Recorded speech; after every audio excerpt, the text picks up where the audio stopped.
Alright, hello everyone, and welcome to twitch.tv/HobbyBoxBurns. I am Joe Burns, HobbyBoxBurns, and we are here for what should be now the conclusion of 5.0 Shadowbringers. We got close last time, but didn't quite have enough time in the evening. We got our new gear, so that's something. So we have like the level 80 gear now for Callista, for Dragoon. And yeah, so we are getting ready to take on the big bad himself, themself. I think it's a himself, Emetselk. I think we just have a little bit more stuff to mop up before we can complete that. So, but we'll get through all of that. We'll do the final dungeon. We'll do the final trial and see the credits tonight. We will not stop until we finish the credits. I'm going to stick true to that. I don't have to work tomorrow. I have no plans for tomorrow, so we'll do that. So yeah, so hope everybody had a great week, and I hope your Friday is treating you well. Let's get settled in and get ready to head back to Amarat. So we found the final area of Shadowbringers, which is Amarat. See if we sold anything. Maybe a couple things here. Yeah, what did we sell? A cotton turban for 570 gil. Big sale. And some amateur's pliers. Those finally sold, huh? Those have been sitting in there for a while. I need to optimize my sale offerings, I think. But we are okay. So before we head too far out, the one thing I was thinking about is trying to just maximize my gear level here. And get... So let's take a look at this while we walk here. So the thing is here, we're on level 80 all the way along this side, minus our belt. But the belt's something. It's nothing. They're getting rid of them. It's no big deal. We're doing okay on earrings, the choker and stuff, but our rings are leaving a little bit to be desired. So I think what we're going to do is head to the market board and pick up some new rings.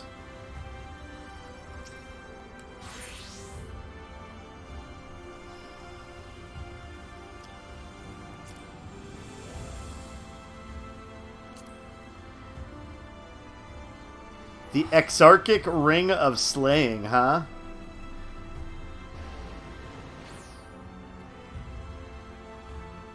And then we have the Neo-Ishgardian Ring of Slaying. And the Facet Ring of Slaying. So this is by far the best. It's almost 100 grand. But let's take a look at the item comparison here.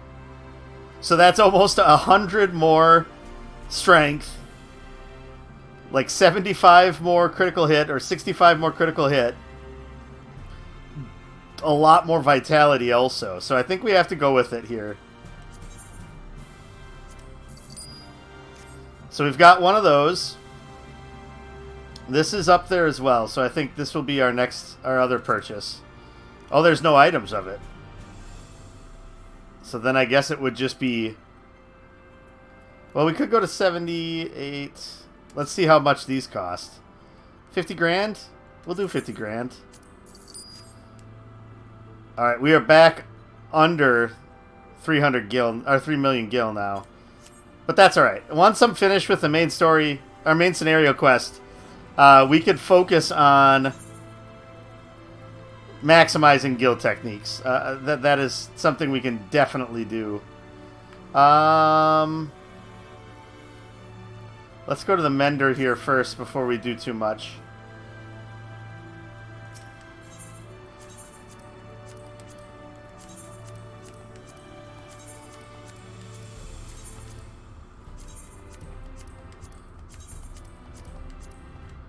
Okay, we're good there then. So, Exarchic Ring of Slaying, check. That really shot our item level up. Uh-oh. I think the other one went to our inventory, didn't it? Sure did. Okay, so we'll have to figure this out. Other thing I was wondering about is if I should slot some of my materia in, especially to this equipment, since it's probably going to be good for anything I do post Shadowbringers. And at least through the beginning of Endwalker. Okay, back to the armory chest then, to figure out how to make room for our rings. Okay, so we'll return that to the inventory.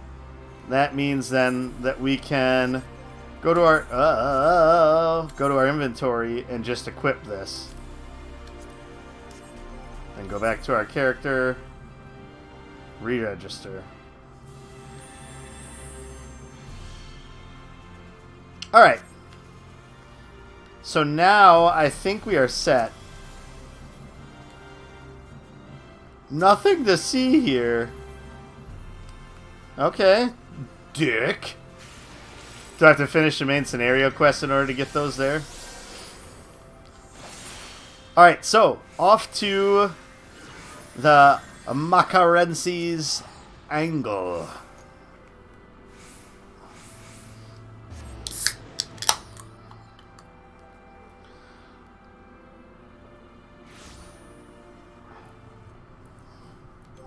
So if we double check our ether currents, I think we have all of them that we can grab, minus there's 3 from quests aside from the final quest. And I think all 3 of those quests are here. Nope. Red Mage.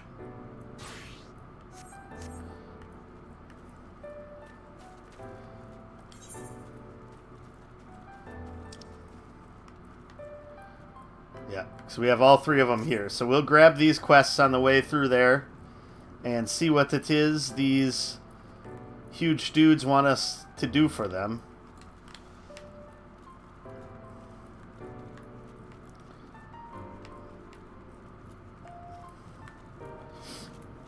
Yeah, so I am interested to see where everything goes here. This is a really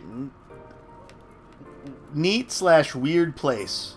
So basically what we've put together is these are manifestations of basically the race that became the Asians, that are kind of locked in this final state before their world was destroyed by the bringing of Zodiark and Hydaelyn. And I probably got bits and pieces of that wrong.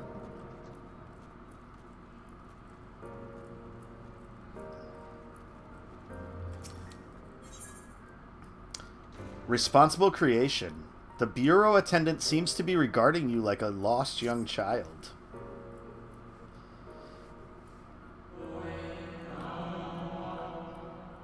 Greetings and welcome to the Bureau of the Architect. Are you in need of assistance? It would be my pleasure to answer any questions you might have. To your left is the counter where you may submit registrations for new creations. To your right you will find the counter where you may requisition concepts on file. It was like a patent office. Am I correct in assuming you are not familiar with the services we provide? I see. A more detailed explanation is in order, then.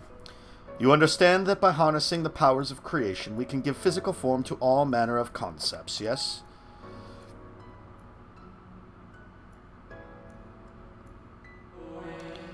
Picture a bouquet of fresh, fragrant flowers, all the colors of a rainbow. Now picture those self-same flowers formed of delicate crystal, impossibly fragile and radiating hues beyond the visual spectrum. Every day our people push the boundaries of imagination to conceive new and striking designs like these. But there are limits to what a single individual can shape with their abilities alone. Those who harbor greater ambitions may offer their concepts to others here, that they might, with the strength of many, accomplish what one cannot.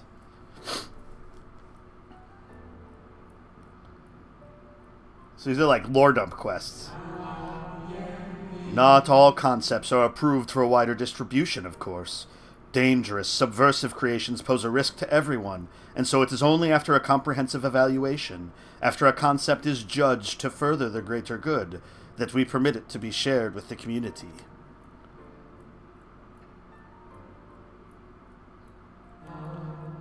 Do you understand, little one? Since you are here, I think you might benefit from conversing with some of the others currently availing themselves of our services. Why don't you go and speak with some of the citizens waiting for their registrations to be processed? Much as I would like to believe my explanation was more than sufficient, I expect that you may gain greater insight in this way. Makes sense. It's an interesting concept, that's for sure. So we'll talk to the kindly Emiratine here.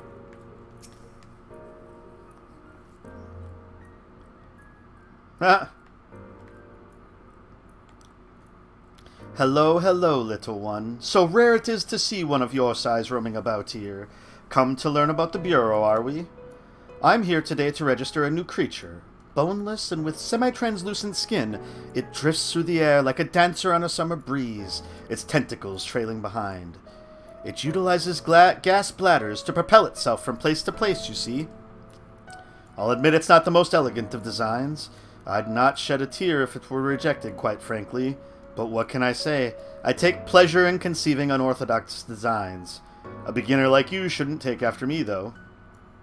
If you're looking to pick up a few tips, you should probably ask someone else. Ah, is that my number they just called, if you'll excuse me? This one's passionate.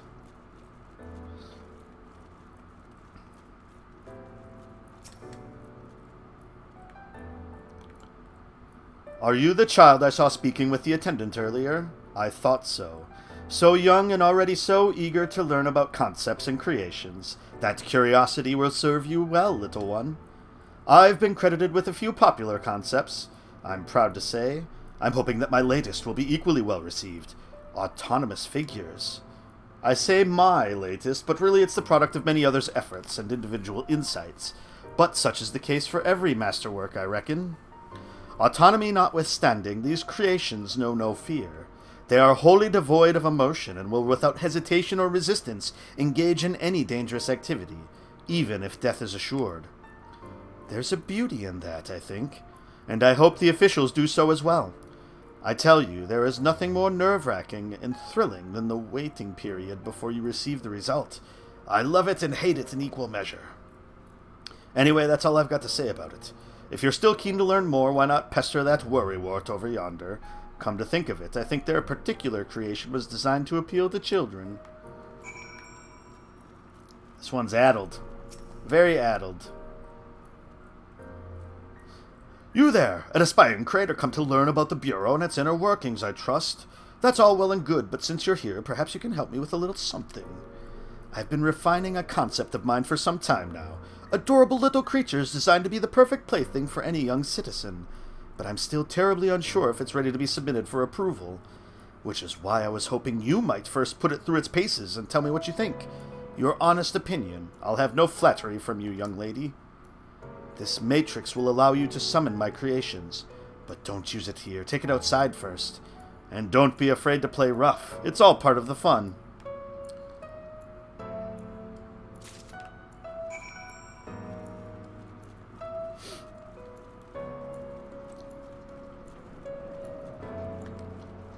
Play with the creations.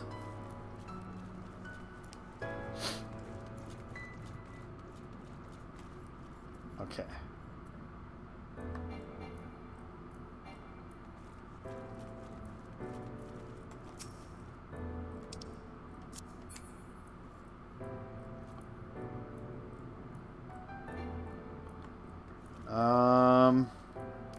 Oh, do I have to actually go? Oh, okay, I have to go to an actual space. Okay, my bad. I was like, just let me do it already.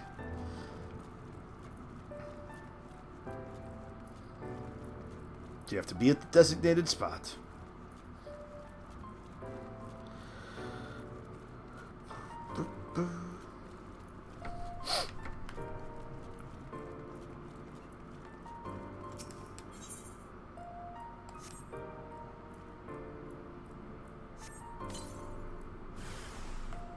Mischievous playthings.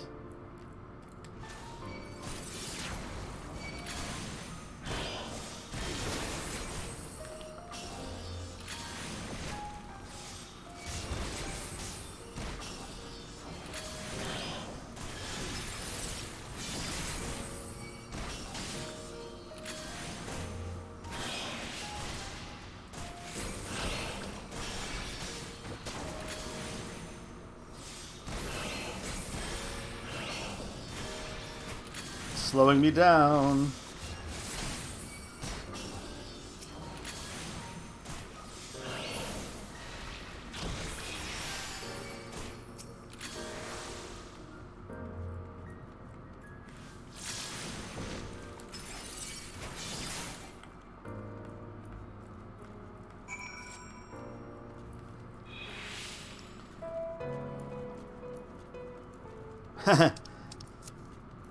Such fun. Friend, play with friend.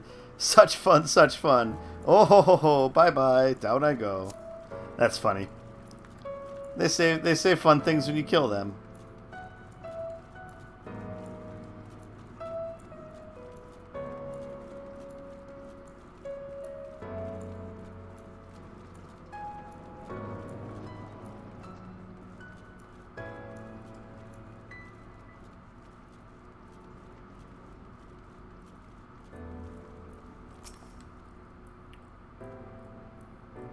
How did you find my lovelies? Were they as delightful and engaging as I hoped? Tell me everything, spare no details. I say, they spouted nonsensical phrases and attacked you like mad beasts? How distressing and not at all what I intended. My sincerest apologies to you, little one, for the unpleasant experience. Still, from these experiences do we grow stronger and wiser. I look forward to the day when you will try your hand at creation too.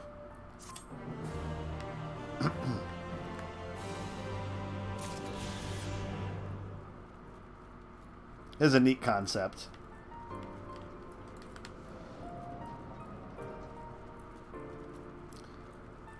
Polylarity District. So then we'll go straight across to this one and then come back down to that one before we go back to the MSQ quest. Of which we only have a couple more quests left. And then we're to the final series of events.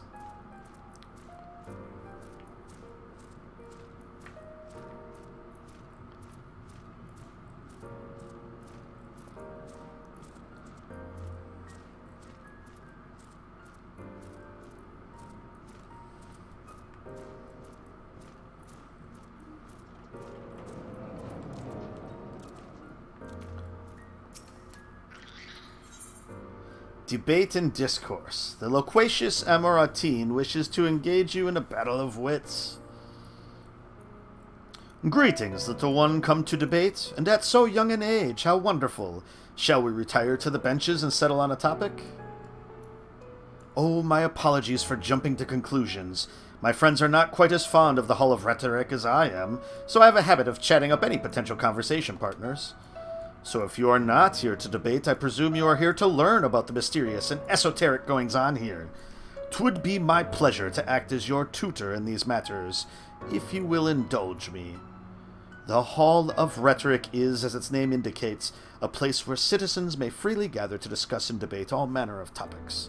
This central forum is ideal for open discourse, but smaller rooms are available for those desiring more intimate conversations. Oh, and there is a wealth of reading material concerning rhetorical techniques and history penned by the greatest minds on offer as well, should you wish to refine your techniques through self-study. To my mind, however, rhetoric is a living, breathing thing that is best experienced in the moment of conception and execution. Perhaps a demonstration would best serve to further your education. I saw a contemporary of mine engaged in a lively debate earlier, just outside the hall. Go and see if they are still there, and issue them my personal invitation to a friendly battle of wits.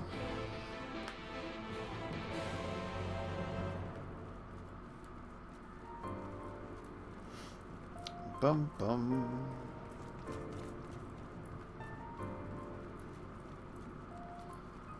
Amaratine Firebrand.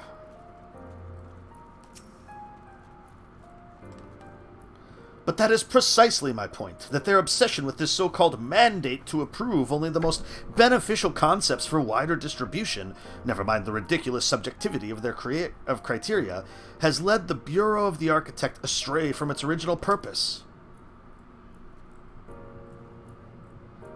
Huh? Have you business with me, child? Regardless, I'm in the middle of a heated discussion with my partner. Come back later.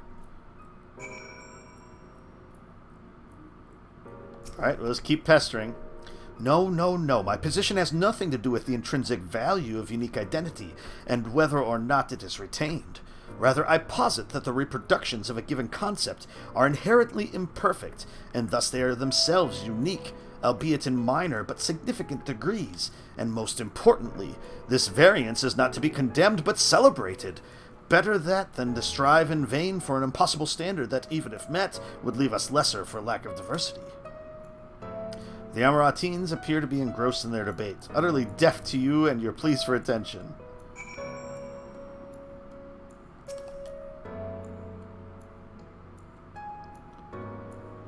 My, aren't you a stubborn little bugger?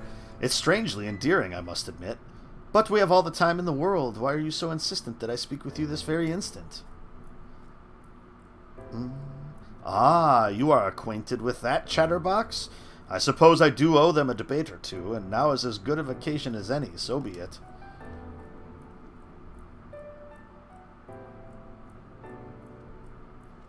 Alright, so he's going to go in and debate the other fella now.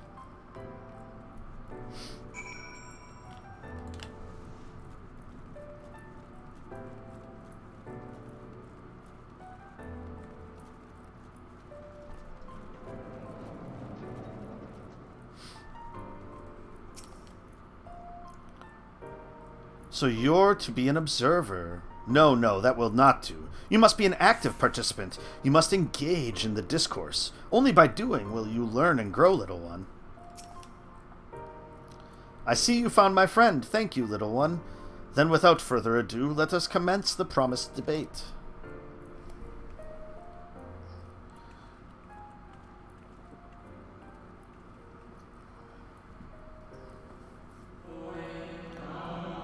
As to the matter of what subject we shall debate today, I propose the recent calamity which has befallen our friends across the pond. What say you?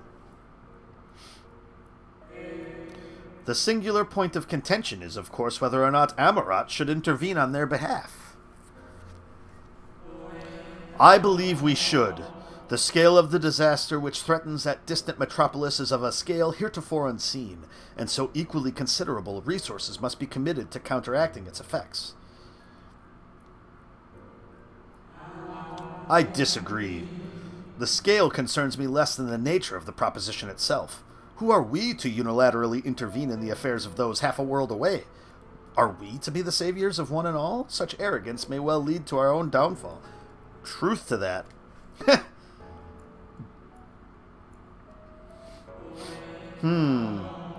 While I understand your concerns from a philosophical standpoint, I fear you are too quick to dismiss practical considerations out of a desire to maintain an unassailable moral authority. What say you? But let us, you and I, hold here for the present and offer the floor to our young student. You have heard our opening salvos in this debate concerning the fate of our neighbors across the sea. What is your opinion on the matter? To ignore the plight of those one might conceivably save is not wisdom, it is indolence. We cannot save everyone. Sometimes it is all we can do to save ourselves. No, I think it's the first one is probably what Callista would say. Indeed, indeed. The same can be said regardless of one's opinion on the morality of intervention. There is a clear and undeniable benefit to Amarat using this situation as a testbed for our newest creations, that we might develop and refine our defenses against a potential threat to our own fair city. How readily you cede the moral high ground. Was not our young friend's point that we have an ethical obligation to aid those in need? Yet not only do you instead elect to focus on the benefit to Amarat alone, but you also deprive our distant neighbors of the agency to determine their own fate. You misunderstand me. What benefits Amarat benefits all creation, I firmly believe, for the knowledge and wisdom we stand to gain from intervention can then be shared with others, empowering everyone to more effectively surmount similar trials in the future. And they keep going on and on. Forever and ever.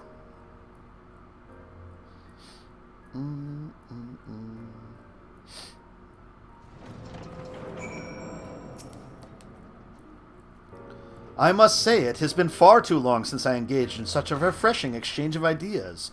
My colleague was equally delighted by the opportunity, you may be assured. Some decry it as little more than an academic exercise. After all, we failed to reach a meaningful consensus. But I dare say they miss the forest for the trees. Are we not more enlightened by the experience? Have we not been exposed to a greater variety of viewpoints? Is there not value in this alone? I truly believe we are blessed to be part of a society that exalts the free exchange of ideas and that encourages active participation in the public discourse. This may have been no more than your first foray into the exciting world of rhetoric, but I sense you have the soul of a debater in you. You may well have the potential to change Amarat in ways no one ever thought possible. I shall be watching your trajectory with great interest, my young friend. There we go. Hey, baby smell. Not much is up with me. What's new with you? We have 2 side quests down. One last Ether Current side quest to go. And then it will be all MSQ from here on out.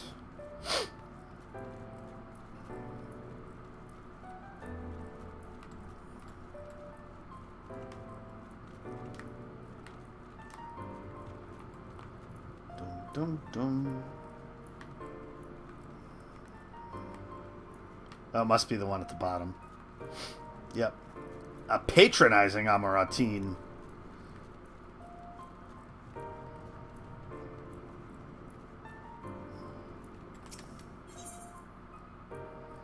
Plus, we also get a lightning cluster. Crafting catalyst. Interesting. Community cohesion. The patronizing Amaratine is struggling to conceal their disapproval of your attire. I must say, little one, those garments you're wearing, they are your own original concepts, I take it. Clearly they must be, given their rather singular flamboyance. I would never dream of stifling a fledgling creator's creativity, but to parade about in your cultivated individuality is hardly praiseworthy. An Amaratine of character shares their creations with the community. They do not hoard them for their use alone. To delight in disparity is a mark of the morally deficient. Disparity engenders feelings of want and resentment, which degrade the bonds of fellowship. Thus do we encourage creators to share and share alike, else we risk kindling the embers of covetousness and violence that ever smolder in the hearts of all. Therefore, I must implore you, little one, to cast aside your original trappings and don the communal robes, that you might acquit yourself of an equal among many. In so doing, you will be afforded greater respect and autonomy. Worry not, for this will be a simple affair. I recall seeing a gentle soul outside the Hall of Rhetoric, carrying robes perfectly suited for one of your diminutive stature. I am sure they will be glad to share their wealth with you. But do hurry, little one. The eyes of the collective are ever watching and weighing you with your worth. It's an interesting glimpse into this society.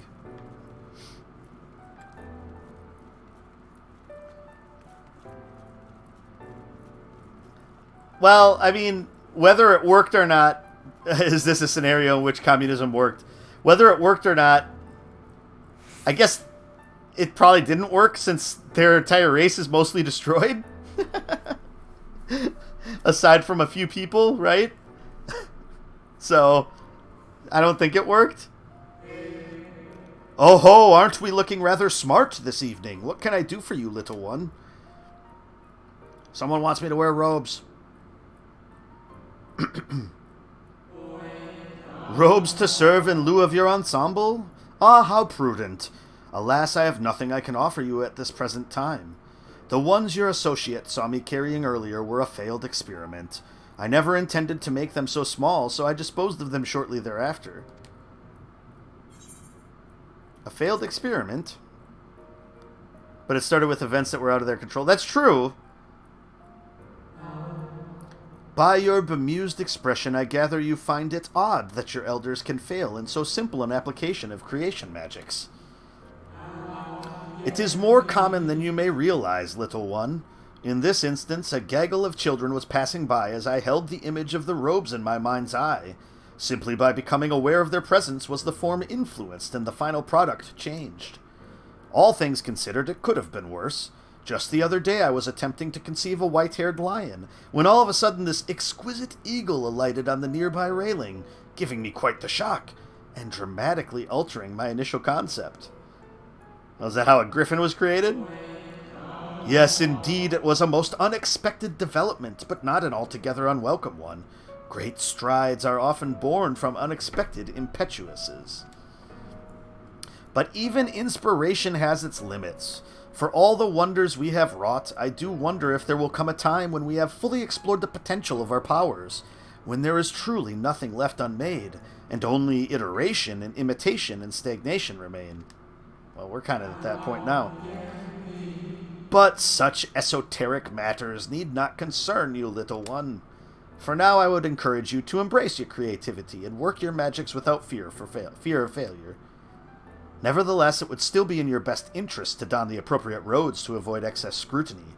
Why don't you go to the Bureau of the Architect and request the appropriate concept so you can fashion one yourself?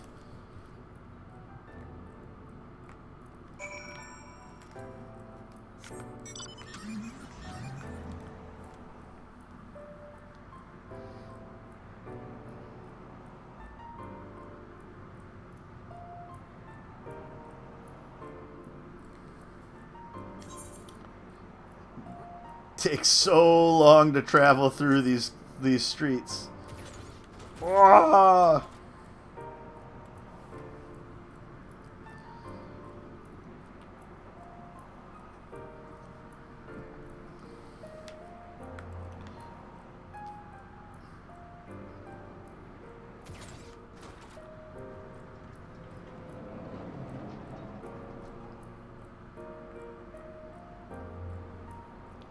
Don't drive that car in here, young lady.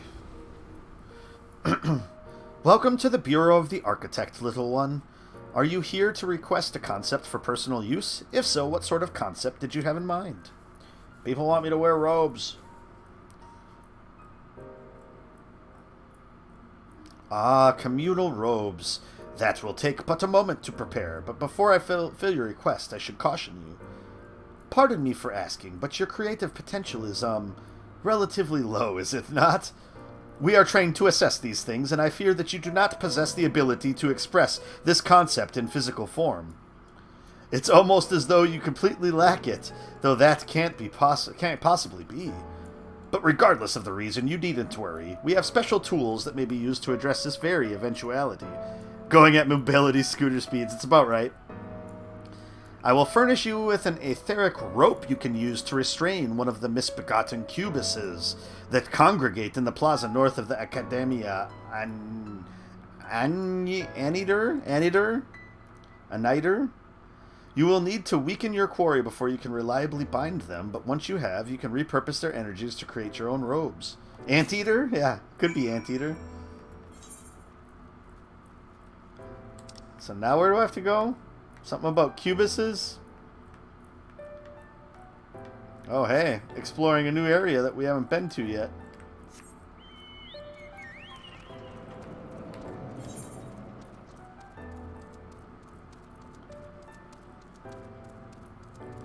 So there's probably a good chance that the next main story quest will take us out this way, but we'll just go this way regardless.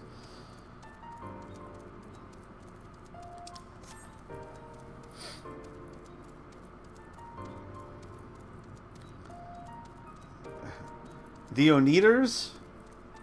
No, the Wonders. It's like the Beatles. Anteater. Okay. Is that an actual word that means something? Soft eye. Cubus!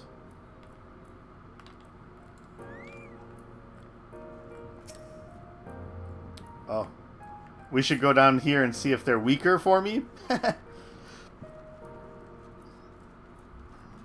They probably won't be, though. This might be too difficult of a... I might have to switch to Dragoon for this. We'll give it a shot.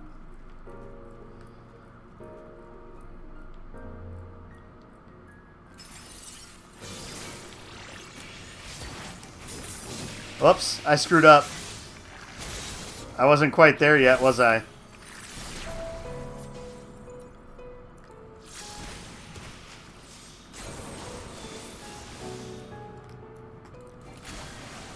Oh, this is bad.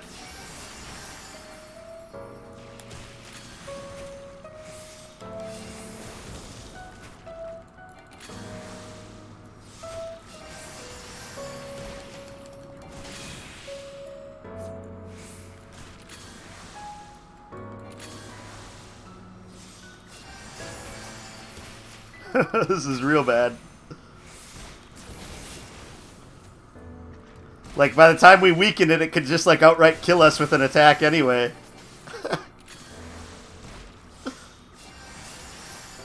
Okay.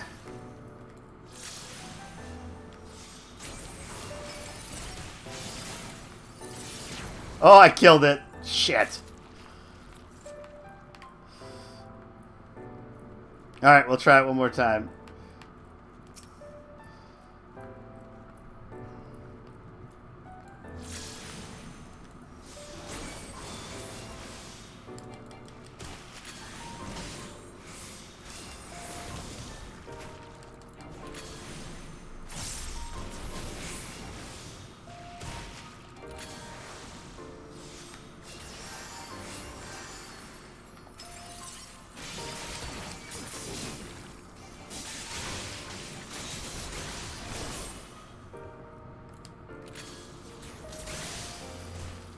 Use the rope. Oh, we're gonna die.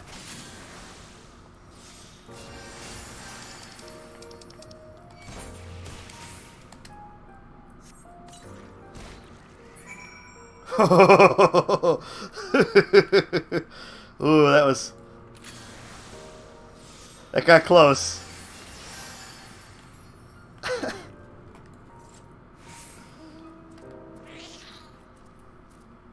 Touch and go there.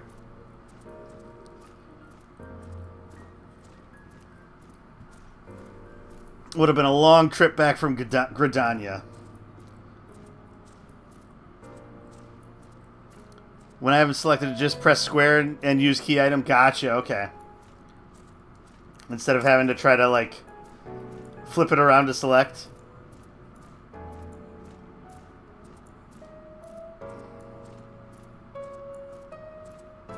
Thank you for that.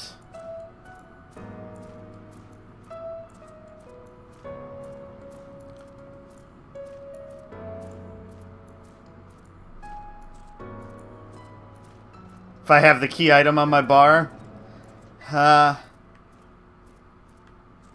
Or is there an actual, like, use key item? Because it is kind of a pain to put things onto the bars. Well, actually, it's not too bad if I can do it from the key items area. Welcome back, little one. Did you succeed in binding a cubus?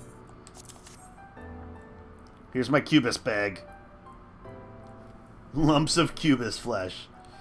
You have done well, little one. Allow me to siphon its energies and prepare the matrix for you. It should only take a moment. Here you are, a creation matrix that you may use to generate your own robes. The concept is inscribed upon the crystal, which has been infused with the ether of the beast you brought me. What? Why are you looking at me as though you do not know how to channel the powers of creation? It is as natural as breathing. Even a newborn babe has the instinct. Even if your potential is lacking as one of our people, you must surely know what to do. Alright, I know exactly what to do. Run away. Alright.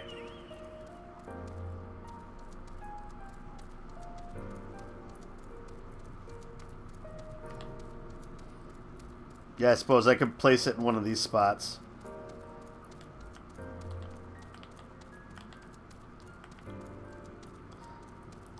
Yeah, I was going to say, I'd never really ever have to use Lucid Dreaming as a red mage. I suppose the only thing would be if I ever end up using Verrays at all. That I would start to get into trouble. Everything else is just so low casting cost.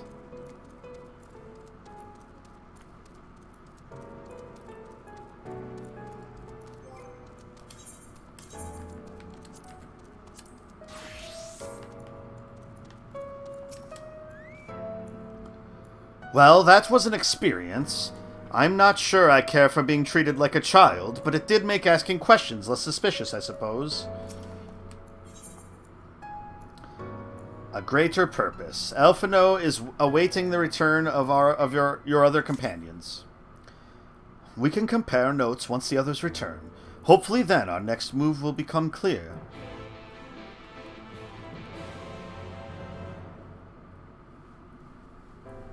Alice, say you still are a child.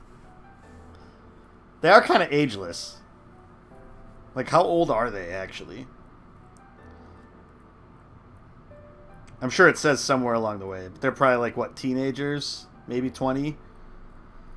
'Twould seem our conversations were much alike. A looming disaster, creation magics running rampant, and this convocation's efforts to bring salvation out of chaos.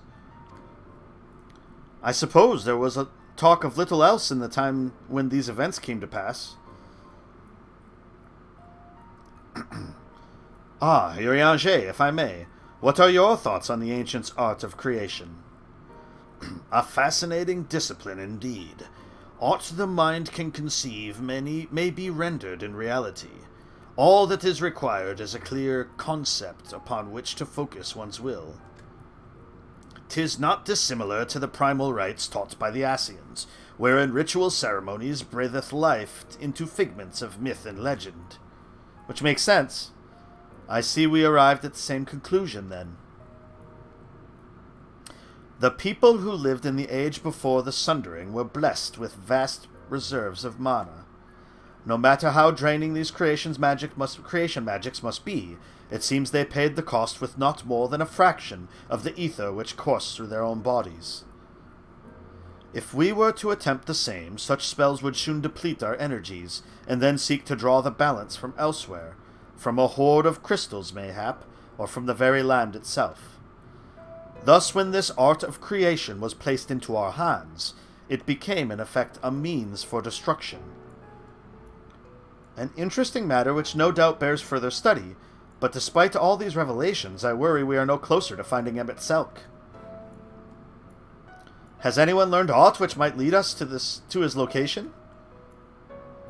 Not directly, mayhap, but from what we've heard, it seems the Convocation of 14 is sequestered in the nearby Capitol building. When we went to see for ourselves, the attendant wouldn't let us through without a writ of permission. So we tried our luck at the Bureau of the Administrator, where we thought these permissions might be issued, but the clerk said he couldn't help us since our names didn't appear in the registry. I bet my name does. And that was where we gave up. I wonder, though, Callista, could you be eligible for one of these writs? The voice in the lift seemed to know who you were. It might be that your name is registered at the bureaus as well. Worth a look, I'd say. Meanwhile, I'll head back to the capital and search for a less official point of entry, just in case.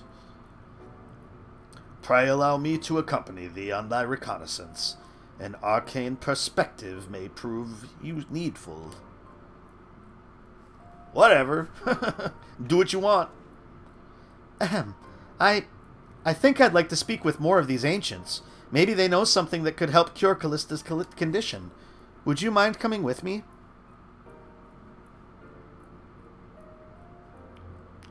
Of course I don't mind. Just lead the way. Girl power!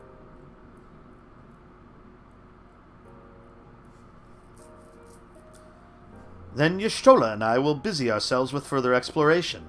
There is surely more intelligence to be had. And so we part ways once more. This time, however, let us reconvene in front of the capital. You think there's supposed to be 16, but not sure how much time has transpired between The Realm Reborn and Shadowbringers? Yeah, that is one thing I have wondered. I mean, time has definitely passed, but it's not. It doesn't seem like they've ever. Well, maybe they have stated a definite time frame too. I guess I could look through the Encyclopedia Eorzea's that I have and try to figure that out.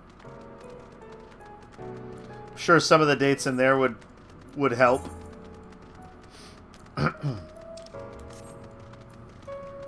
I would think at least like a year or two has passed, though.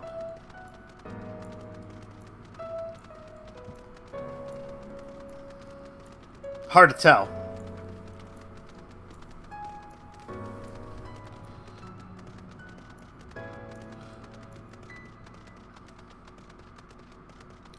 Bum, bum, bum, bum, bum. Oh, we gotta go this way. Hard left. I guess I should have just went to the Aetheryte. I do remember the Cash Me Outside, How About That girl. What about her?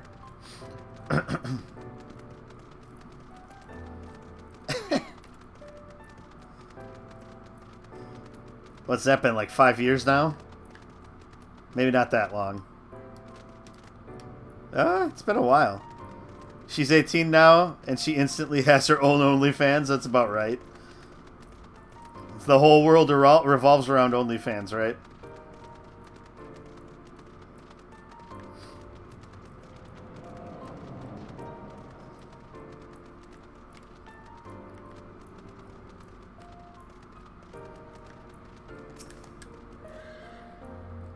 A visitor's writ. Yes, I can assist you. Full name, please. Callista Tobu. Please wait near the counter while I confirm your details.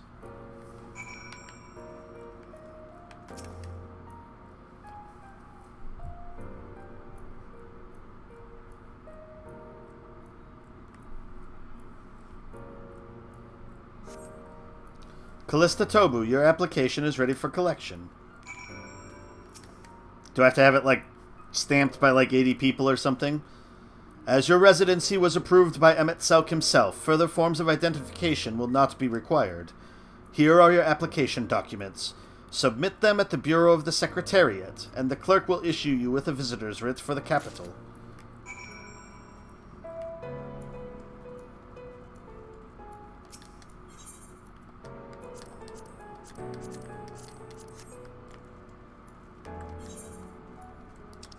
Alright, so where is this? That way?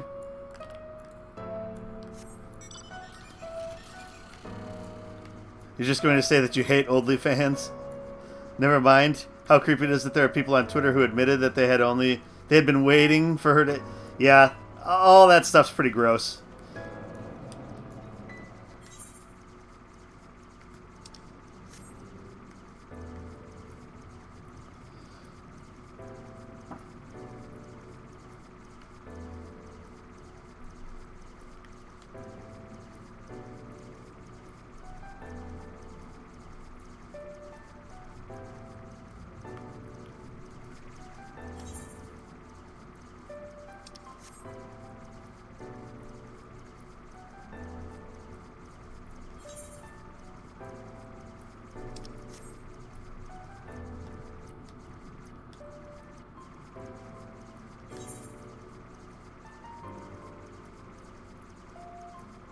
Yeah, it is a weird world we live in. I feel like I say that every stream, but it's true.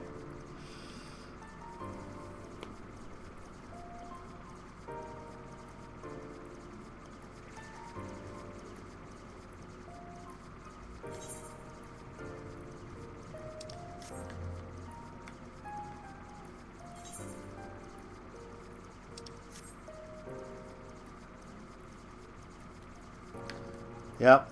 Like, it's, you know, now that we're in a service-related economy, the real way to wealth is just creating something where you get a percentage off of money that goes to everybody else. OnlyFans, Twitch,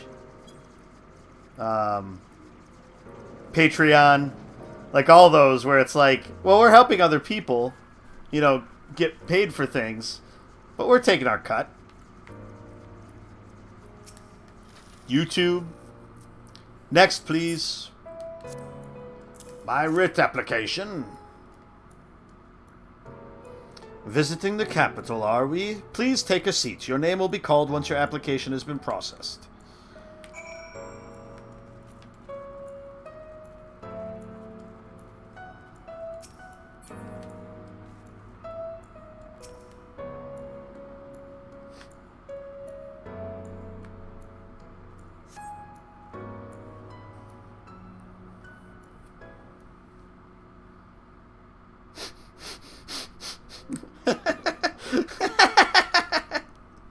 Oh, that's funny.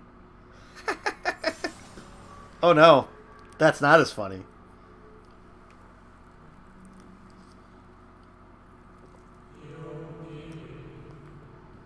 May I?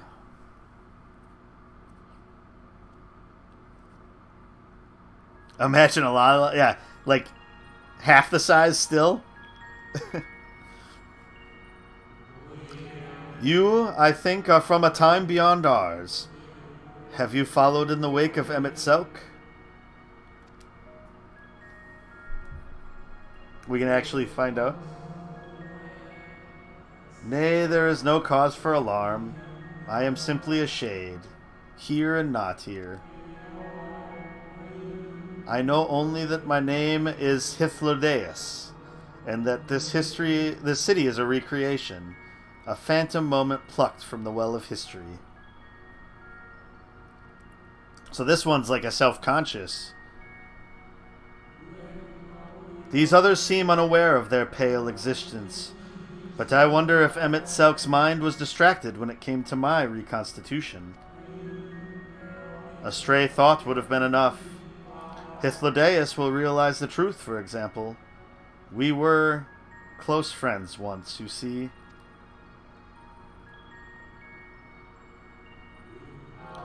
Yet in spite of my perception, I play the same role as all the rest.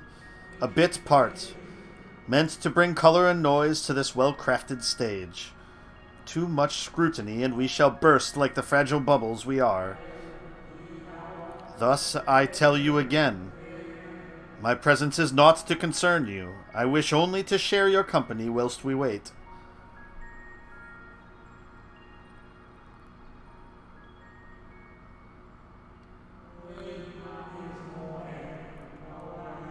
If you've come this far, then you know of the catastrophe which awaits us on our morrow.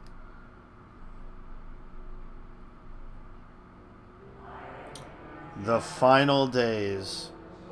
What began as isolated incidents soon swelled into a world-spanning threat.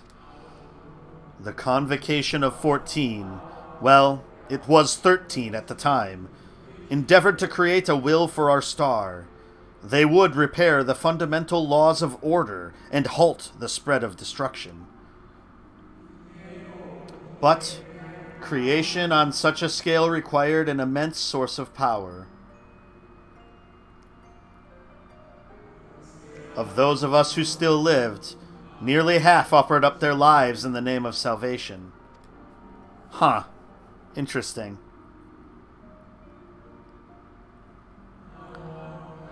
And from their sacrifice, Zodiark was born. Just as we had hoped, he reached forth and halted the march of oblivion. Yet, oh how the star had suffered. So many species lost. The land was blighted, the waters poisoned, and even the wind had ceased to blow. Once more did our people give of themselves to Zodiark. Another half of our race sacrificed to cleanse the world, to ensure that trees and grasses and myriad tiny lives would sprout and grow and flourish.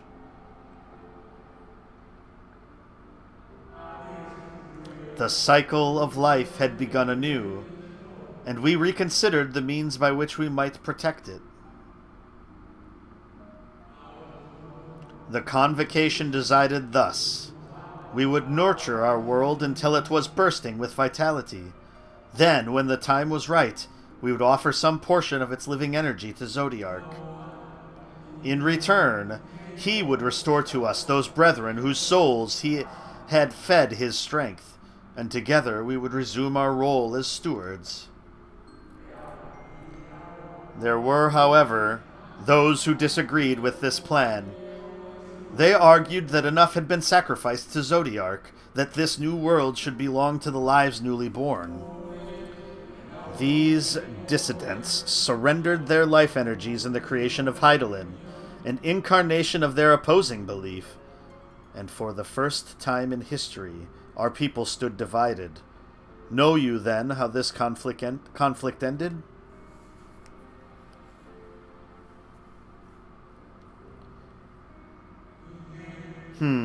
I thought you might.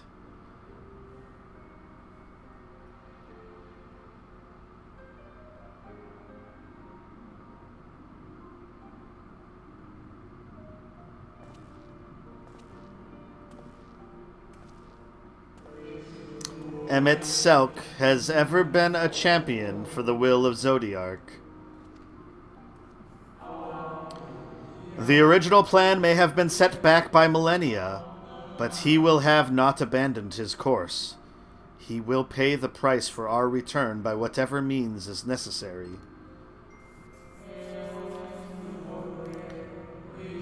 And though he may carry himself with a certain glib ease, MSQ is not a man to bear his burdens lightly. In fact, I imagine they have only grown heavier with every passing century.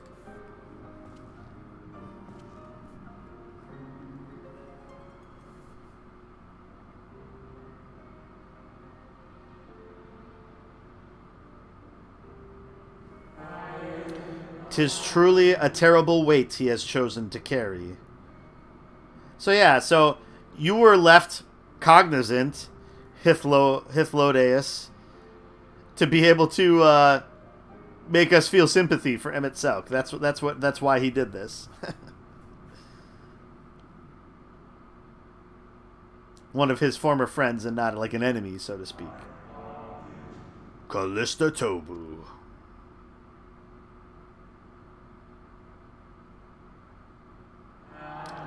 It seems your turn has come.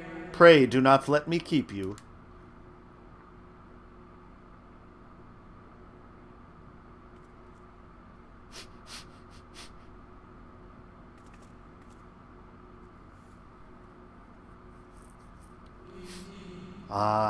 There was one last thing. You walk with another at your side, yes? You can see Ardbert.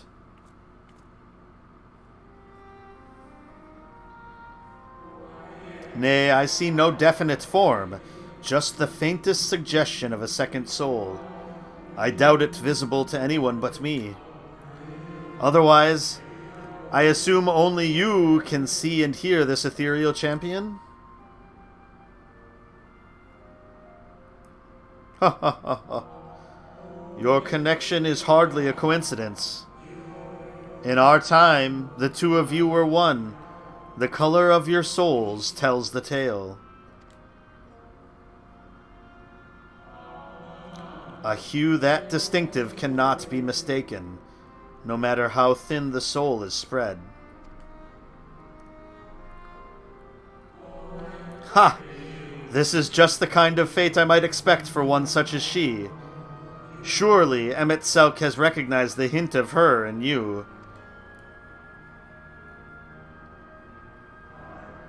Callista Tobu? Did you leave? Fare you well, my new old friend.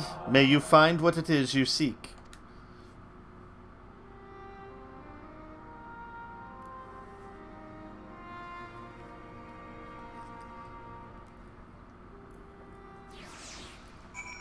So who was the Ascian of Light?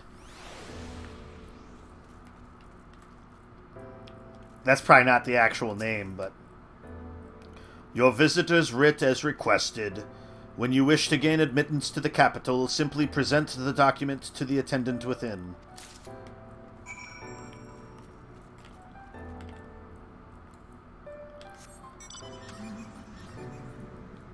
You're not a communist, but you remember reading something about what... Oh, that's not the door. This is the door. We shouldn't have sections of wall that look exactly like the door. Maybe it's not exact. It's not exact. But it looks like it could have been a door. Karl Marx said about how capitalism corrupts the beautiful aspects of humanity, such as love, and reduces them to materialism. I mean, that hasn't proven to be the case, has it? Can't even say that with a straight face. Back over to there. Let's see if we can cut across here.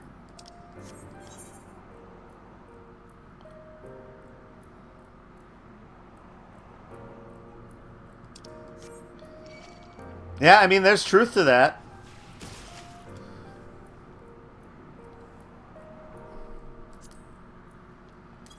Okay, so that...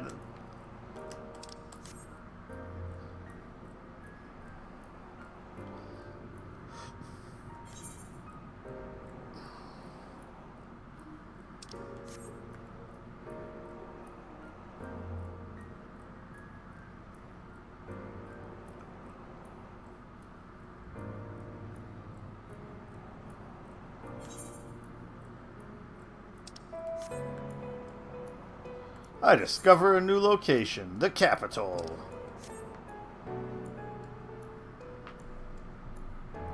So we'll see what our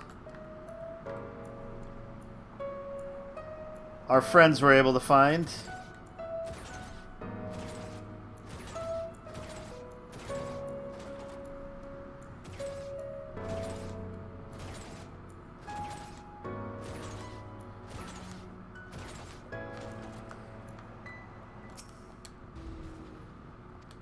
Oh, Reen doesn't know anything. Ah, Callista. Y'shtola and I have just returned from an institution the locals call Academia Anider. Well, from its public offices, at least.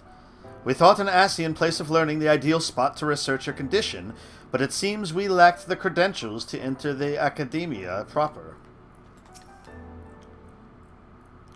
Ah, good, you're here. Everyone seems to be present and accounted for. Master Thancred can best describe our chances for infiltrating the capital. I only hope thine efforts to secure permissions were successful. Oh, they were. Finally! You were gone so long I was on the verge of mounting a rescue party. How fared you in your bureaucratic ventures? I got it. Can you make copies? How good at you at forging IDs, Thancred. Ah, I see my instincts were correct. And a good thing, too.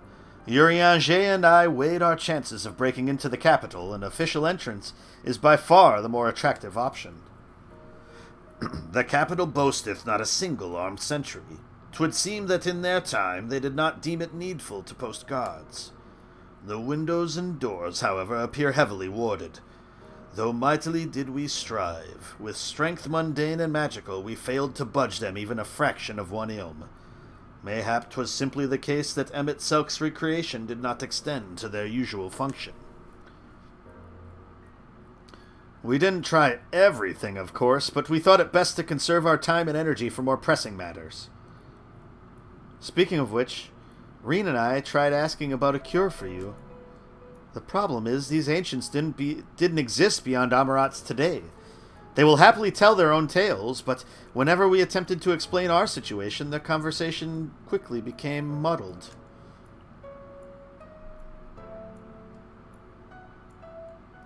What of you, Callista?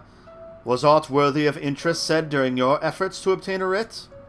Well, I met this guy that was somewhat cognizant, and he told me all this about MSQ, and he told me this about myself, and he saw Ardbert and all this stuff.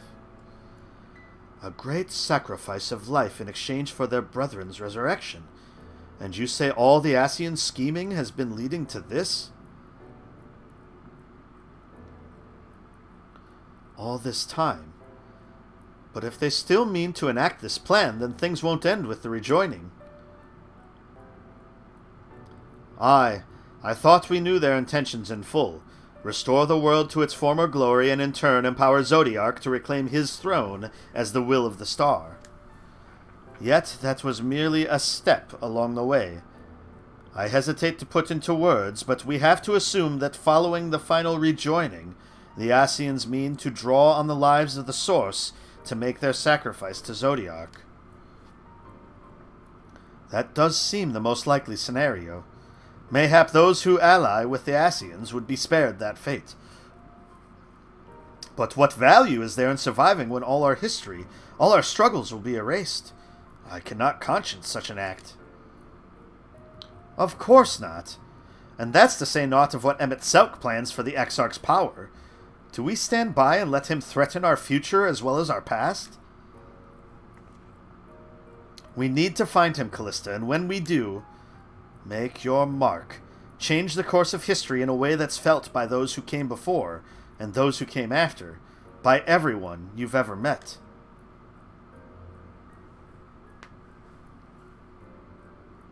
Change things so that even my other self, dying somewhere in that future calamity, will smile and say, I knew you would win.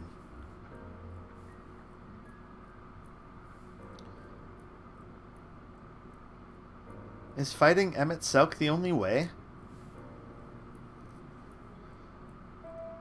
He created an entire city. It will take everything we have to defeat him, if we even can. And if you push that hard in your current state, the light will break free.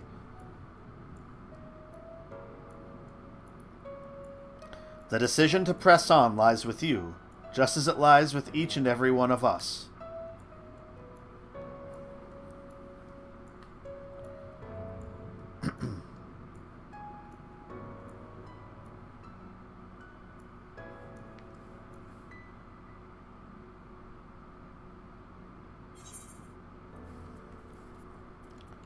Pick your materia, pick your materia.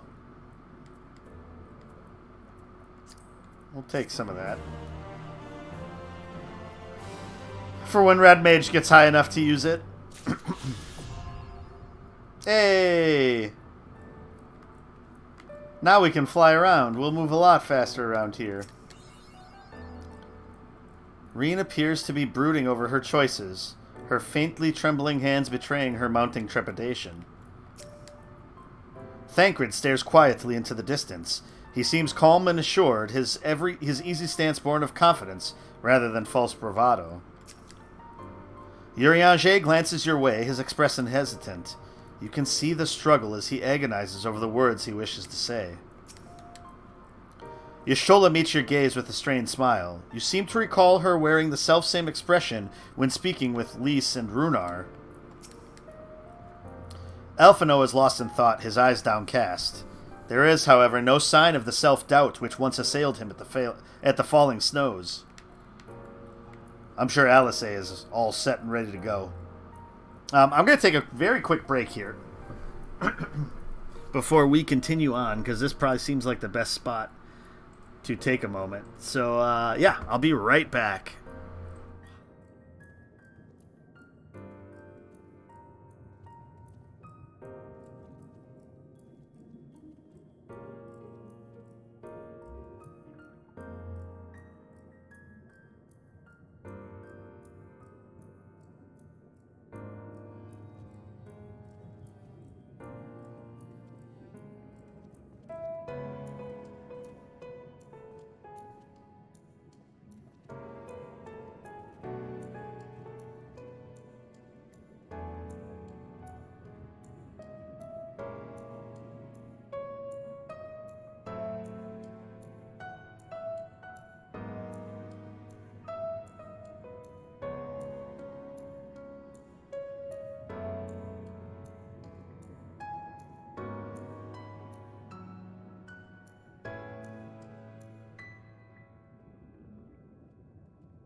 Okay, we are back. Let's see what Alice has to say. Shadowbringers. Alright, yeah, this is the final quest then. Alice appears to have made her decision. I'm sure she's in 1,000%. She's... Do you remember that talk we had atop the tower in Mordsuk? I'm still of the same mind now as I was then. I don't abandon you, you don't abandon me, and together we make a difference in this fight. There's always hope if we look for it. I saw it again and again as you tore those veils of light from the sky. If we keep taking that next step forward, there's a chance we'll find a way to save you. So no matter how long it takes and how much it hurts, you can count on me to keep on walking.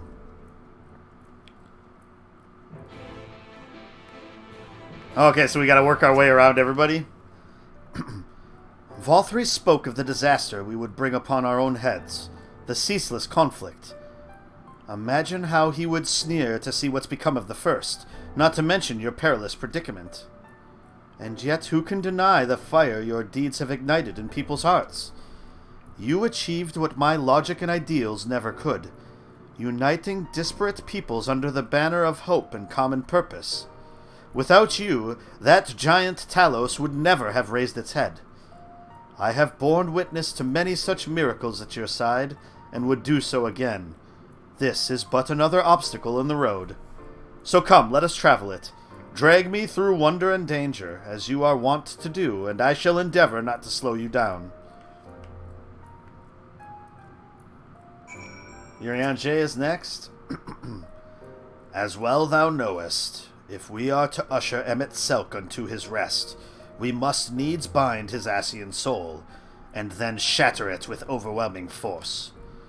The former task requireth oversight, and such have I prepared, upon the Exarch's asking for no less, though 'twas ever mine intent to provide said boon. The future whence our noble friend doth hail is a world fallen to Ascian artifice, and he would not see such grim history repeated. In a sense, Emet-Selch's destruction will be the culmination of the Exarch's efforts, a reward for all he hath endured these many years. Yet even as thou stridest into the jaws of peril, forget not but that his fondest wish, and that of many others besides, is to see thee survive unto the morrow. 'Tis in pursuit of that happiest of outcomes that I do pledge to remain at thy side.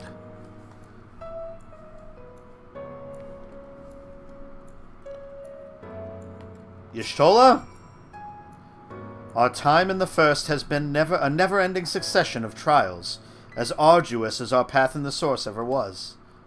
Yet through all our journeys together, through that deep and foreboding wood, you have helped me to stay true to my convictions. Thus would I return the favor. Do as your heart decrees without hesitation or regret, and that is all I will say on the matter.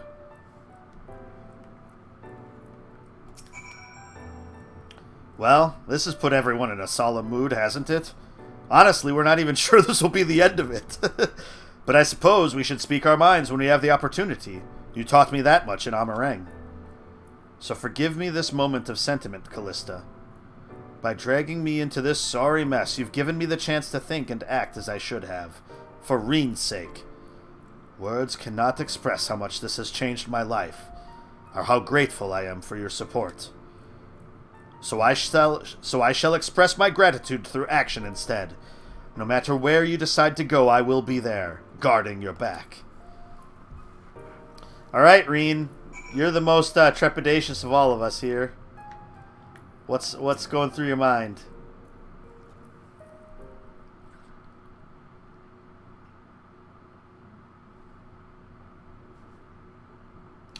When Minfilia entrusted me with her power, she warned me that no matter how strong you become, you can still fall victim to despair.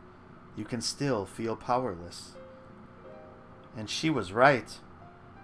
After you collapsed on Mount Gulg, my hands wouldn't stop shaking. If I made a mistake, if I failed to bind the light within you, I was terrified you would die. Even now, you could be moments from turning, and I wouldn't know how to save you. You, Thancred, the others, you've all been there when I needed help. Minfilia surrendered her life to me, her legacy. I should be ready to do the same for you, and I want to, I do, but I'm not good enough. She told me to follow your example, and I've tried, I've really tried.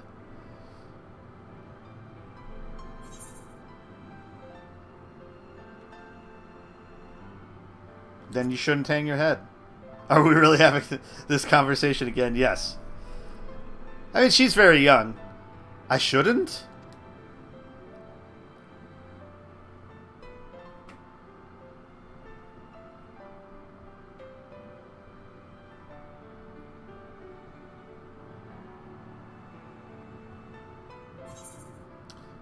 Faith can be cruel, but a smile better suits a hero. We must all keep looking forward like the heroes who never gave up hope for... I like the first one.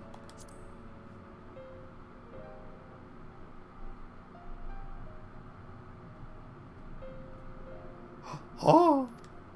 I'm not sure Actually, never mind.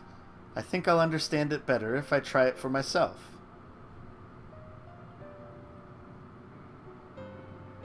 No, nothing will come of brooding here in self-pity. I've made my decision, Callista. I'm going with you.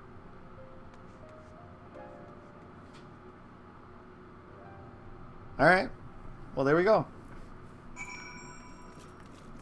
Pep talk. Pep talk complete.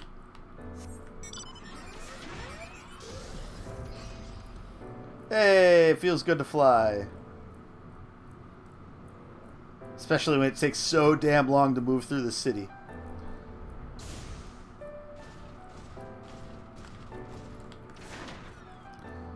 Capital attendant. You will now see a bunch of scenes in successive order. Are you ready? Welcome to the capital. All visitors must present an official writ of permission before admittance will be granted. Here you go. Your documents appear to be in order. You may proceed into the capital, but any guests you may choose to bring with you must remain in your vicinity at all times.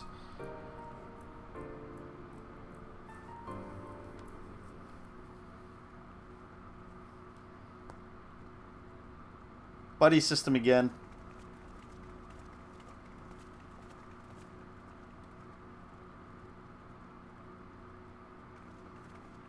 This really is unacceptable.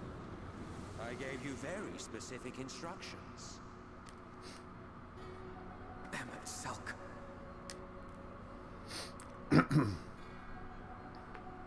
My invitation is for an abomination, ripe with the power to bring about the world's annihilation.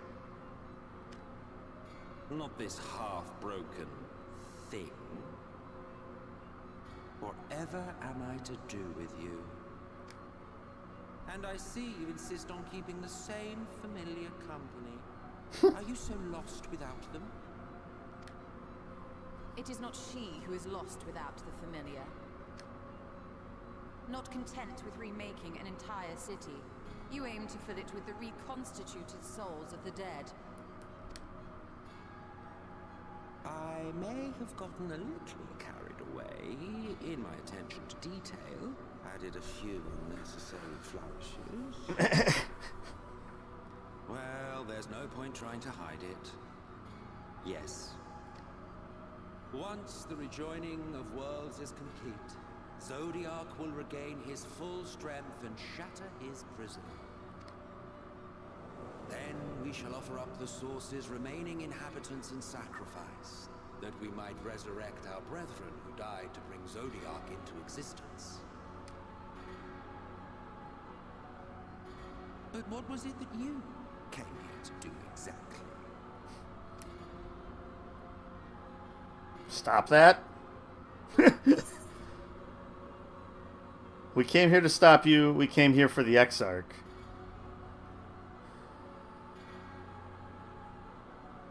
I mean, they're one and the same, but yes, we came here for the Exarch. We're gonna throw him in here. Well, you can't have him. The wisdom that man guards may open up new worlds of possibilities. You can't have him. He is mine. All mine. Has unlocked the secrets of travel across the rift and through time as well, it would seem. Quite an accomplishment for one of his incomplete nature. I must explore the limits of his capabilities and harness that power for the Ardor.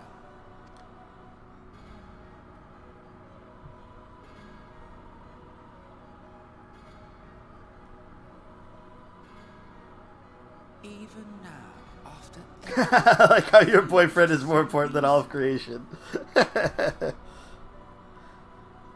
Hey, bros before maniacal, like, evildoers in their master plans. I think that's how the quote goes. You think it unfair that you are subject to suffering? That your lives will be sacrificed for the ancients? Look at me.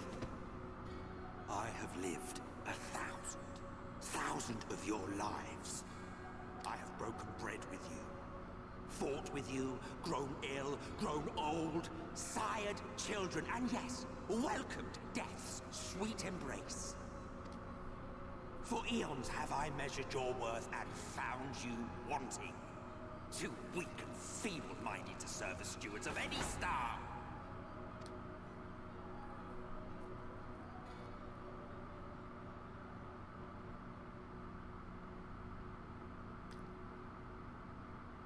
Have your recent spats with Vorthri and his sin-eaters taught you nothing?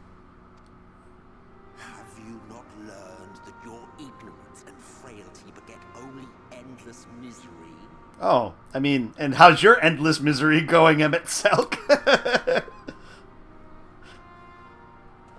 How long do you mean to perpetuate this farce? How much more must I endure your bumbling interference? Let us imagine that the laws of reality are again undone and the world faces true annihilation. Do you honestly believe that half your number would sacrifice themselves to save the other? Of course they wouldn't. You kind of have. If you had witnessed history unfold as I have, you would reach the same conclusion.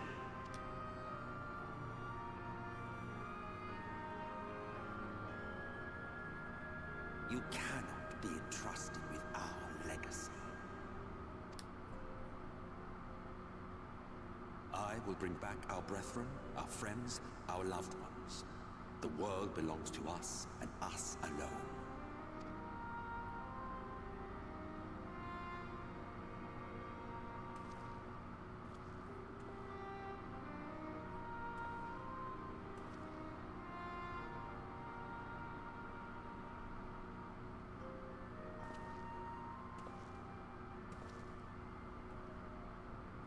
Why does the character look always look so bored? It's a Warrior of Light in general, I think. It's a blank slate. MSQ.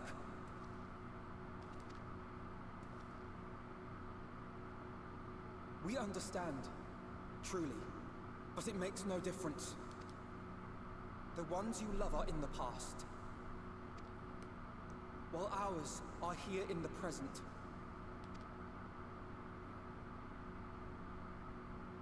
One day, we too will be ashes and dust, but not today. Our time is not yet finished.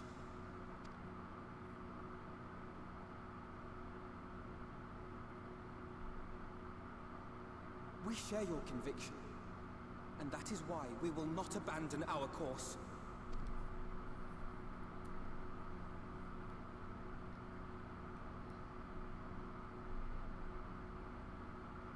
You think us the same? You think your tattered soul of equal worth to those I lost? Then come. Earn your place. Prove yourselves worthy to inherit this star.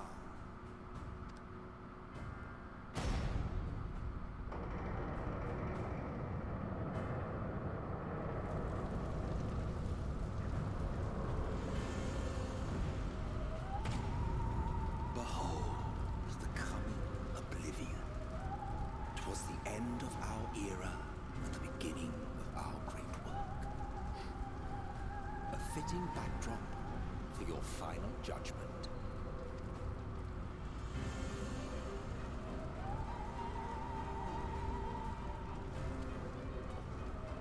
I shall wait within, but do not spend too much time on your preparations. There's no telling how much longer the guest of honor will last.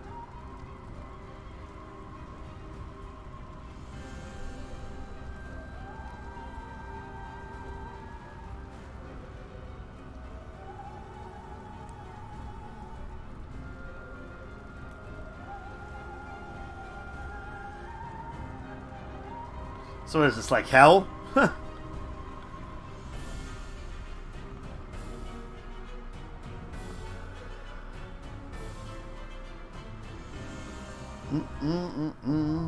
Amarat, now accessible.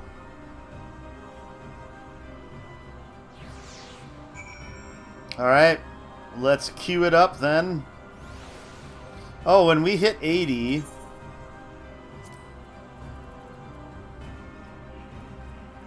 Do we have this?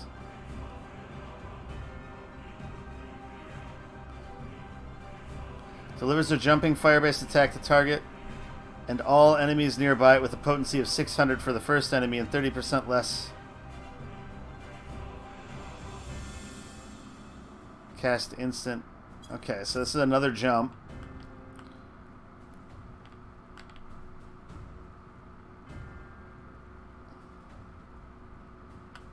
So let's actually... Alright, we can start queuing while we merge this stuff a little bit. 9 minutes.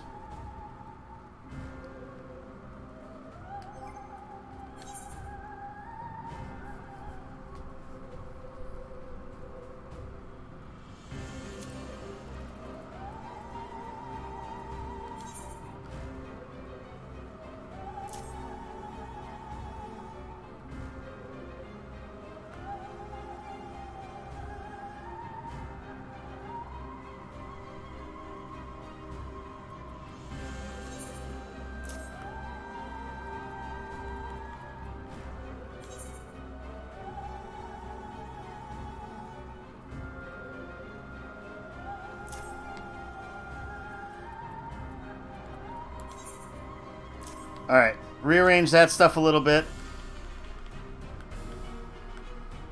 So we still have our first of Doomspike here, and then the others are down and around.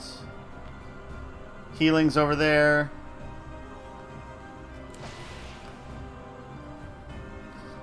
Why is it always a trial of combat? Why can't you just show some neat fingerboard tricks that you can do? It always has to be a fight to the death. Just say the word, Callista. However harrowing the scenes that await us, they will not sway us from our course. I won't ask you to hold back. That time is long past. I'll just try to snuff out the worst of the embers before they reach you.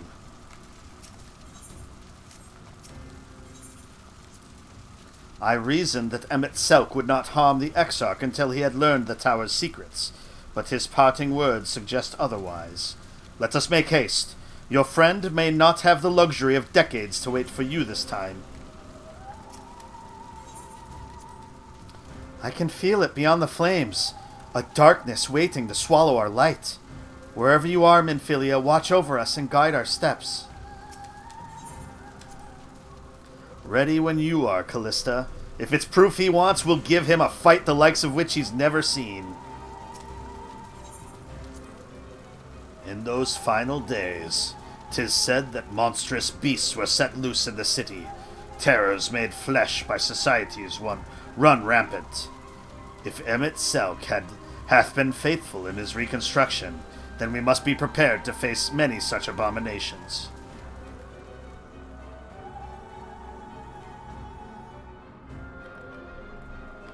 There's a way for it to have, like all... Not just the symbol buttons, but also the D-pad when doing that, too. I might have to look into setting that then at some point. So that could be helpful. Okay.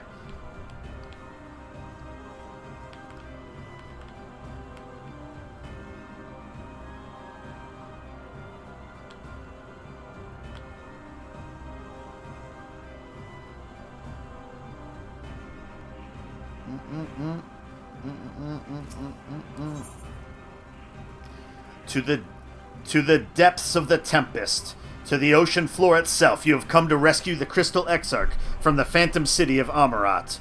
But barring your way as the architect of this ethereal construct, Emmett Selk, the Ascian who would lead the first unto destruction.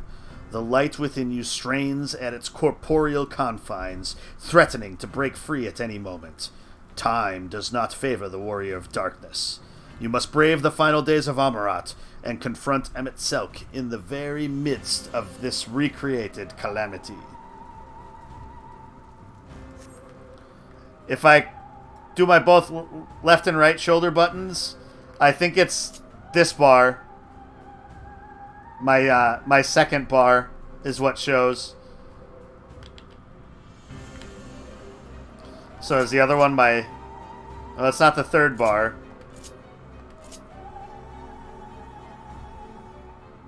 Yeah, it must be set 8 is what is showing on there.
Oh, I have to be level 80.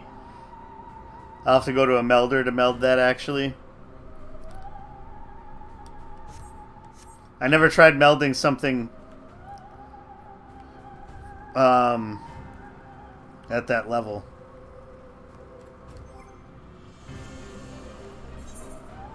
Oh, do I have any room in my saddlebags? I do.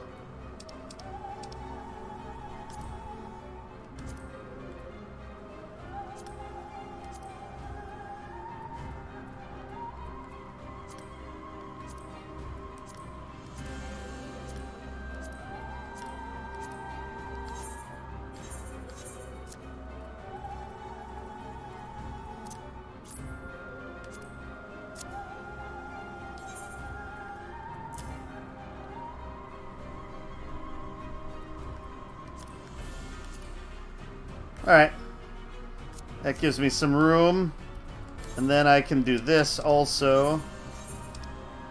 Actually, well, I mean, it'll help with, it'll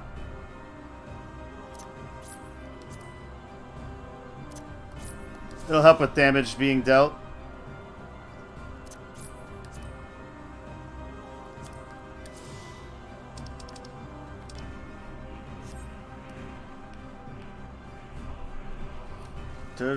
Do.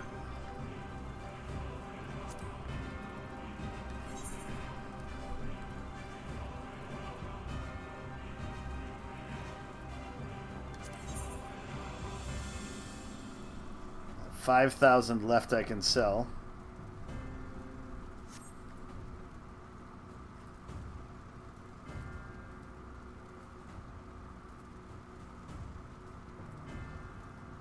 Oh, I better get my fashion report done.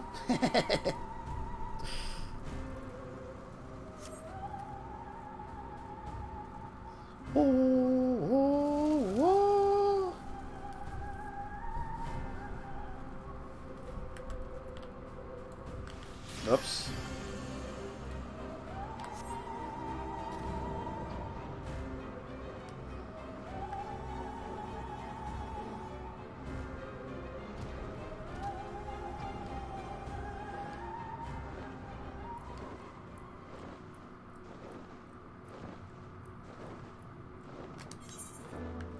Say there's nothing per pure.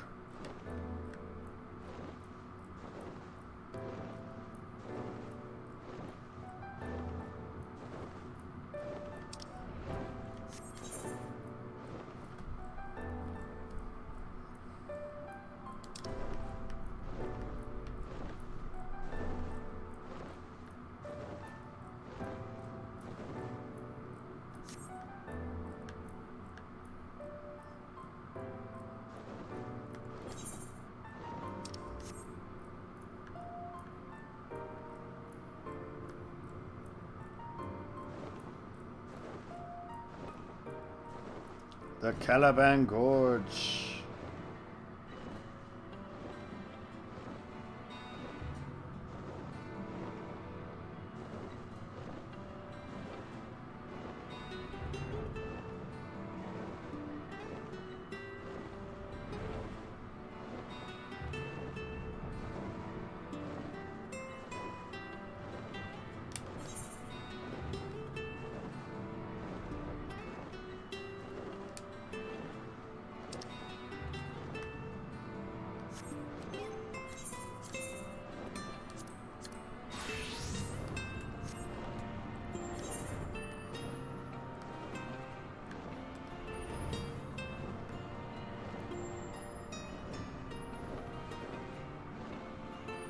It's a long way up.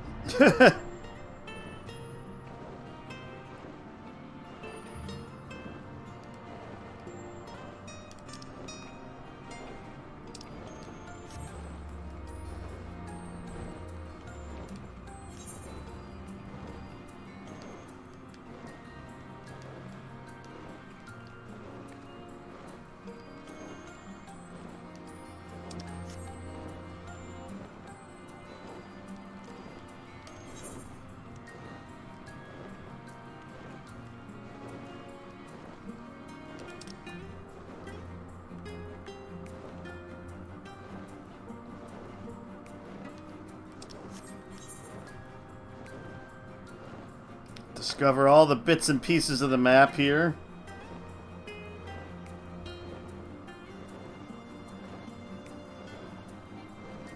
Oh, can't fly any higher.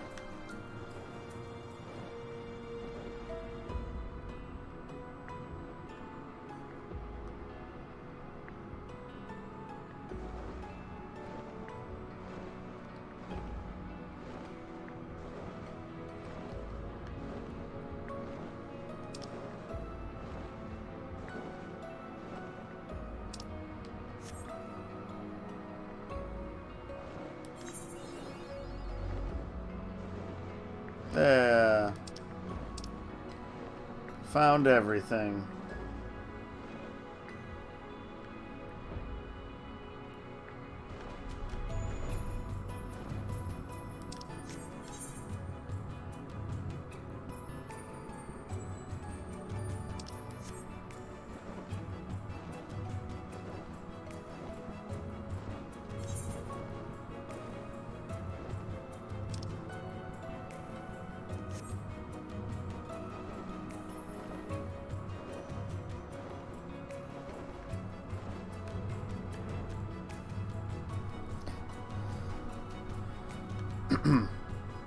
So is this dungeon pretty tricky at all? Or not too bad?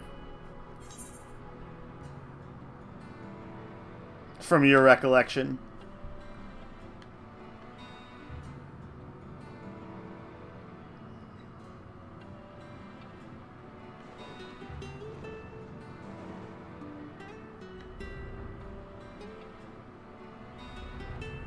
Oh.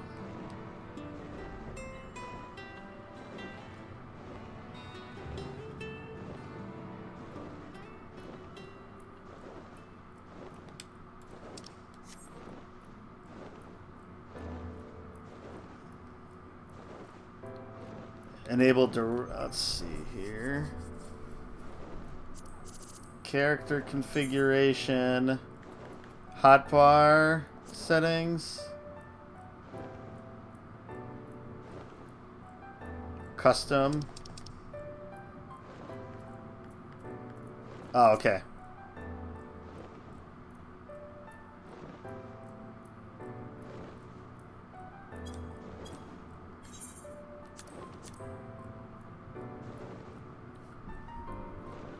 The first and third bosses can give new players and even some veteran players troubles. Okay. There we go. I'll have to set that bar up so it has a lot of useful stuff on it.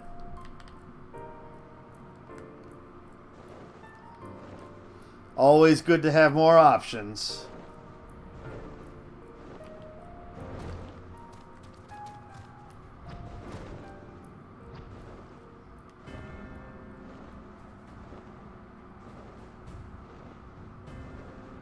Appears nobody wants to run Amarat.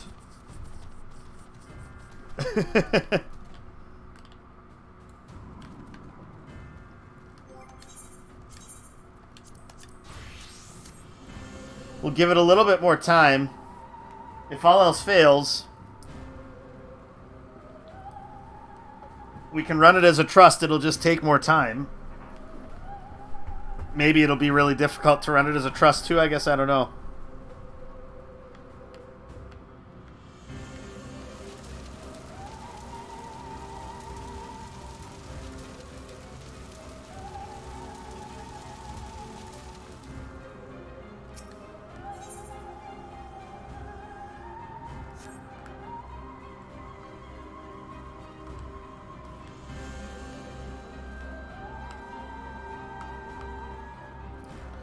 First boss just has a lot of AoEs, but you do want to get behind a rock to avoid getting killed by the meteor. Okay.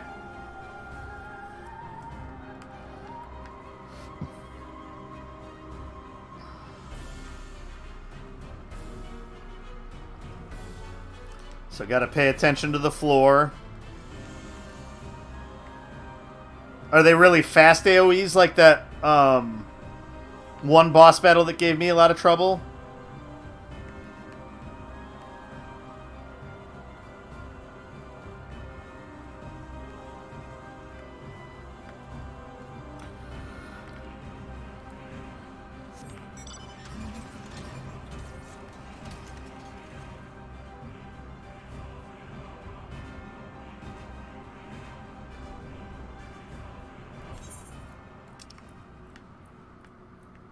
Yeah, there's absolutely nothing to do here.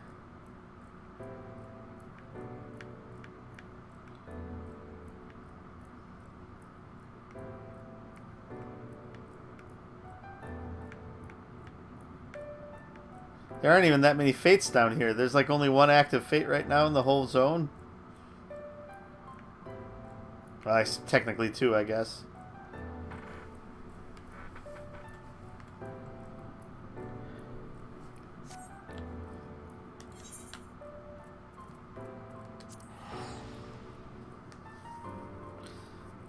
It'll give us something to do at least. Get some more gems. Oh, of course. Alright. Well, I don't know if we're ready for it. We're going to have to be.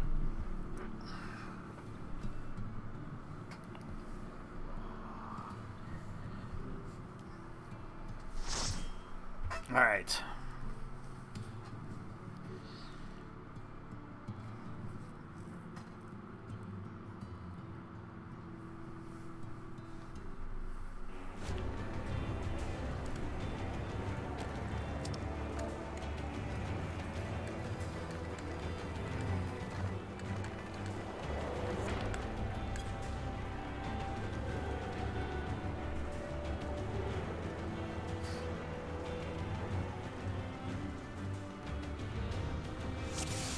Welcome to the final days of Amarat.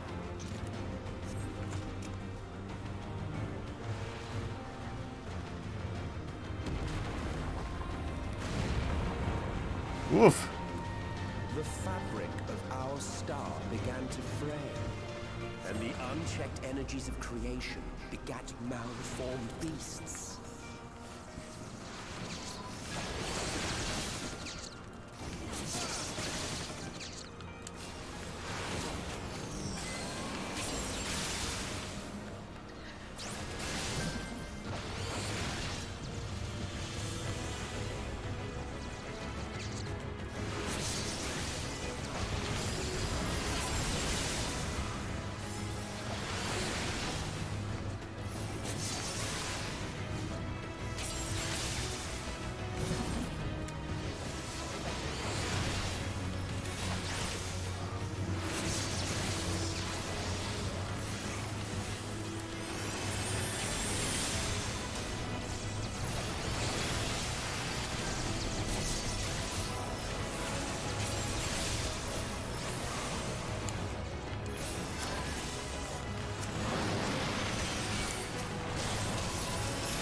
Whoa.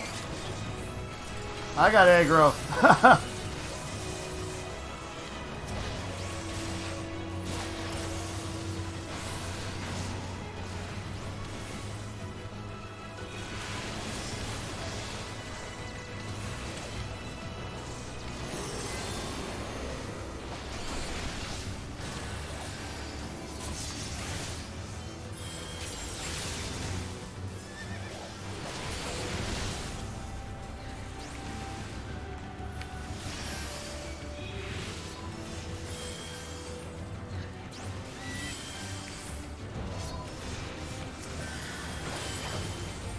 Hup.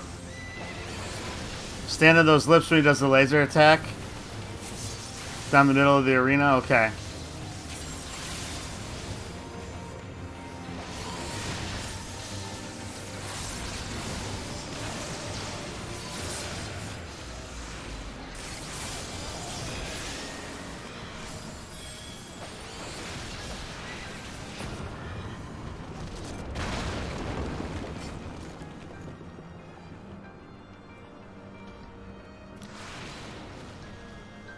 That's the first boss you were talking about, Baby Smell, with that last comment? Living not in their wake, but blood and ash.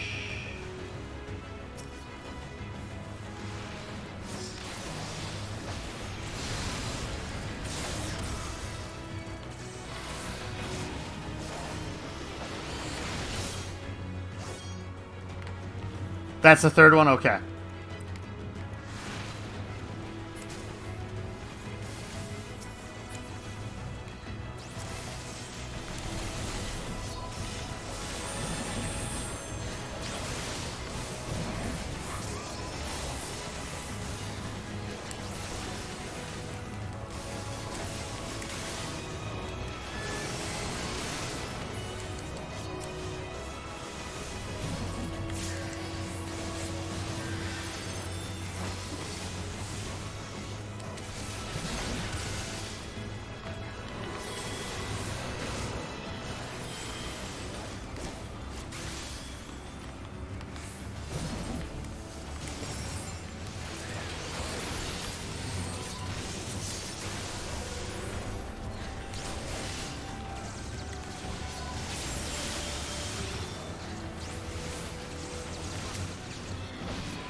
Oh, shit.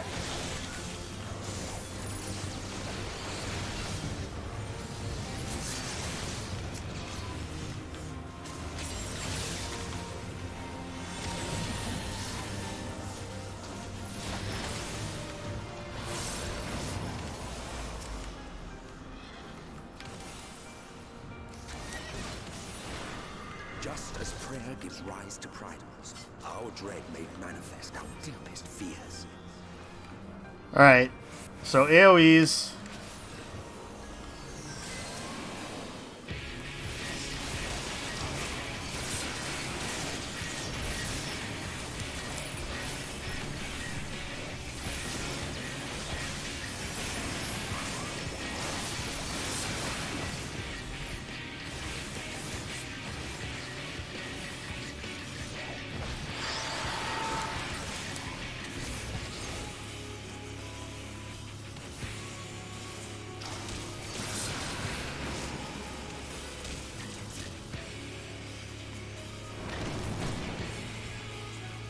I don't know, I didn't put that in the right spot, did I?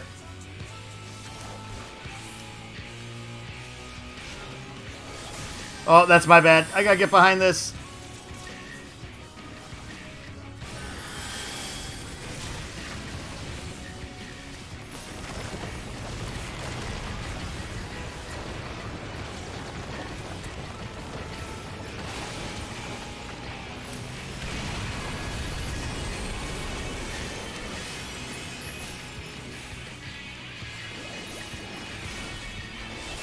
Oh, there was one right next to him, too. Damn.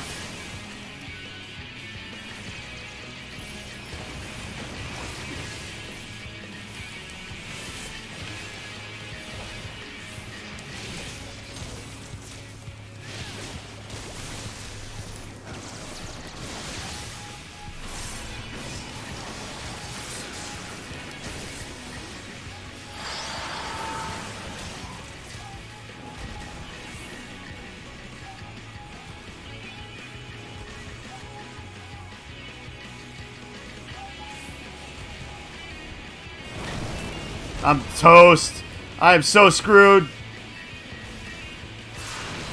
Yeah, I was so toast.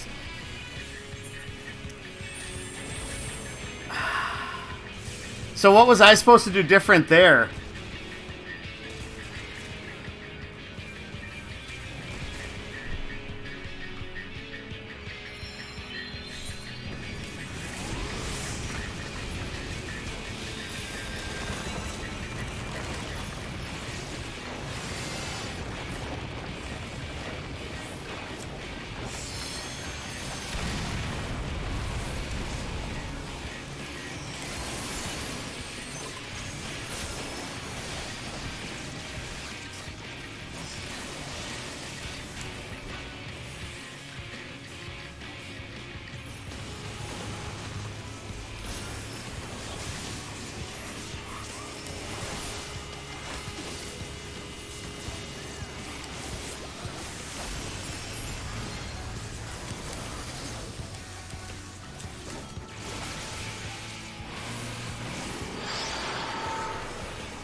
Ah, don't go back there.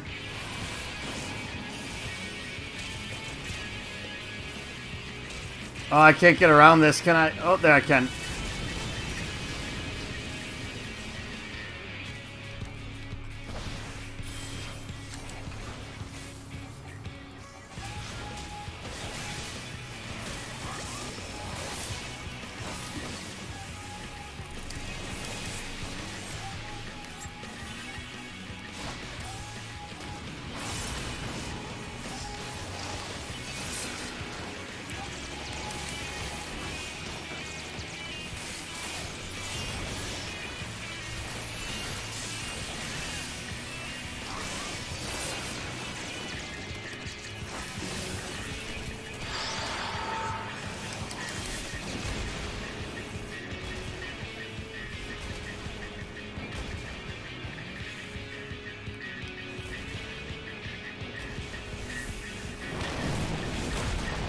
Damn it.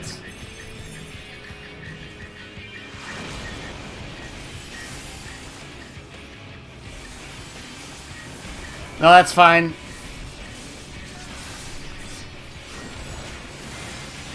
Well, they almost got him, at least.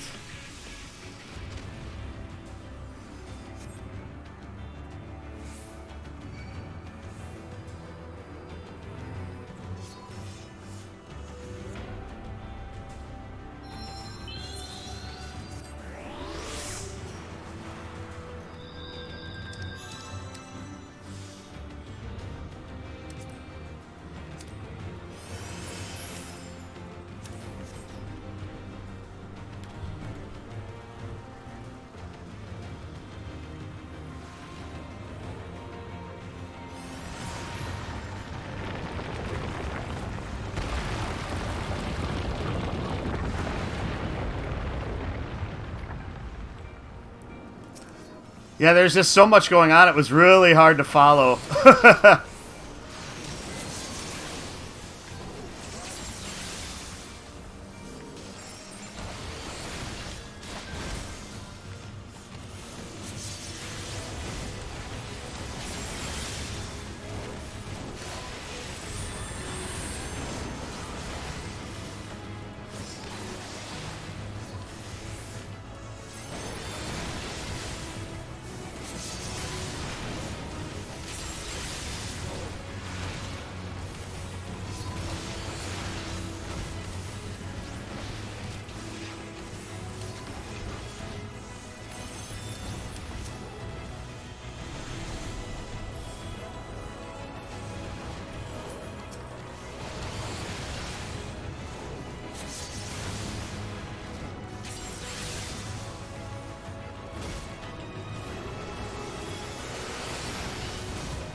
The cities burned. The waters ran red with blood.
Alright, so the second boss.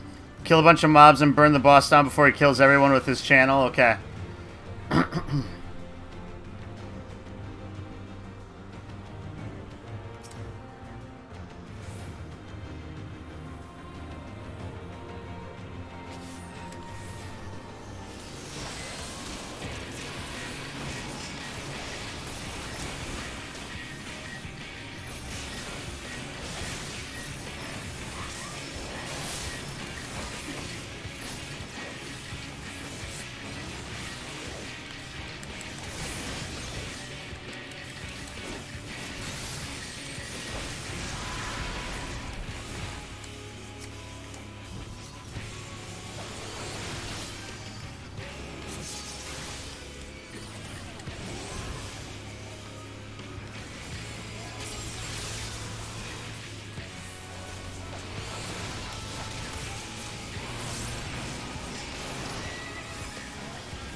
Ah, damn it. I am not targeting the right things at all.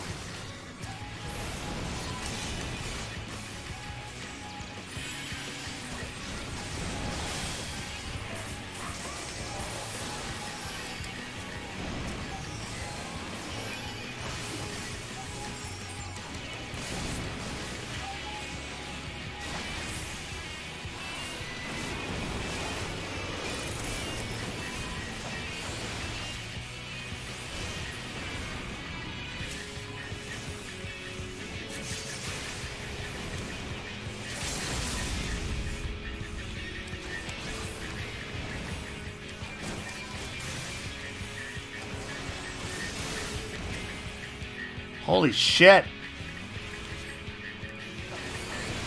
They just keep coming.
Oof, we got him.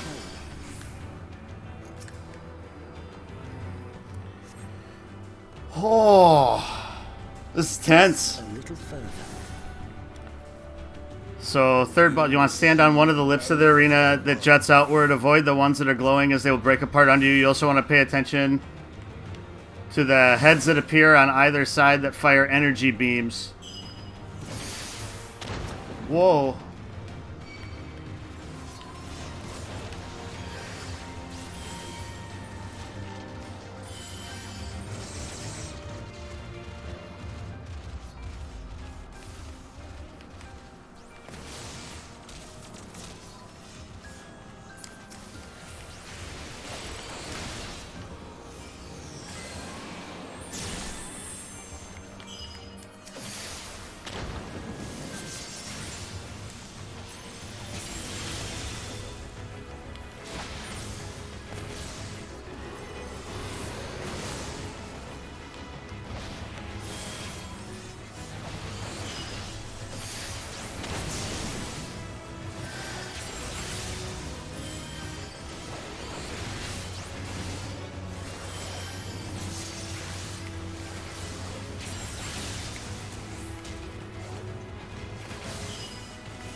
Oh.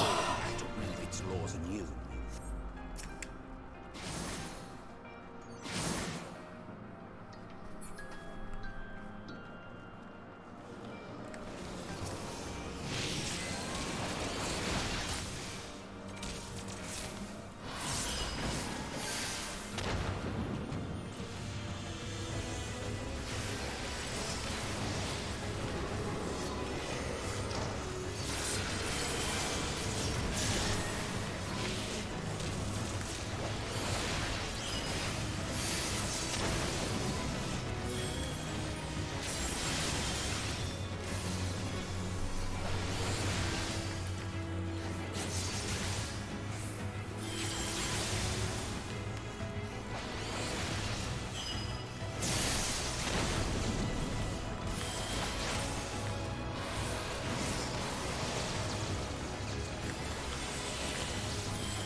Final boss, huh?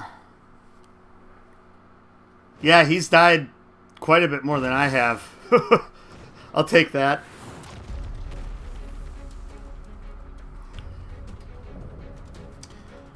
Chthonic Riddle Therian.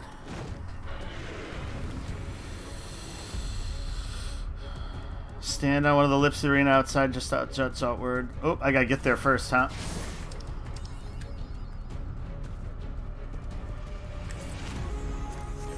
Okay, so one of those things.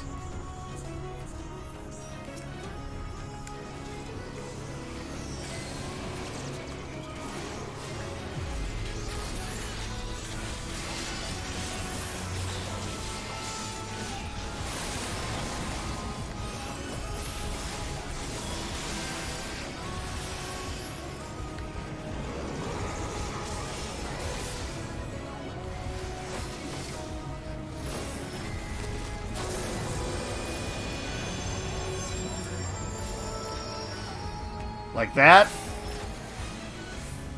I suppose there's one up there I could have done, huh? Oh shit, get back. Oh, I went the wrong way. Ha!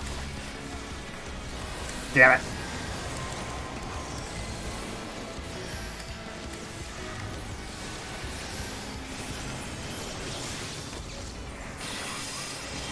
Holy shit.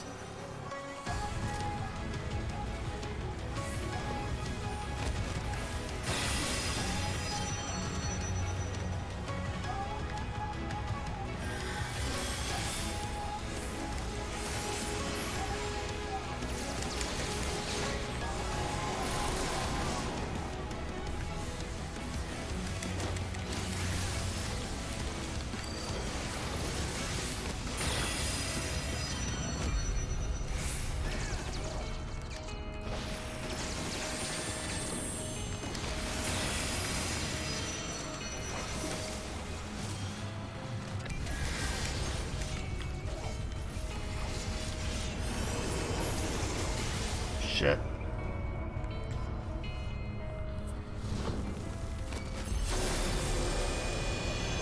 Oh, that knocked... Ha! Shit. Well, I wasn't sure how that happened. Fuck.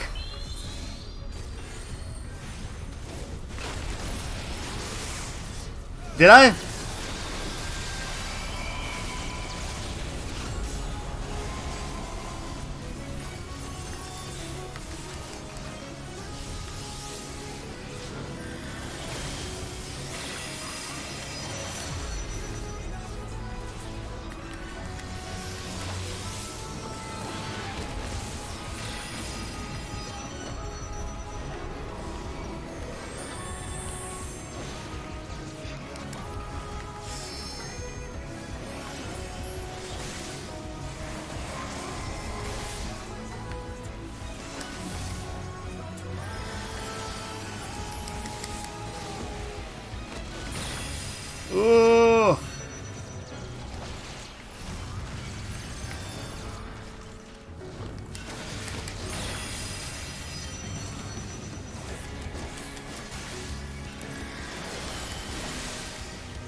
Oh, shit.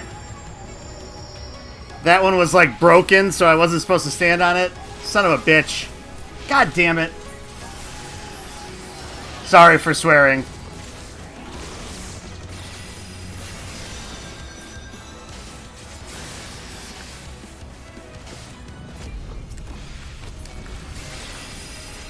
Oh! Damn it. That's so hard to see. Ah! Sorry.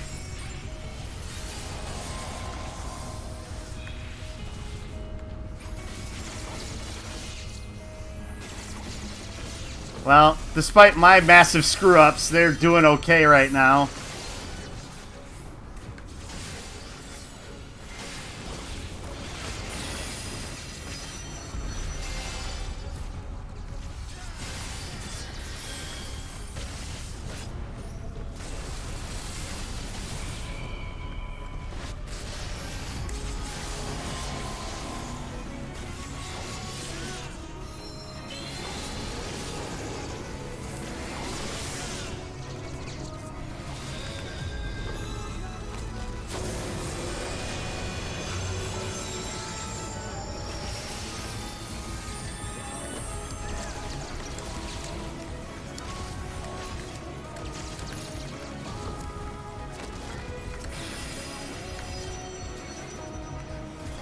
What?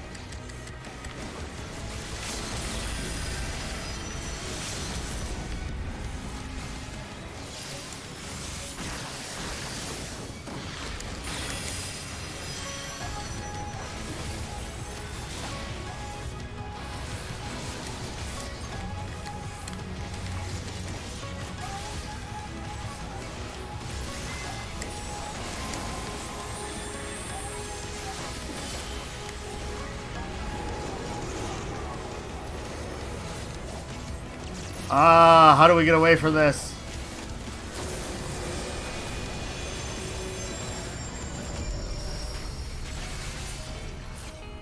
Uh-oh. That's a wipe, isn't it? Where were we supposed to go on that last one? I was gonna say, we did. We ran out of ledges, didn't we? We'll see if Vicious can hold him off here. That's a lot of damage for just a tank to do, right?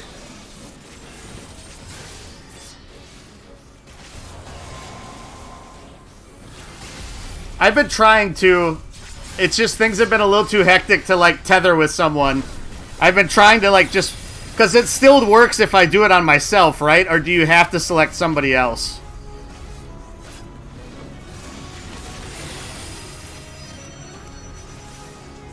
Yeah, I've been, like, I have it right now. I've been trying to catch it when I've noticed that I had it.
We missed that that loot coffer before.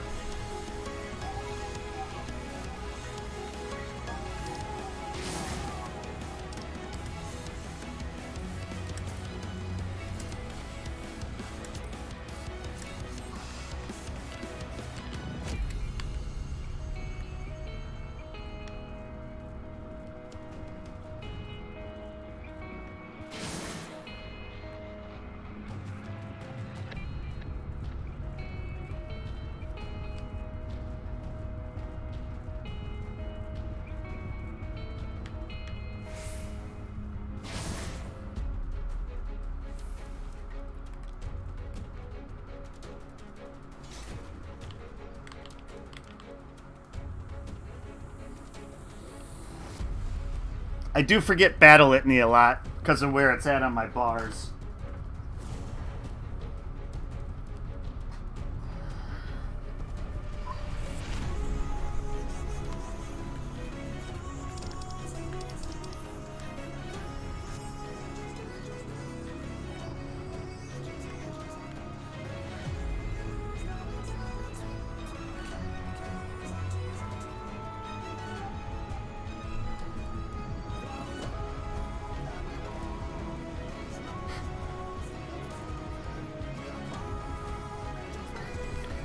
Yeah, I've been trying to use it. Yeah, I've been trying to use it when I get to like either full thrust or Raiden thrust. I've been trying to use it on those or Nastrand if I can. I might not get it every time it goes, but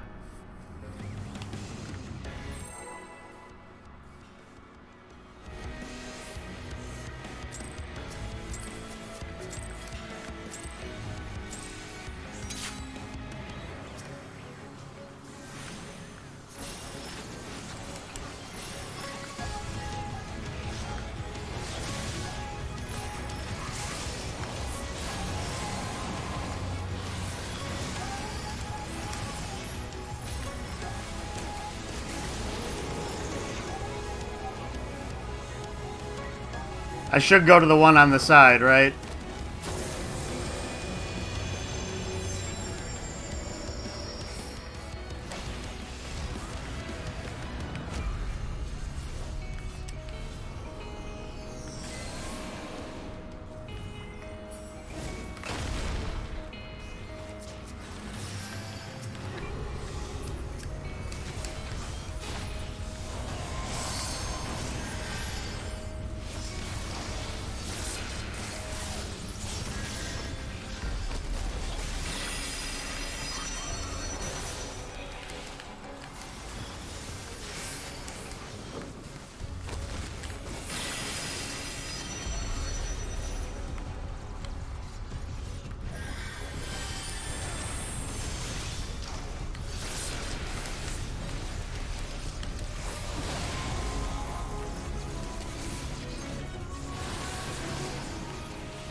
Oh, shit.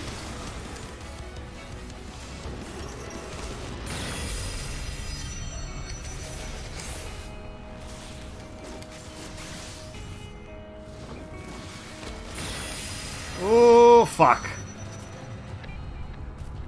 Oh, the healer died, huh?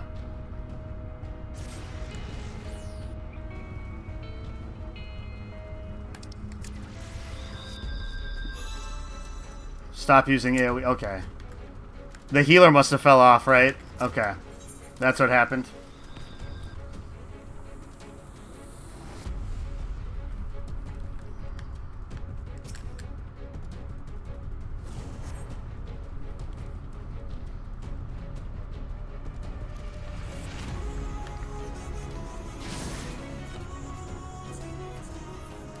Yeah, because I feel like I'm mostly doing the right things. I mean, I'm missing steps and rotations here or there, but I should still be doing decent damage output.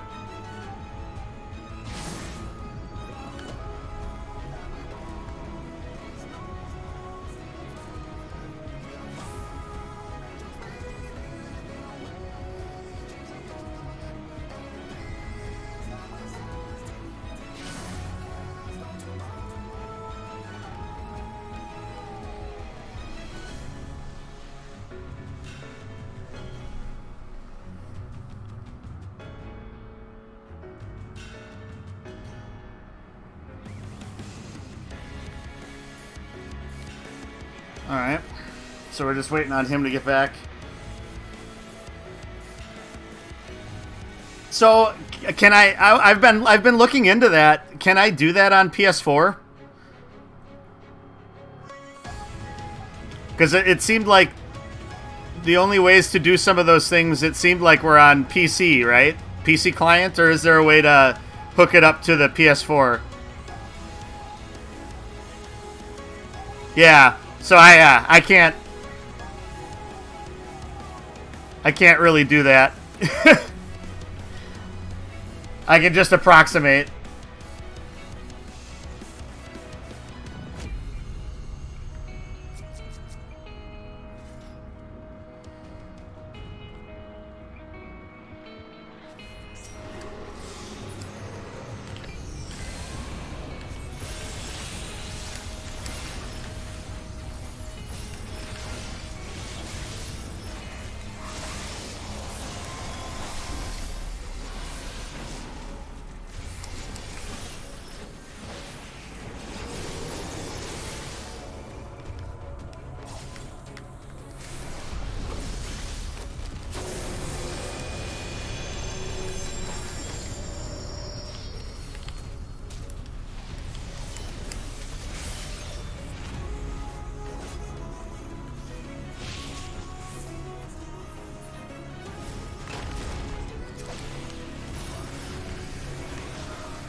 Oh, get out of there.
Oh, shit.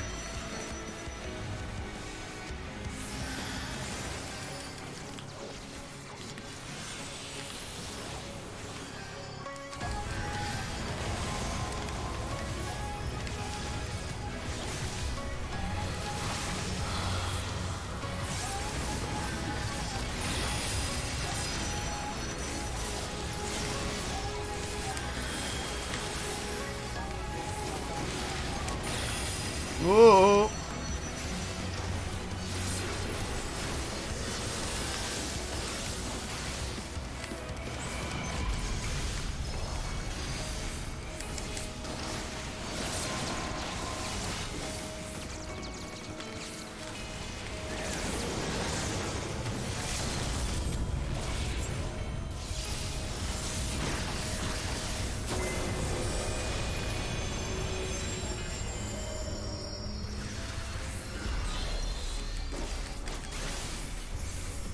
Oh, we did it. Oh.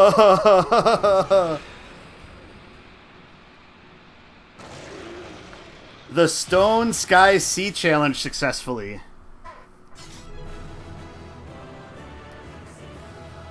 What is the Stone Sky Sea Challenge?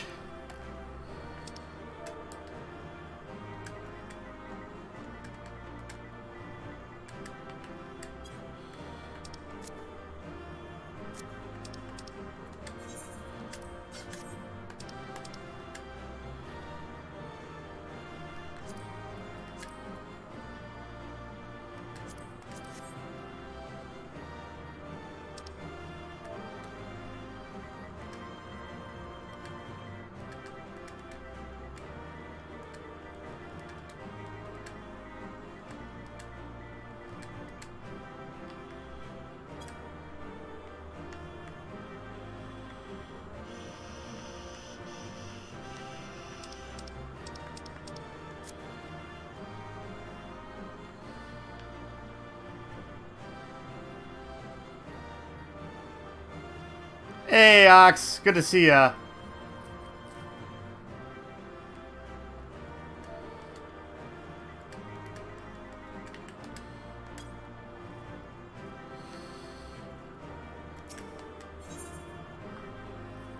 You can see me, yes. Oh. I received a player commendation. That is surprising to me. Only because I said it was my first time, I suppose. Oh, well, now we can relax for a minute until we have to fight our next big battle. Oh. Hydrate. Well, well, you prevailed. Yes, we did.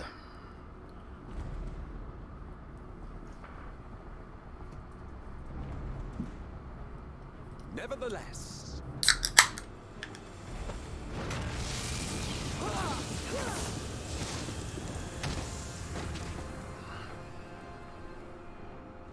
Thanks, Ox. Your performance was underwhelming, and I remain unconvinced of your words. It was a little underwhelming. Of your misbegotten ilk, no doubt. But should I bring my full strength to bear, well, you would be as leaves in the wind.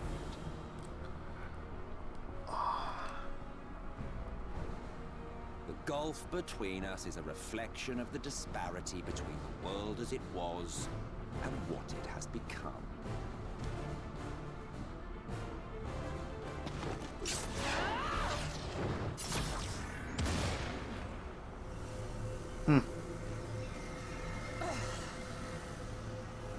Our worlds may not live up to your lofty standards, but they are our worlds, our homes, full of life and love and hope.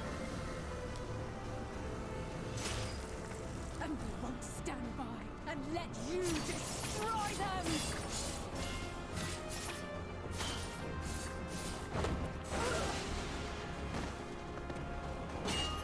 Alizé! You are a mistake. For we who have known perfection, the shattered source and these shards are ghastly mockeries of the true world. The ephemeral lives you exalt are pale imitations, utterly devoid of meaning.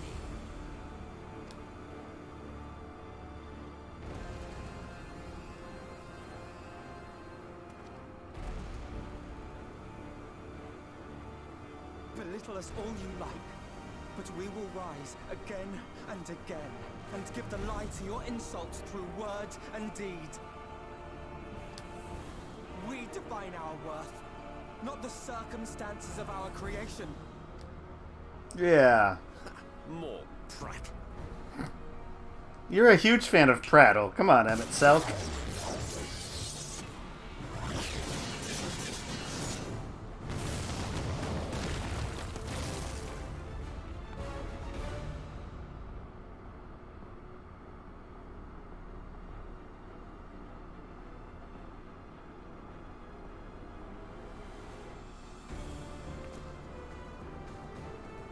Fool.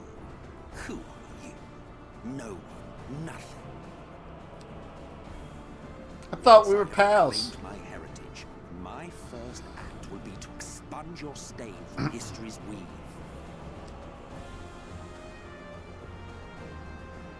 My world will have no need for heroes.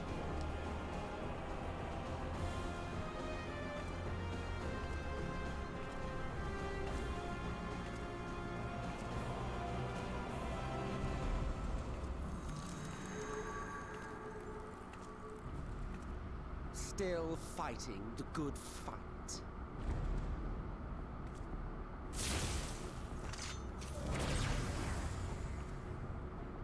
Hmm.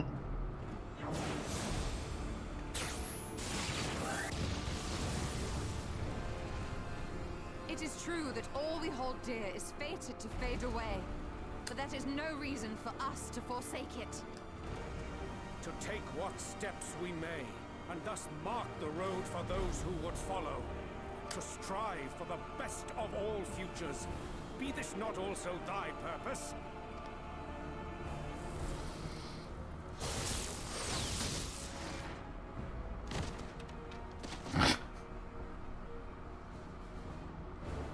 All of our friends are unconscious. Do not presume to speak of my future.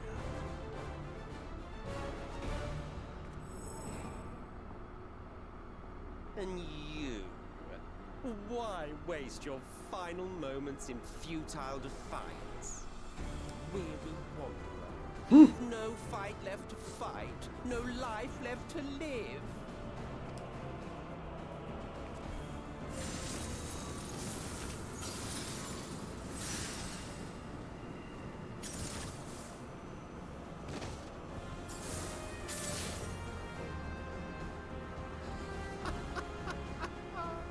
You see, the light will not be denied.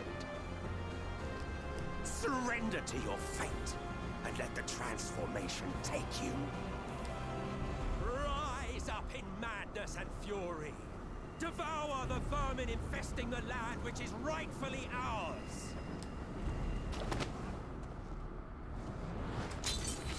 Oh yeah, I forgot about Thancred. Reen's still here too.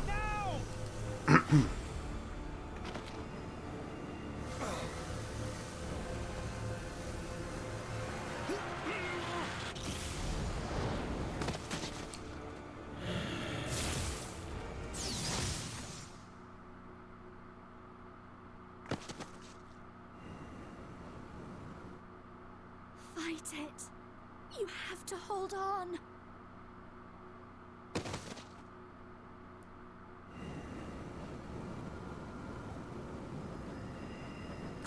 They'll be okay. Will we be okay?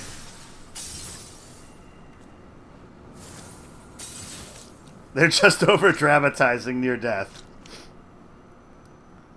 As we, vomit up light.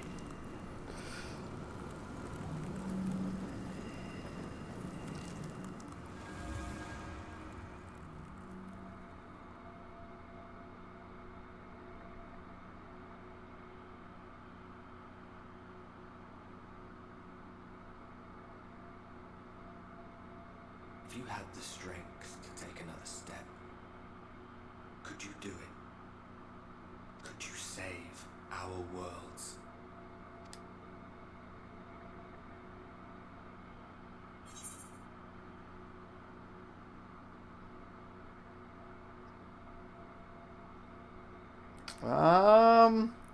So like, okay, so the first one, you know I could is like, you know, the bravado that the Warrior of Light usually has. Like, what all by myself? Is this like enticing him to fight alongside me? I'll just choose the first one.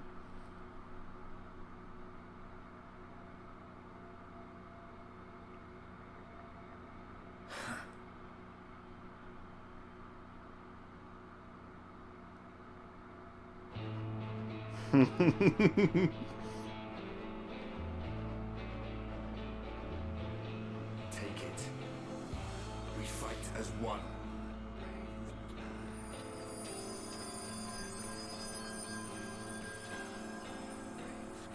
It's all bloody, you.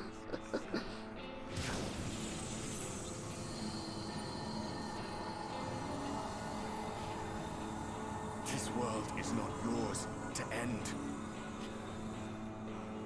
This is our future. Our story.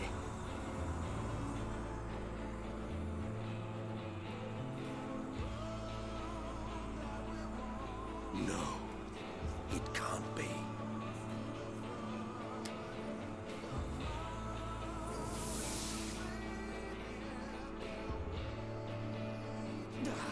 That trick of the light. You are a broken husk, nothing more. How can you hope to stand against me alone? We stand together!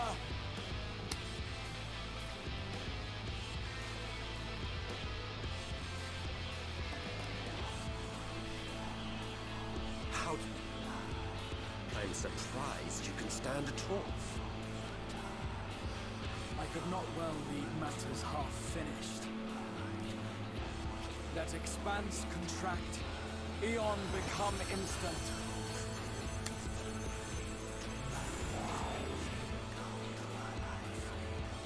Champions from beyond the rift, heed my call!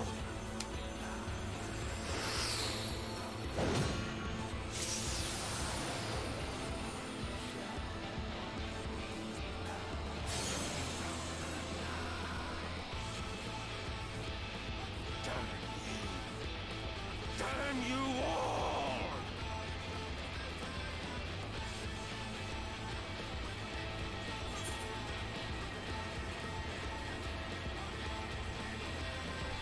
Ends this day. One way or another, it ends. It's just gonna take the Exarch. It takes time for the Exarch to bring these people in.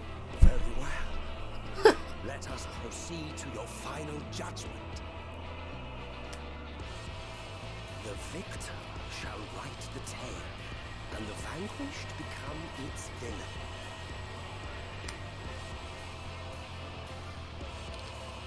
But come, let us cast aside titles and greetings, and reveal our true faces to one another.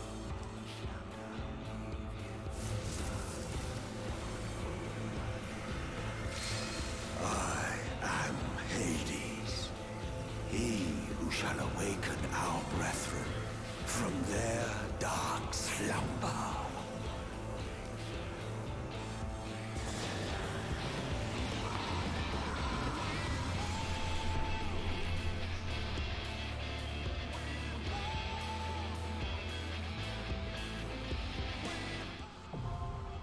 The dying gasp. It's also going to take him 20 minutes to change forms.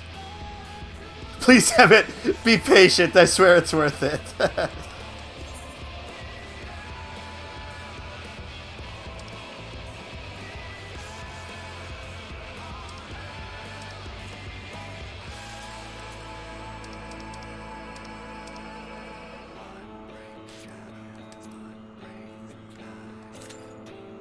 "10 minutes."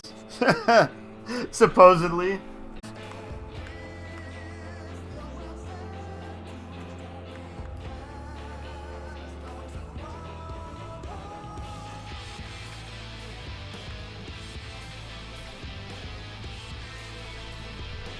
Termination. The weather is termination.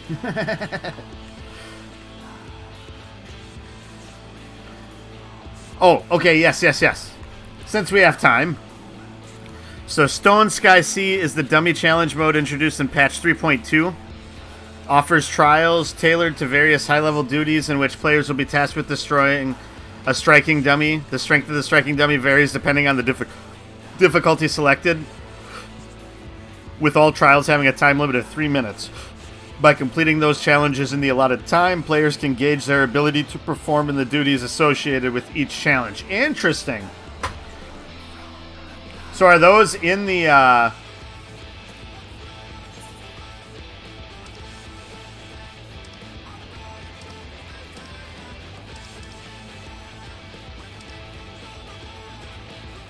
Where are those at?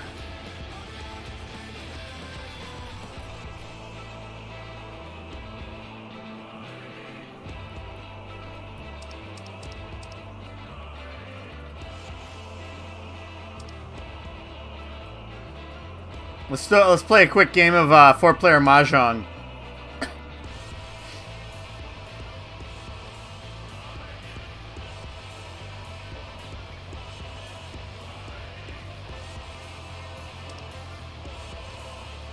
Have to talk to a guy to enter it? Okay. By Emmett Selk's own words, you are no one, nothing. Your life a ghastly mockery of past perfection, utterly devoid of meaning. Yet despite his endless refutations of your worth, mankind has dreamed and struggled and survived. Even now, you fight to preserve your future and spare 2 worlds from unimaginable destruction. The moment has come to make your stand, to call upon every last reserve of strength. Fight for those who shared your journey, and for those you met along the way. Fight for those who awaited your coming across the boundaries of time and space. From distant stars yet undimmed, you are joined by 7 summoned champions, for only together can you hope to prevail against the staggering might of this ancient Ascian, the immortal and implacable Hades. You have to unlock it first, of course, obviously. Tombstone of Revelation and Allegory, huh? I don't know that I've... Was I getting any of those for... Okay, yeah, I've been earning some of those, huh?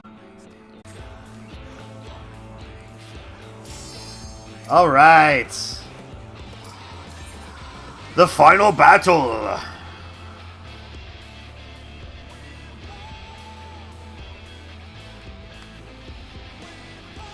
Come on, don't screw us, healer.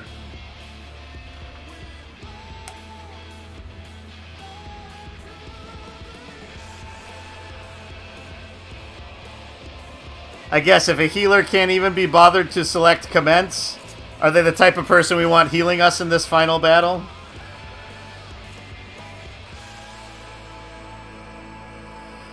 Oh, shit. Yep.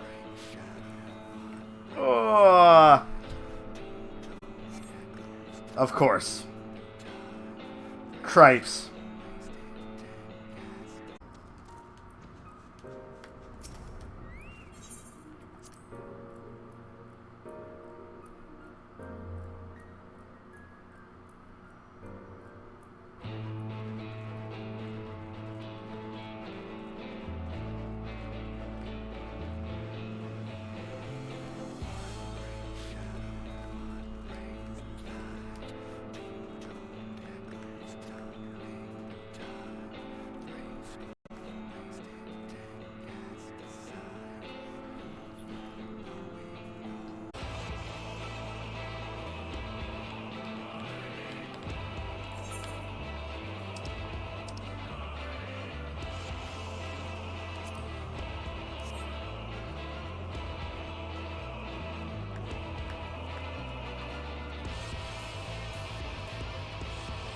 Was WoW even out then?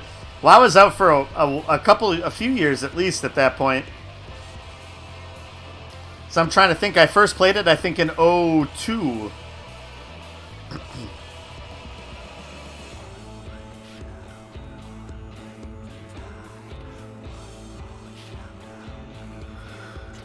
Oh, this Q is killing me. Fairies will heal people automatically, though I don't know how their script works. You can also order your fairy to use special healing abilities like AoE heals and a channel heal on a target. Okay. Yeah, because I knew there was something like that with the Scholar.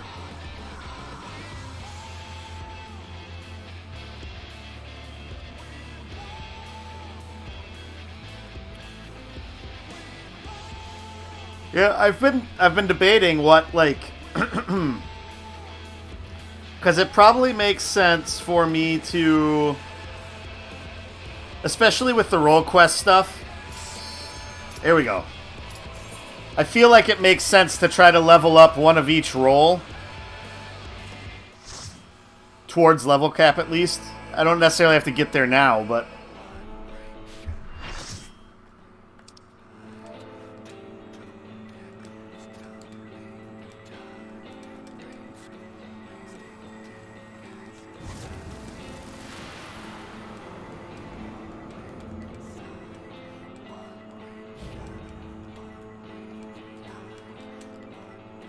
Show me your vaunted strength, and I shall expose the lie of hope it's better than the last dungeon. LOL.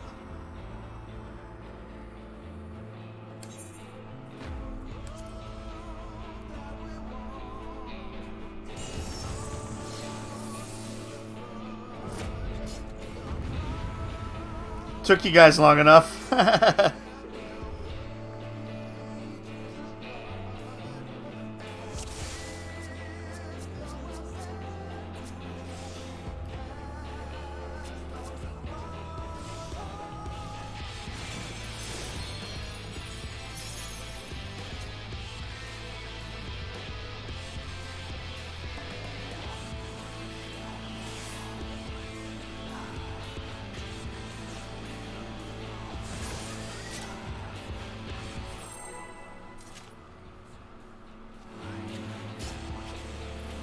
Commencing in 20 seconds.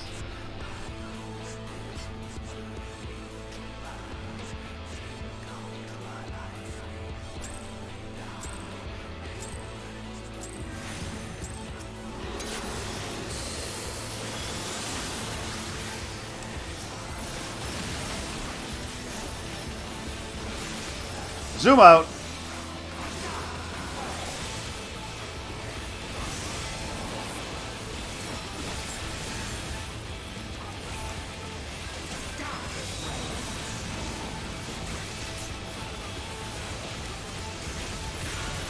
Oh, I did not quite dodge that.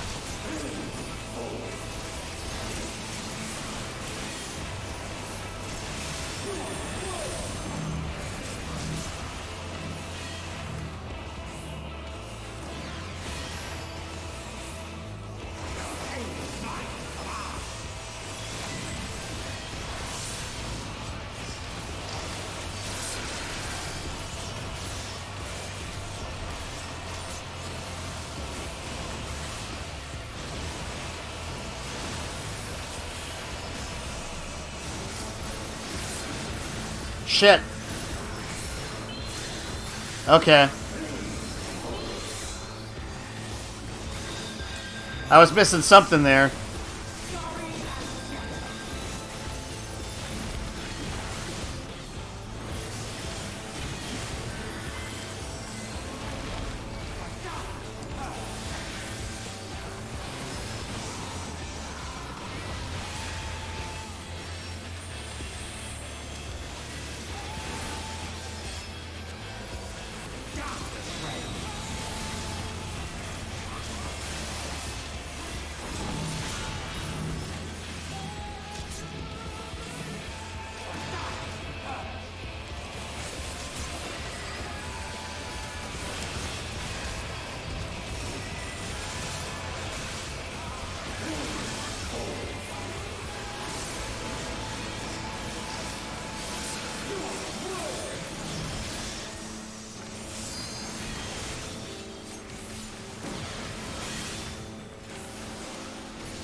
Stack, stack, stack!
Oof.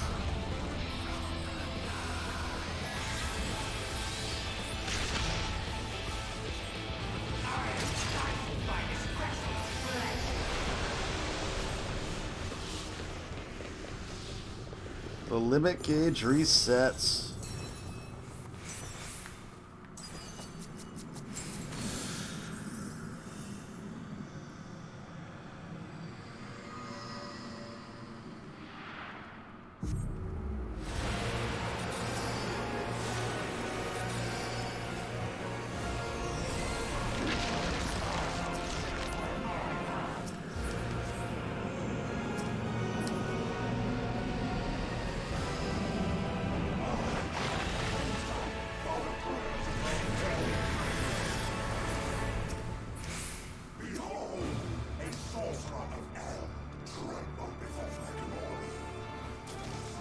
He's like full of faces.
I was just outside the heal range. Fuck.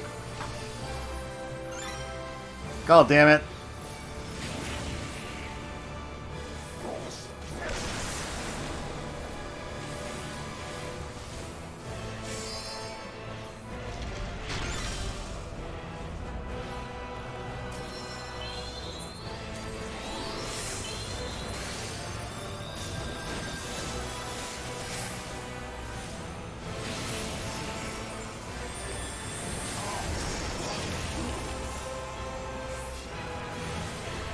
Oh, I'm the lucky winner.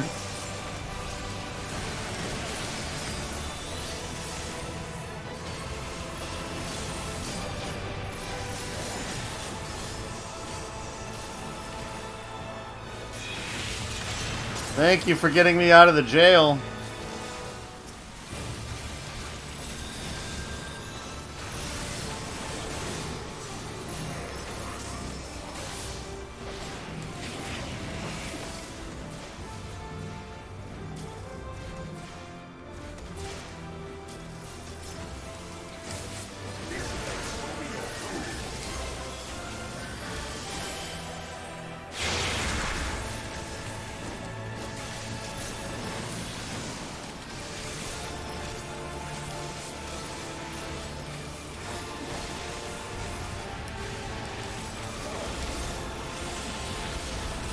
Oh, we gotta get over here.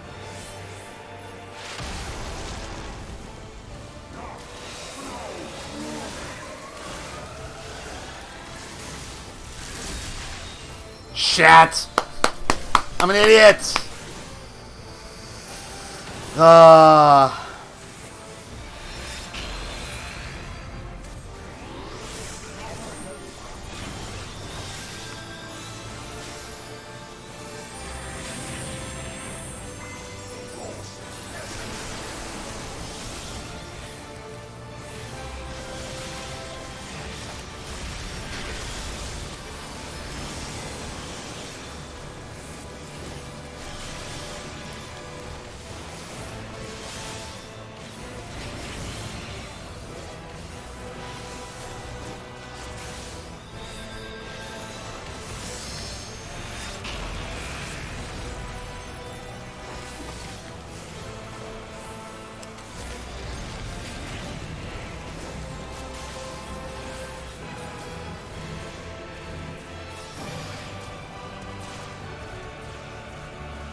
Why do I keep getting jailed?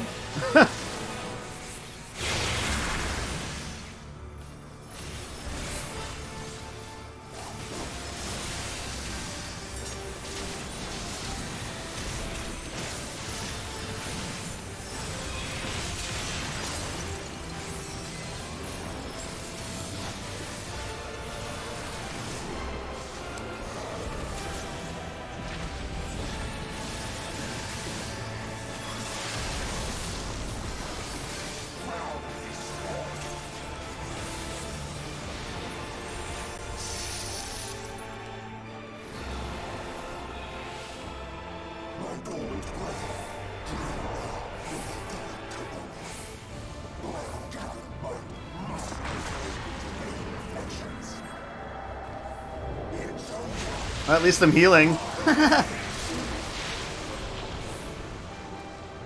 The light within her champions grows faint. Oh shit.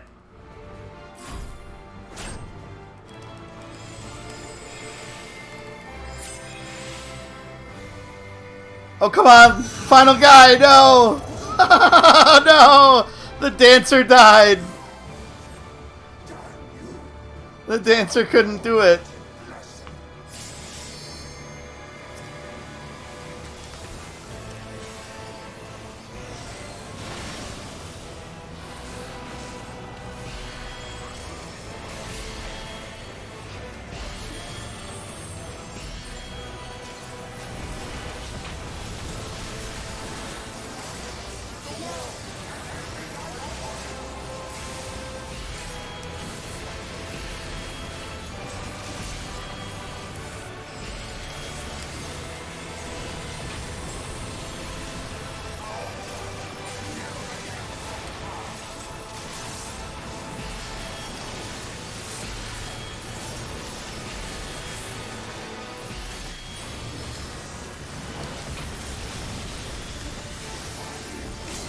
Almost got him. Yeah.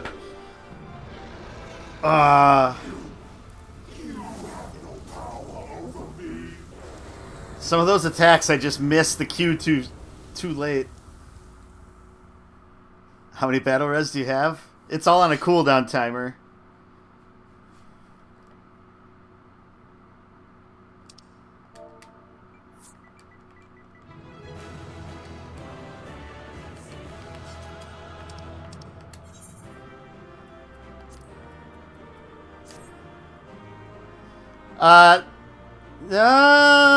What is the timer? I can't remember.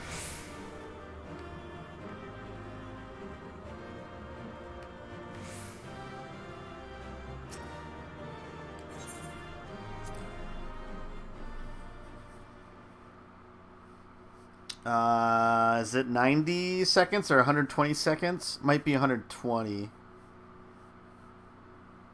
And while you get 2 max. No, you get more here.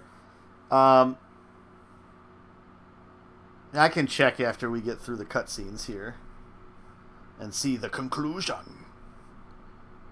Well, kind of. There's still more story. Will not yield. Should I submit to this?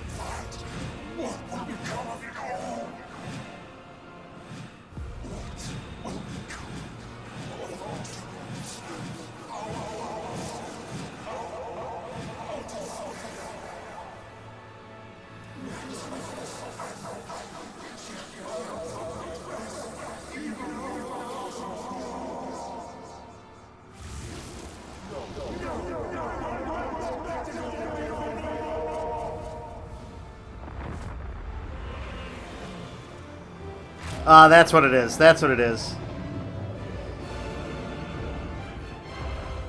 And like white mages have swift casts. Ooh, nice thank red.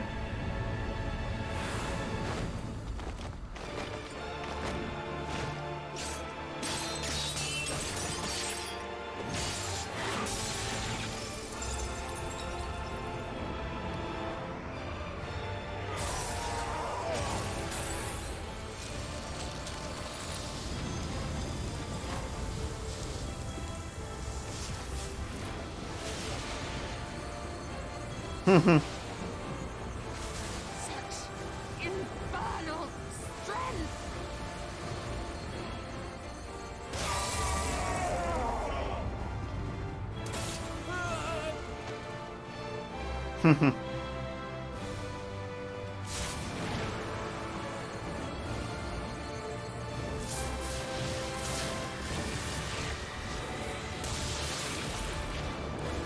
Now!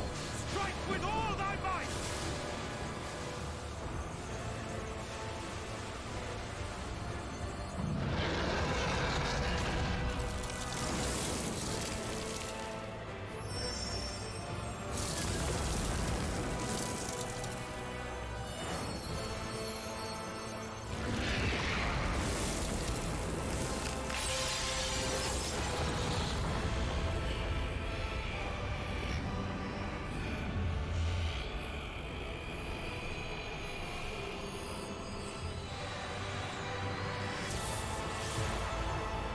Ah. Nice.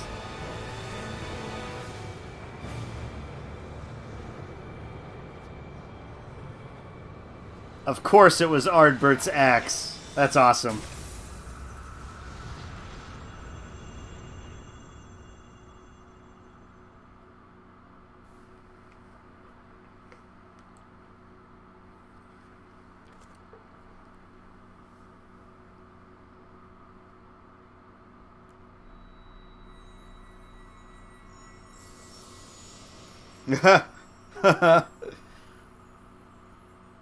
This isn't good.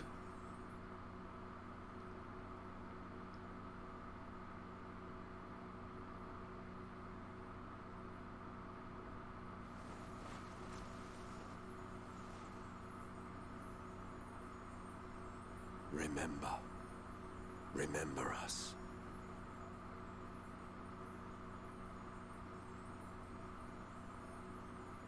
Remember that we once lived.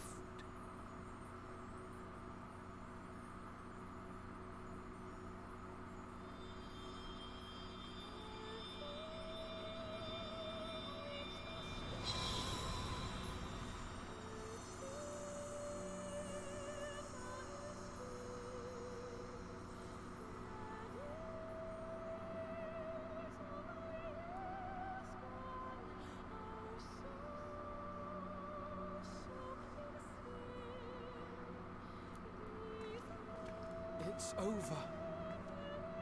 MSQ is no more. More importantly, how do you fare? I think I'm fine.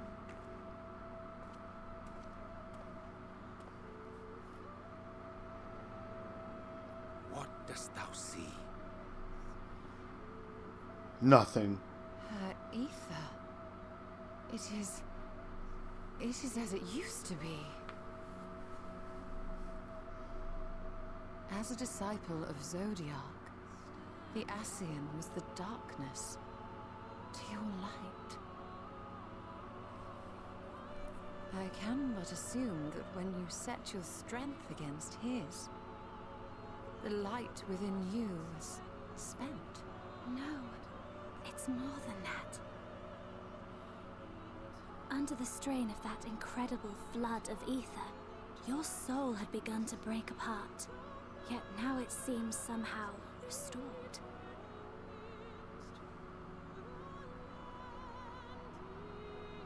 I tried to help you before the battle, but Selk stopped me. So, how did you... exactly what did you... Can you tell us what happened? Ardbert.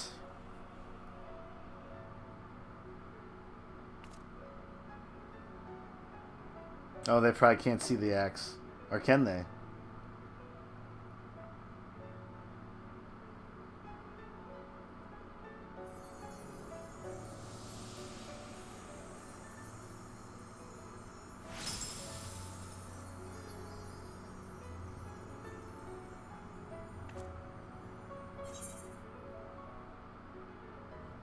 I'll explain it all another time.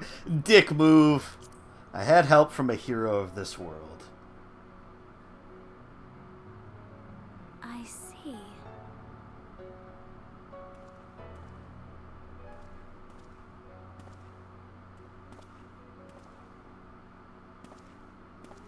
Well, it's...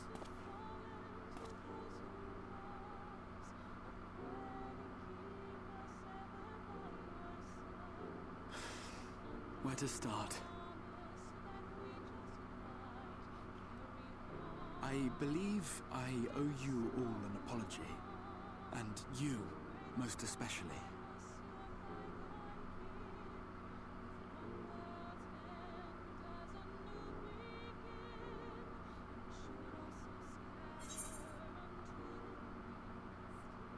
It's good to see you awake, Grahatia. Yes, you owe us. You owe us for such a long ass queue time. Come on, Grahatia.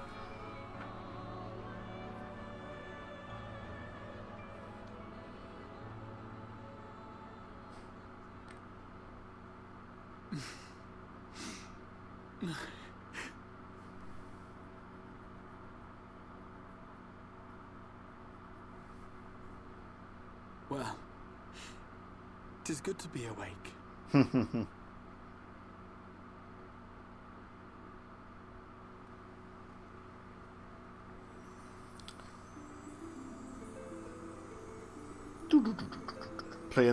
Playing the harp.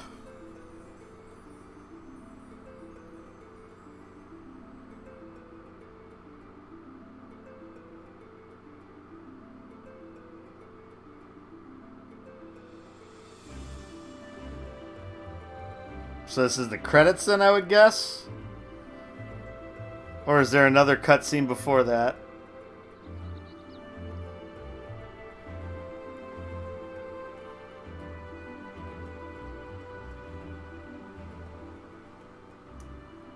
So those mad souls dove straight into the ocean over there, did All I could see from here was the whale, Master Chai. 'Twas surely Alphino and those friends of his. They did something heroic, my words. You need only look up there for proof of that.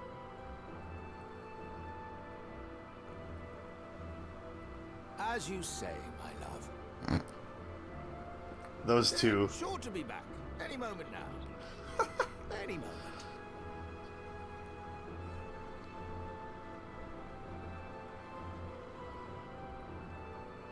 Any moment. Maybe. They are coming back, aren't they? Sort of.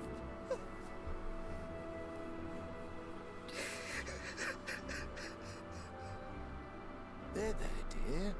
Everything will be all right. I was gonna say the whale left. How do we get back out of the water? There, look, Oh, over there, we just wash up on the beach.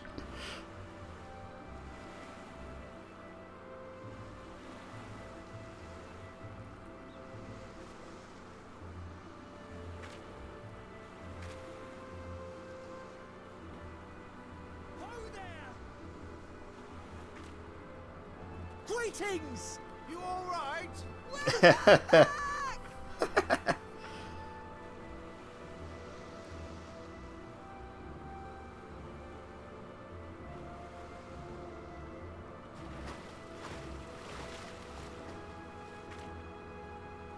I was gonna say, check on Elfino, check on Urianger. We'd be swimming the whole way back. Heavens. Heavens.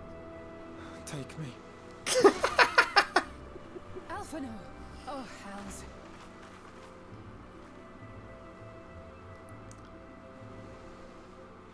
Oh wait, there is no Urianger.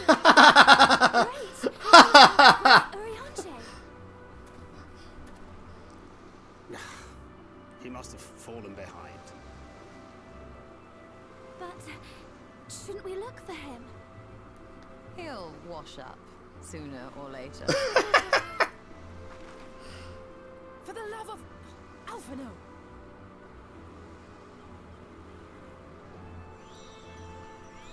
Welcome back, dear ones!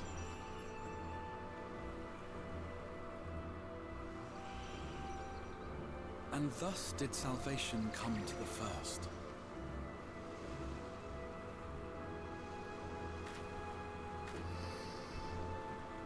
The lamps of Amarot will fade along with Emet-Selch's enchantments, and the depths shall be as once they were. Just laying there, lifeless.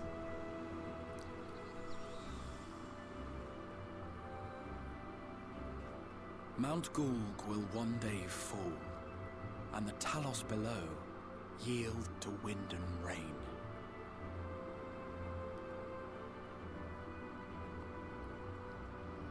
This tale, too, will fade with time, passing into legend as the world heals and moves on.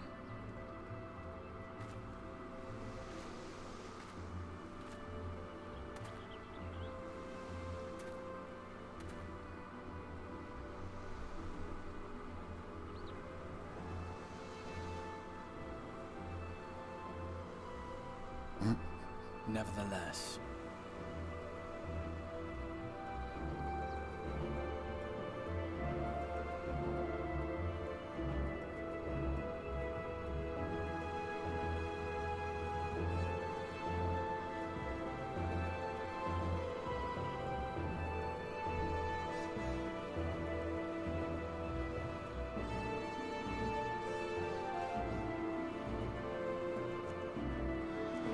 There still is no Urianger. No, oh, there he is. There he's there. He did wash up.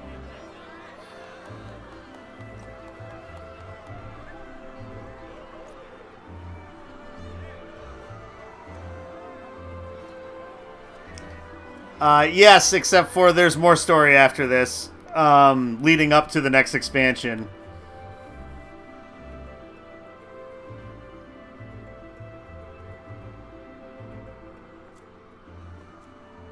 as ether obeys the cycle, as death and decay gives way to new life. Yep. And a new raid.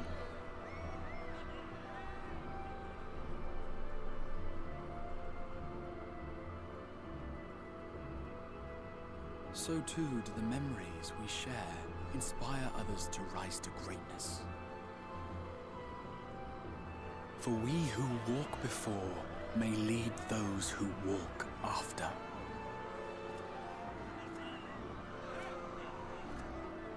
Your road goes ever on.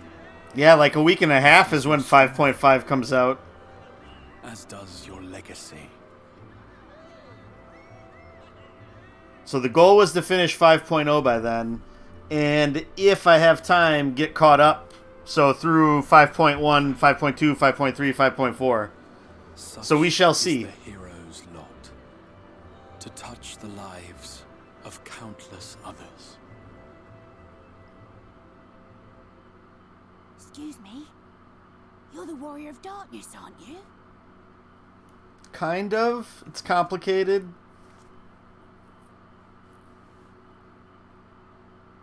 Where are you from, really? And how did you get to be so strong?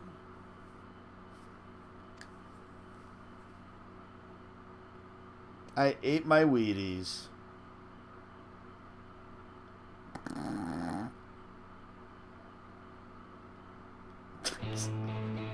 That's seriously the ending?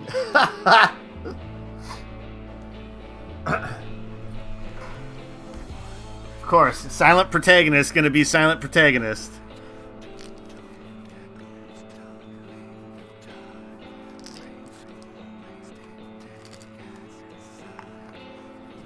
Dun dun dun dun dun dun.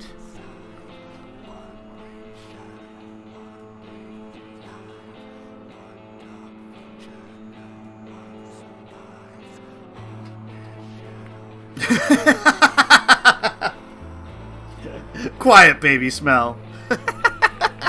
I didn't grow up to be strong at all. I actually rely on the rest of my party to finish the content for me while I lie face down.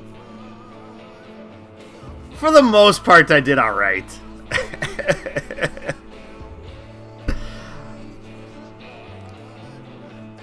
So yeah, this is the end of the initial release of the expansion content.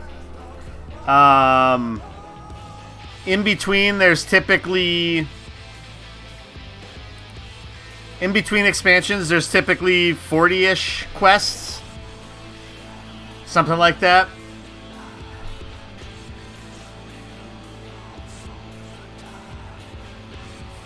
And so, like, that's like the next stuff. And that finishes off this story. So usually the third update of the expansion, 5.3, is where the actual, like, wrapping up of this storyline is.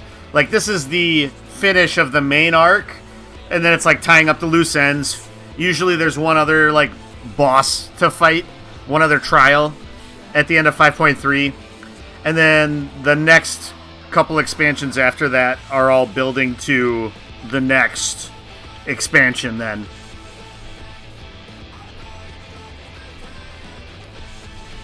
So, yeah.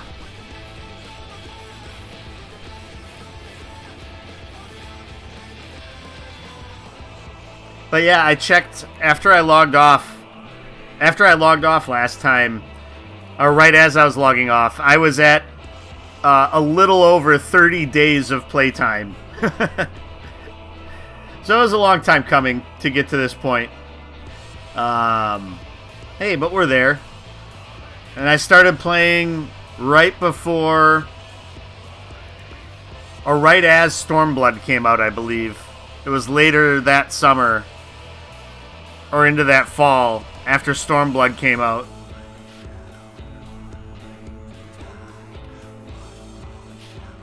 I liked it a lot. I thought the story... So yeah, so what did you think of Shadowbringers? It's not quite over yet, obviously, but you'd like to know what I think. I don't know. I thought it was pretty awesome. I think they did some good stuff with the characters, and kind of the feeling of being imperiled was interesting. I do really like that they set the... like, the nugget of the Warriors of Darkness with Ardbert and his clan, that they set that up, like, leading up to Heavensward, even. So I like that they kind of finally, like, wrapped that back into that. And I think it was a smart idea to have his companions be the role quest sort of nuggets that you're going towards. I think that's a smart way to do that, too. Yeah, I mean, just lots of really smart, like, connections to things that they had set up before. I now understand why you had to finish the Crystal Tower before you could start. It was either before you... I think... Was it before you could finish Heavensward? Or before you could start Stormblood? It was one of the two. So I understand now why Crystal Tower was necessary, because they needed this story hook for this point.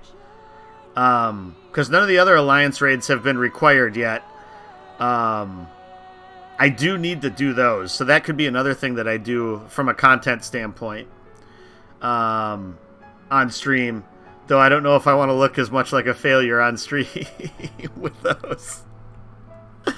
No, I think it was really good to finally get to like having like the completely different world. I think was an interesting way to handle things. It allowed them to have a little bit more controlled lore, and they could do some different things with the zones, as opposed to, well, this has to look like you just walked out of Kurthus and into this new area, or, you know, you just went from, you know, this is an extension of Vilbrand kind of thing, you know. The Minfilia stuff was also interesting to tie back in.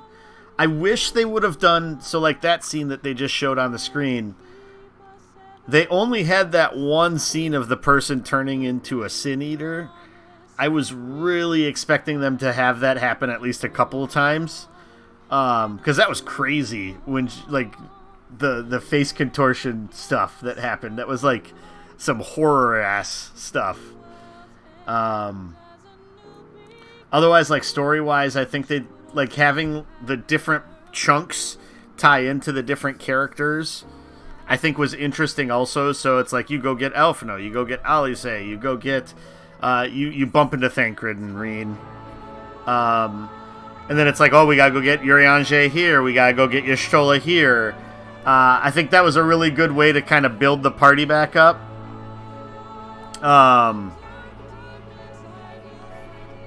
Yeah. I'm also glad that... So it's interesting. It doesn't seem like a lot of things were added to Dragoon from 70 to 80. Like Kurthan Torment. So the third extension of the AoE cycle. And then the last jump that we got at 80, which is an AoE jump also. So then they have two AoE jumps, one that you can only do with Life of the Dragon. That kind of makes sense too. Because Nastrand was 70, so that was at the end of Stormblood.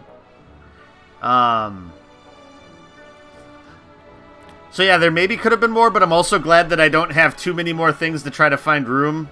Ride and Thrust too. And I do like that they're doing that more, that certain abilities transform into things by fulfilling other parts, because it helps to reinforce trying to do your rotation correctly, and that it just keeps hotbar bloat down. Which I'm guessing at some point they're probably going to squish abilities again to some extent. I hope not. I actually do think that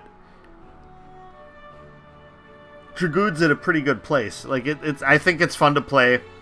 I need to get better at dodging AoEs. Gotta keep my head on a swivel. I seriously do think that part of the limitation is the size of the TV that I'm on. I don't have a whole lot of a view of things.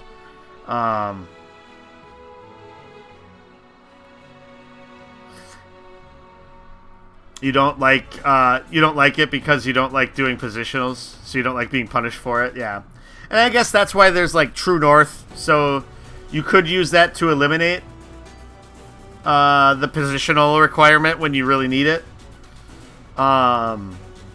Though I don't even have that on a hotbar. I don't think I've ever used it.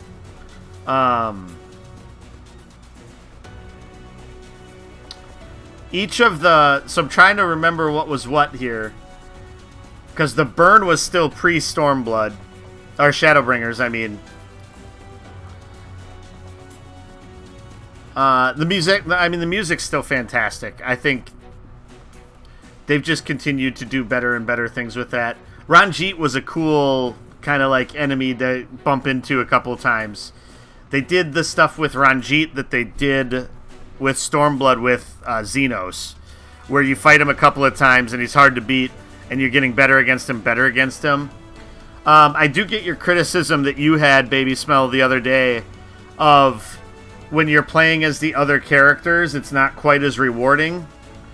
I do think it's interesting to do that stuff, but having it be like super lengthy battles and you only have a couple of abilities to do during that whole time takes away some of the dynamics of, you know, what you're used to with having a character with all these abilities and sort of different tricks to use at different times.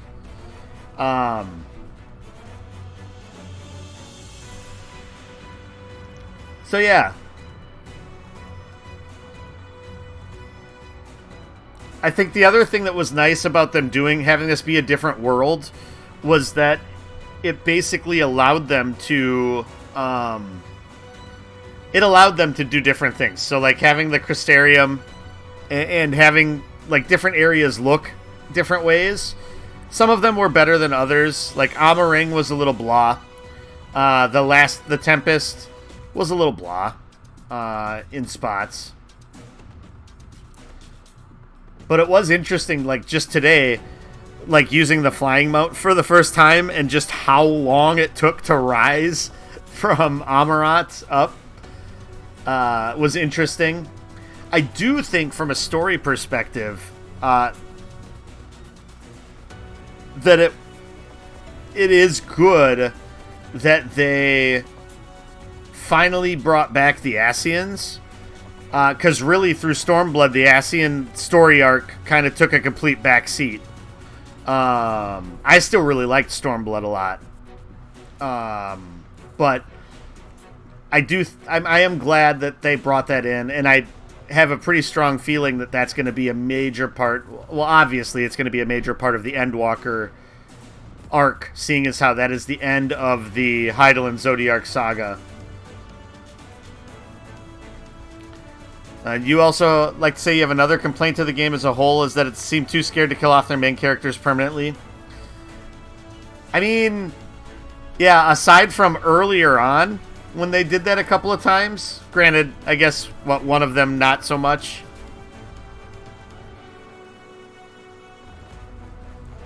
There is some truth to that, too. A timely sacrifice could go a long way. It's a weird way to state it. But yeah, because that kind of reinforces the stakes.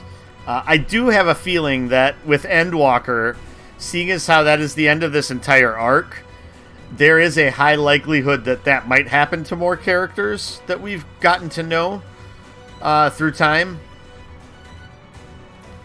So I'll be curious to see what happens with that. They do bait and switch a lot with people dying. Because really, from like a main Scion's perspective, is really the only one that's like dead. And even then I have my doubts. Papalymo.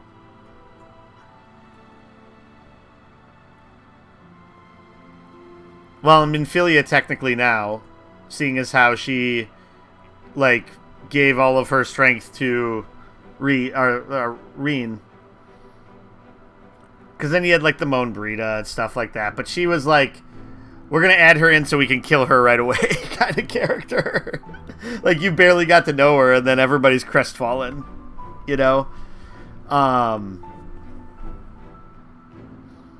trying to think.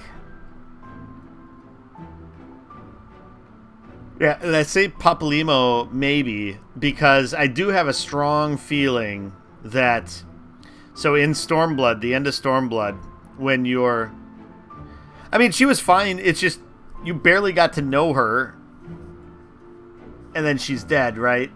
Like it didn't have the weight that like Minfilia being gone had. That happened like, you know, a little bit farther down the line. And they seem to do that every expansion. They didn't really in this one.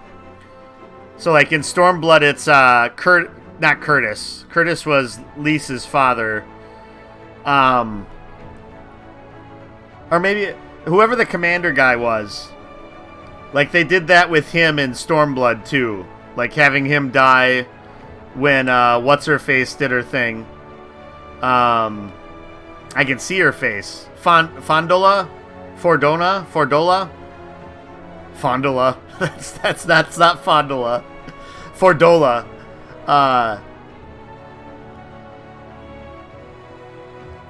But in this one, there really wasn't anybody other than Emmett Selk, I guess. You'd like to Fondola Fordola? I'm curious what they do with that character. I saw she was in the 5.5 trailer, so I know she's like jumping back into the story to some extent. I did not pay much attention to the 5.5 trailer. Mostly because I knew I was going to be finishing and I didn't want any sort of spoilers. The Xenos stuff is what... It's probably the most interesting stuff they did with Xenos, like that he's trapped out of his own body and demanding with Elidibus to have his body back. So it will be interesting to see where that stuff goes. Ultimately, my guess is, seeing as how we're going to Garlemald and Endwalker, it seems like a lot of the in-between content is going to be dealing with Garlemald. I suppose after... And that was interesting, Valthry turning into that, and then us killing him. That was interesting, too.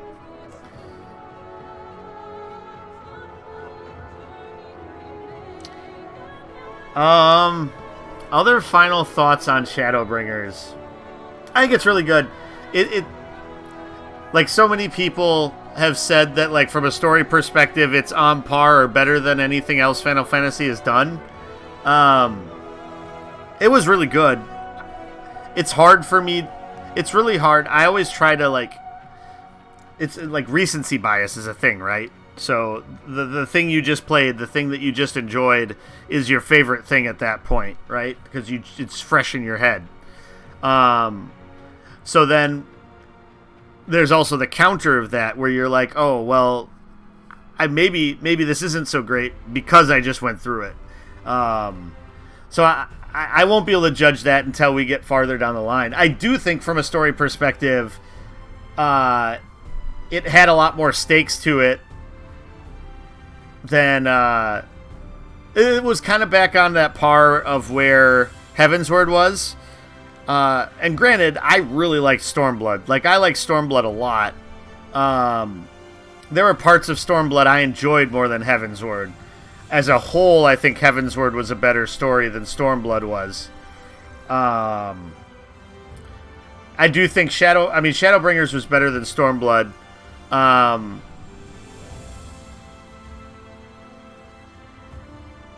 It'll be interesting to see where things go. Moving forward.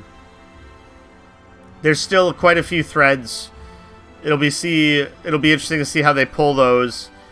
I guess the other thing I was thinking about is, so we have this whole other planet now that we can travel to. To what extent is Norvrant going to be a part of the Endwalker, like, story? Like, are we going to have to go back here for things? Or is the fight going to be completely relegated to the source? I'm kind of interested to see what happens with that.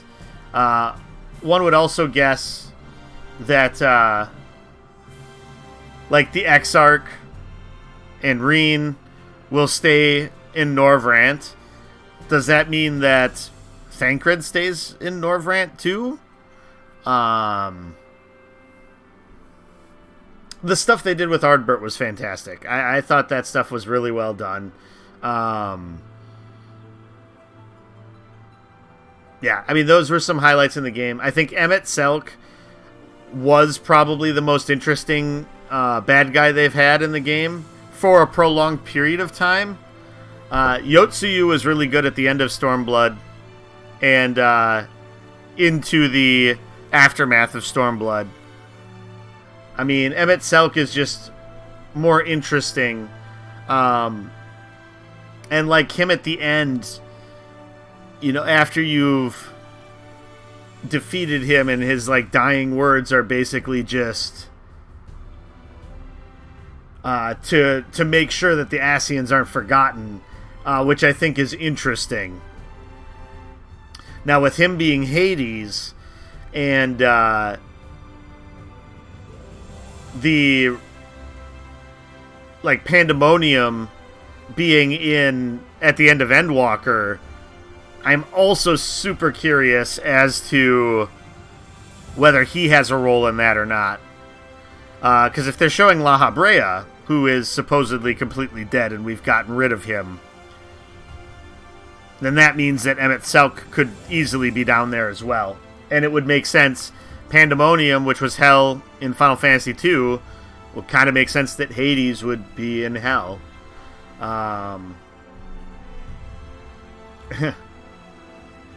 So that must be from the big guy's role quest, so the tank role quest.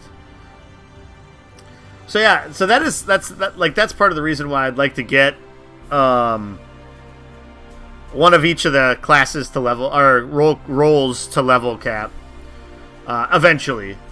Definitely not going to happen now, because that would be really cool to be able to go through each of those role quests and kind of get everything that happens with that.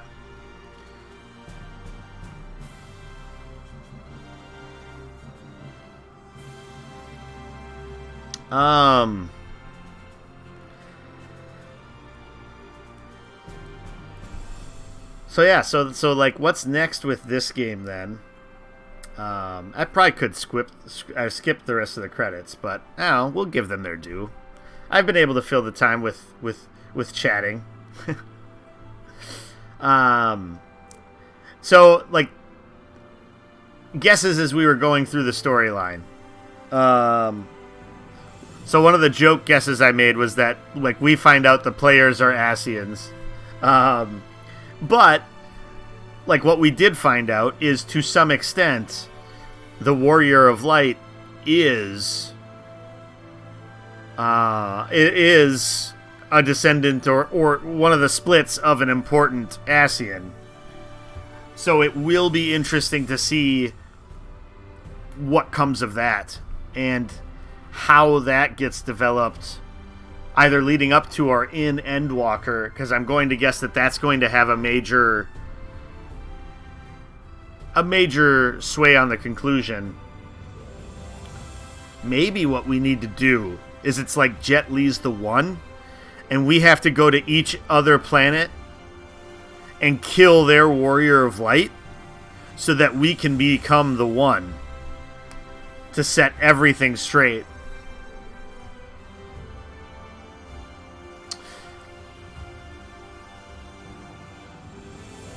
I am also really curious.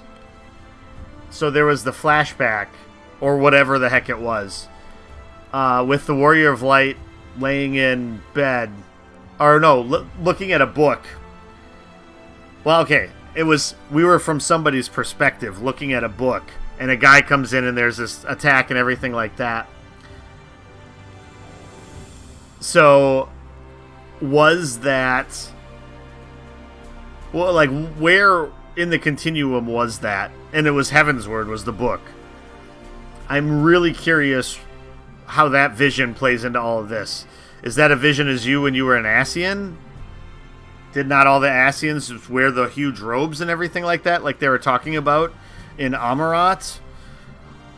I suppose maybe you were on the other end of the planet where things were going to hell in a handbasket, while Amarat was trying to decide what to do. It's possible that could have been the case too. But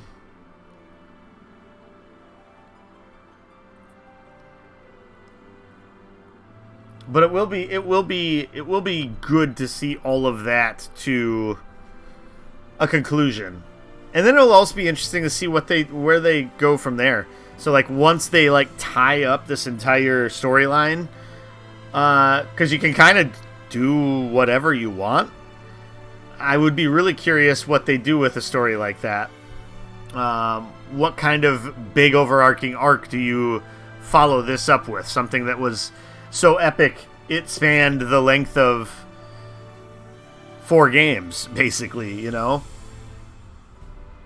I'm just talking about what the vision was. So there's the vision where you're sitting and looking at a book and you close it and it's Heaven's Word, and then a guy comes in talking about how all this bad stuff's happening. Trying to figure out what that all meant. If that was like... Because obviously we were the split up portion. The Warrior of Light was a split up portion of an Ascian of some repute. Because Emet-Selch saw the image and was like, oh, look at that. And so then... And then also, whatever the long-named guy was when we were waiting to get into the capital, basically told us also that he saw Ardbert and that we were two pieces of the same person. So it will be interesting to see how that all comes together. Basically, my tinfoil idea was we have to go to every other planet and kill the Warrior of Light there so that we could become more stronger. Reunite. We'll rejoin in one. Give us the option. Let us go full Ascian. Emet-Selch had it right, you know? Now that he's gone, I have Stockholm Syndrome.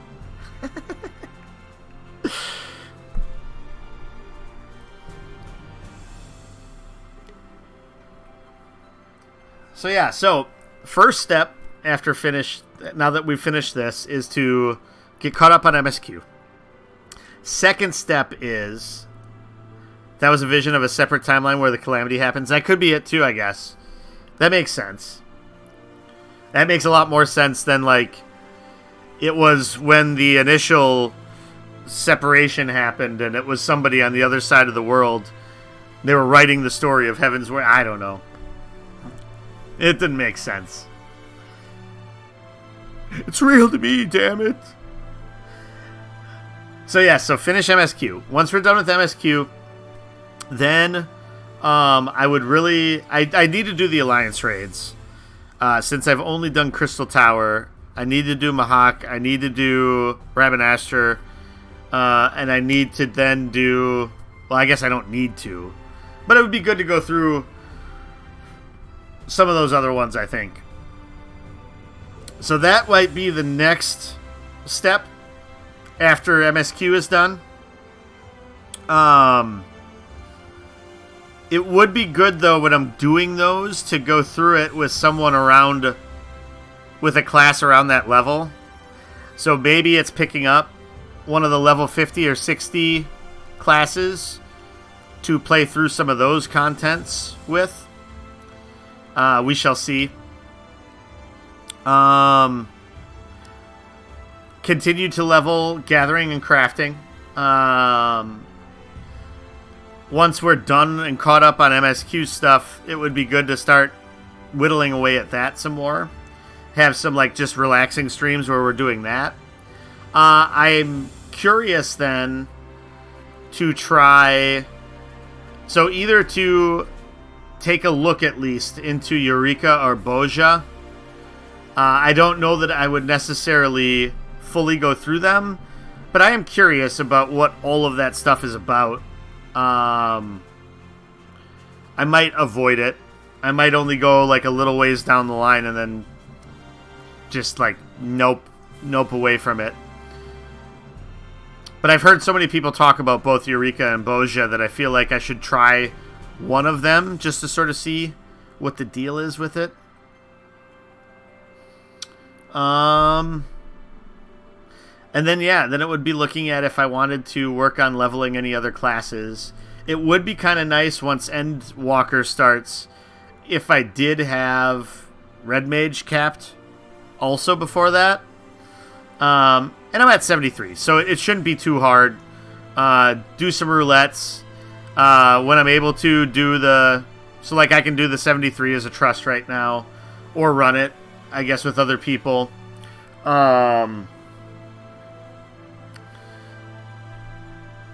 there is a part of me that really wants to start a class from 1 and see how quickly I can get it to level cap. There's ways that you can speed that up. And so I might do that with a class. The question being, which class do I do that with? Or instead of doing that, do I just jump onto my level 25 Gladiator and push that through to the level cap? Because then that will get a tank up to higher level, as well as then have that for maybe going through some of the Alliance Raid stuff. So I don't know if I'm good enough to be a tank in an Alliance Raid.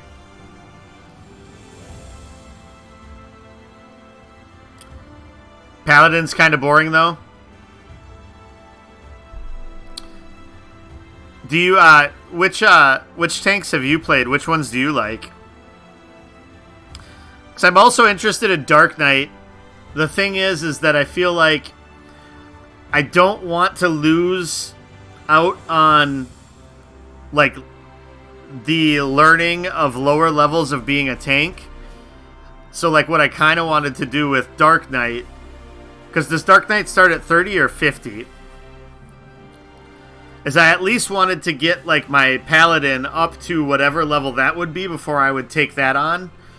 Just so that I have that experience of tanking 30. Okay, so I'm close. So I could get Paladin to 30 and then mess with that a little bit. Mess with Dark Knight, see which one I like more. I've always kind of had a hankering to mess around with Machinist, but I already have Bard, so...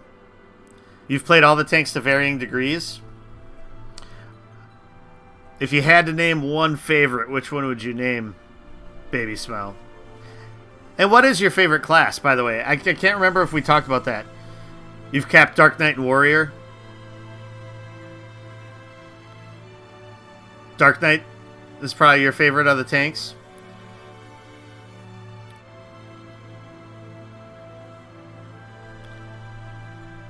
Is Dark Knight your favorite class overall, out of all of them?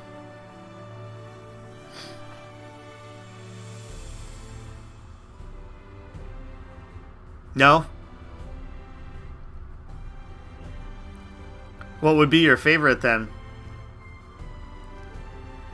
I would actually say, like, I enjoy Dragoon and stuff like that. Even though I don't know if it's good for my health, I seriously think White Mage is some of the most fun I've had in the game. It gets hectic as hell. I don't know if in some of these higher level things I would be able to hang. But I did really enjoy White Mage and healing.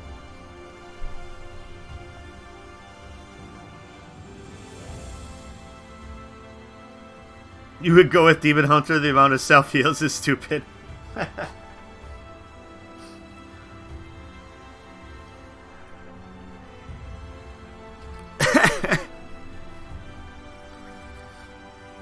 Bard is kind of meh. Though it's only in the mid-30s, so I haven't gotten super deep into it yet. I'm not sure that I fully understand it now that it's changed from Archer to Bard, exactly when to do the different songs. You're not sure if you have a favorite? That's fine. It's hard to pick a favorite, kid.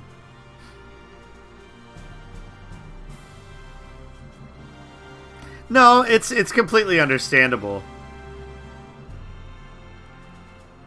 Do you have an absolute least favorite? That might be easier to say. You've tried it multiple times, you just can't get into it.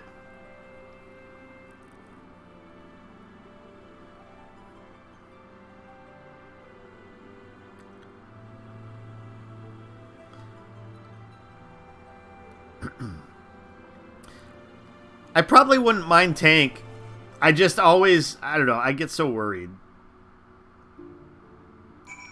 I always get worried with tank for some reason that I'm not going to do it right. I'm not going to keep aggro.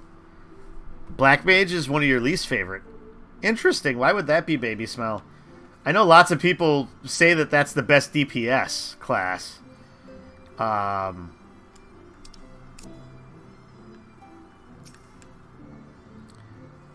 knew the Knights Blessed were among the revealers, but the Crystarium was so crowded. Revelers, there we go. I thought it safe to speak my true name. Poor Runar and his ilk were gripped with panic. As you may recall, 'tis customary not to reveal one's true name outside of family and ceremony. Yet when I hurried to explain that all present were like family, I was greeted with an outpouring of tears. An emotional people, the Blessed. Best DPS because it does a lot of damage, but not because it's fun to play. Yeah, because I hear some of the difficulty with it, especially in some of the dungeons that have a lot of AoEs, is that because you kind of have to be stationary to cast your stuff, it's really hard to cast things. It would seem I don't know my own limits. I had thought to push on till dawn, but my body had other plans. Still, I did enjoy the carousing while it lasted. Even I need to forget my cares every now and then. What I don't need is to wake up to Alphinaud smirking at my bedside. He said my face was a rare sight while I slept. Gods, I hope I wasn't drooling. It would seem that the city celebrated long into the night. Not that I would know. As embarrassing as it is to admit, I woke to find myself in the infirmary, having apparently collapsed from exhaustion. My aching pride was somewhat soothed by the sight of Alice asleep in the bed next to mine. She must have been just as weary. Long has it been since I've seen her face so peaceful in repose. Ah, 'twas a rare, tranquil morning, made unforgettable by the sight of those clear blue skies. The ending to this tale hath been a joyous one indeed. Myriad were the lessons learned, yet there is one of particular import. 'Tis imperative that I master magics to grant my feet purchase upon the water, or else allow me to part the sea at will. I must needs visit Bismarck in due course, and scrub his teeth in thanks. Mayhap the airy arts of a fairy whale might be imparted to mortal men. We shall see. We shall see.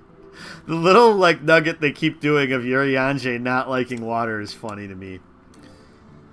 People came from malms around to join the festivities, but most seem to have stumbled home by now. Even so, I dare say Norvrant will echo to the sound of clinking mugs for some while yet. I thought to indulge in a little revelry myself last night, until Urianger began to list all the names of my drunken conquests. I ended up drinking water. Water! Oh, Callista, are you well? No ill after effects? To my eyes, you seem completely healed. It really is a miracle.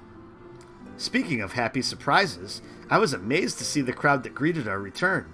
I hadn't realized just how many people we'd met along the way. And did you see their smiles? Right then and there, I vowed to do whatever I could to keep that joy from fading. Alright, Exarch. Ah!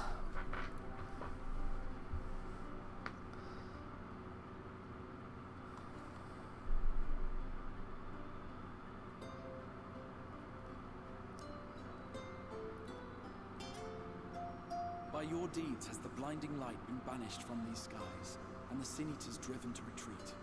Although our many hurts will be years in the mending, I have faith that this world and her people will one day be whole once more. With no rejoining in prospect, the Source need no longer fear the coming of an 8th umbral calamity. Well, because of this anyway.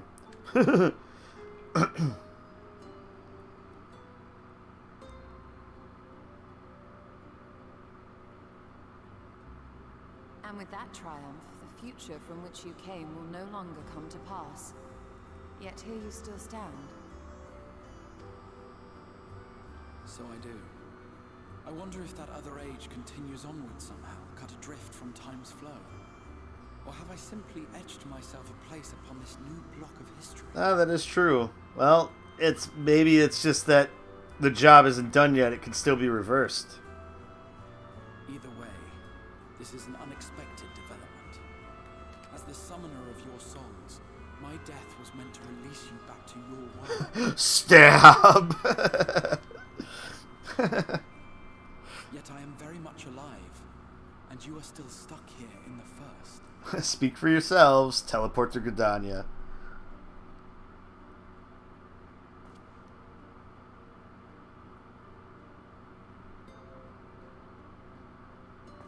I believe I speak for us all when I say that we are happy to postpone our return if it means your life is spared. We will seek out another route.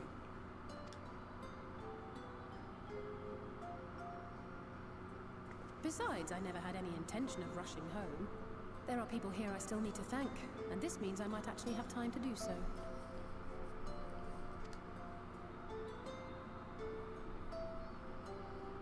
Yet we dare not neglect our comrades in the source. Mistress Tataru, to name one, will be most anxious to know how things stand with us. So, you'll just have to make the journey alone for the moment. Be sure and give a full report to our fellow scions, will you? Oh, and we'd also appreciate any news you can bring us from back home. So I'm your Then I see no reason to delay. messenger of light. I imagine we each have matters demanding our attention, so let this be a farewell for us all.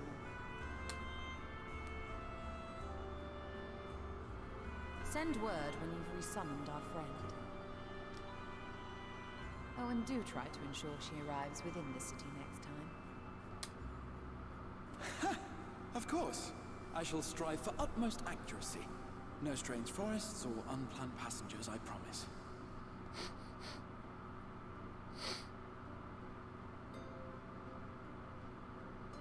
Ha ha ha ha ha.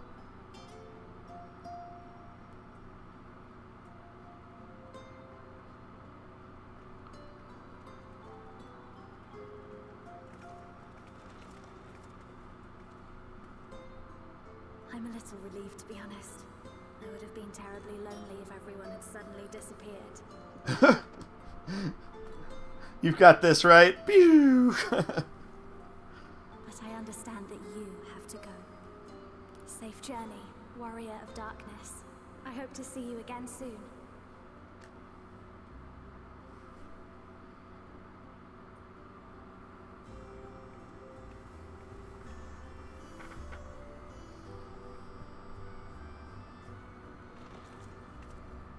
Just a moment while I attune the portal.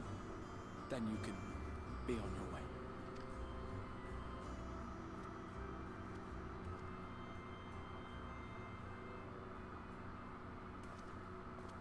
When I was a boy, many long years ago, I yearned to stand tall as the heroes of Eld. But like a fool seeking to pluck the stars from the heavens, my every attempt to reprise their deeds fell short. Yeah, exactly. Then one day, an all but forgotten dream from my youth stood before me in the flesh. That's actually not necessary. I could pay 999 gil it takes to turn to Eorzea. Or just do the Return to New Gridania for free, you know?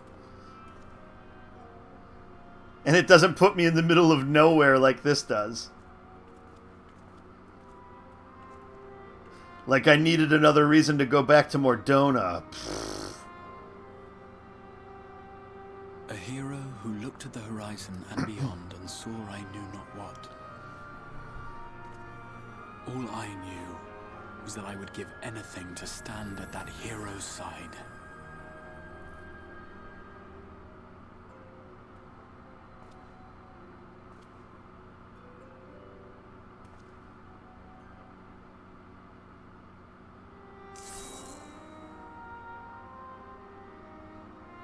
Would that it was so easy. The glory of the heavens was ever beyond the grasp of those who never thought to reach for it. But if I have gained anything from all of this, it is the courage to stretch out my hand.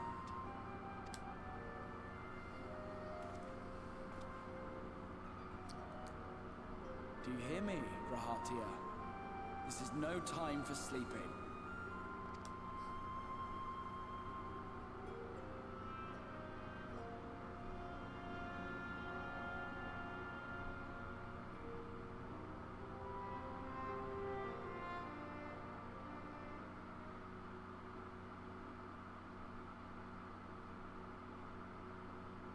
Meanwhile, in the Imperial Palace in the Source. Back to this. Did Xenos get his groove back? Oh, Gaius's infiltration here.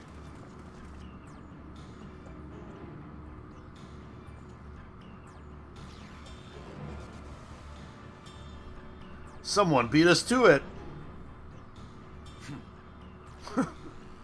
Well stated.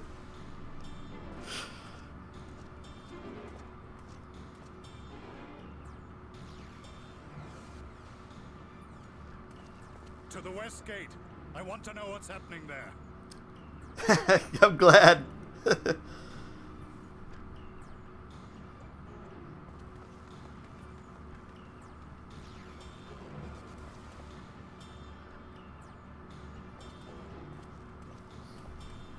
Same as the others, struck down with a single blow. An unfortunate day to draw guard duty.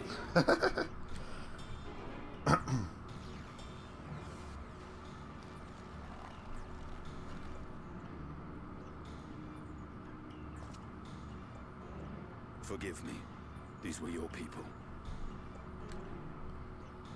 We took advantage of this slaughter to slip into the palace. It is not for me to grieve them. So why is it some of the people from the Empire, like they're like jewels or whatever they're called, look like they hurt? Like this one looks like it's like sliced into his skin. And then like you have like the other ones that just look like they're like super glued on. Did he get those cakes off his back?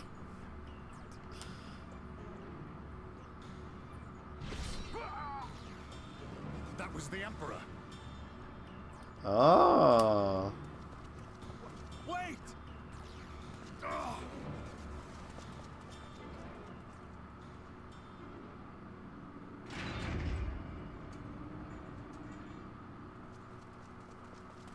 Uranians!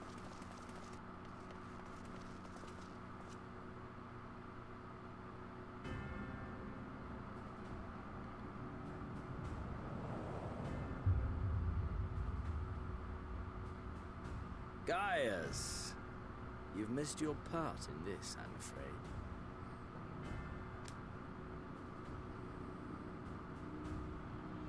Ethnic Garleans have a third eye. Identify yourself, demon!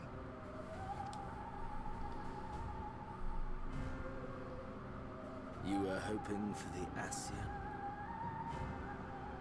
The Craven shed this skin and fled, rather than face me.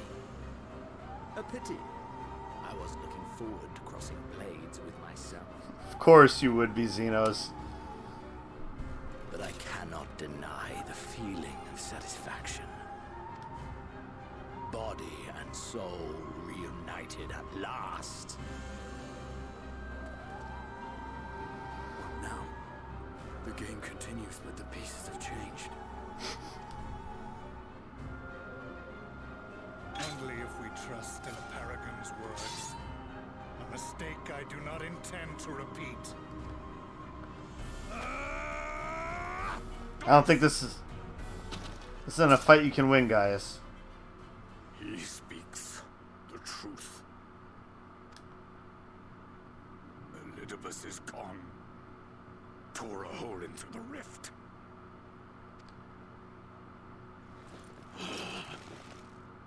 Xenos, my foolish, greedy son.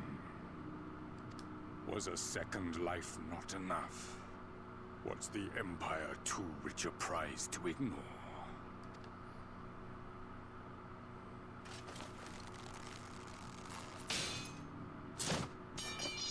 True freedom for our nation, our people, will never be won by a spoiled princeling. The burden of this throne is beyond you. Is it just you, or does Varys look like he got less polygons than everyone else? Yeah, it's the same amount of polygons, but because he's so much bigger. And they really wanted to make Xenos a pretty boy, so they really put extra polygons into there. But yeah, there is something that's just off about him. 'Tis you, father, who have struggled with this burden. Simply holding the Empire together has occupied your limited faculties. But you may take comfort in knowing that I have no intention of pursuing your tedious agenda. Nor am I interested in ruling over the Empire's lands. I came only to remove that which ruins my sport. I will not have my prey stolen by your petty wars and cowardly weapons.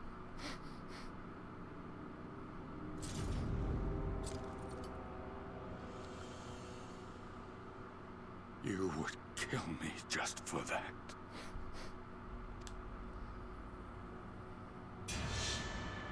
I need no other reason. Any and all who interfere with my hunt will not do so twice! That was like Street Fighter sound effect. Like when someone gets hit at the end of a battle and they lose. The Asians speak of Zodiac, an Eidolon. Even the will of this star is but a construct of our own making. We shall gorge upon their strength, and then, my friend, our contest shall begin anew. Xenos!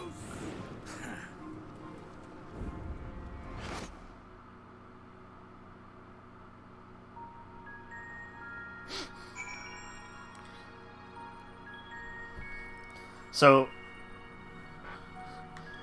who wants the Warrior of Light more? The Exarch or Xenos? Yeah, you would kill me just for that? Are you really that one-dimensional, Xenos?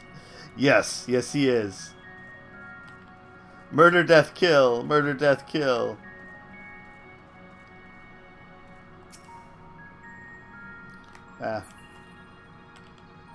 We can just travel the Revenant's Toll instead of trying to walk this whole way. It's just an evil Goku.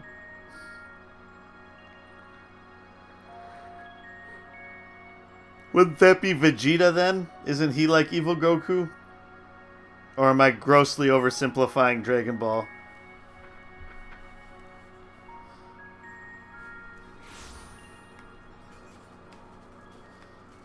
Bum, bum, bum, bum, bum.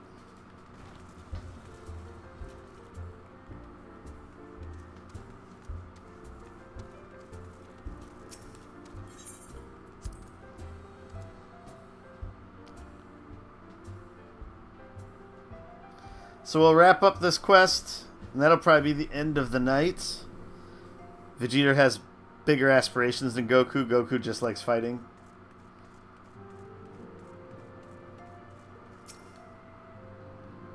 Arnvald has taken the lead in our efforts to contain the primals.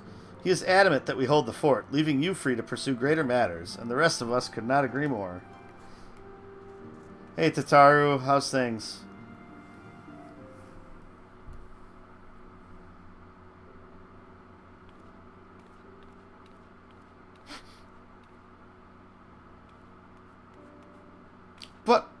But, Callista, is it really you? But how? When? We didn't think you'd be back for ages. Time moves in mysterious ways. Would you rather I went again? Right, so it does. The reports you had delivered by that excitable little pixie said as much.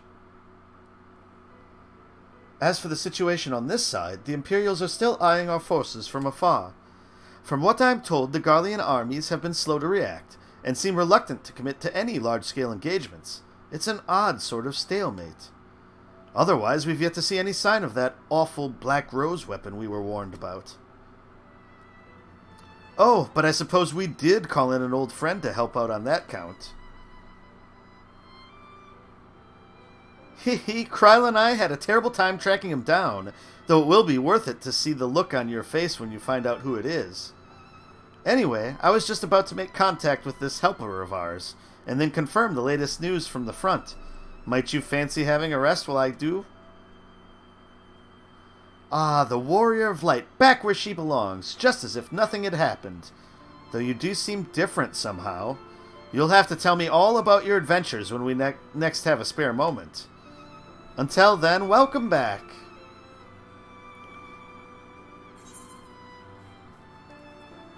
Wind up Grahatia and an orchestration roll.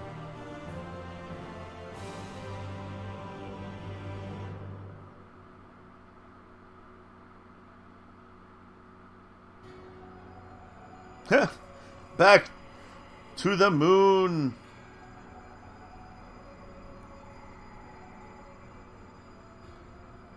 Oblivion has claimed him.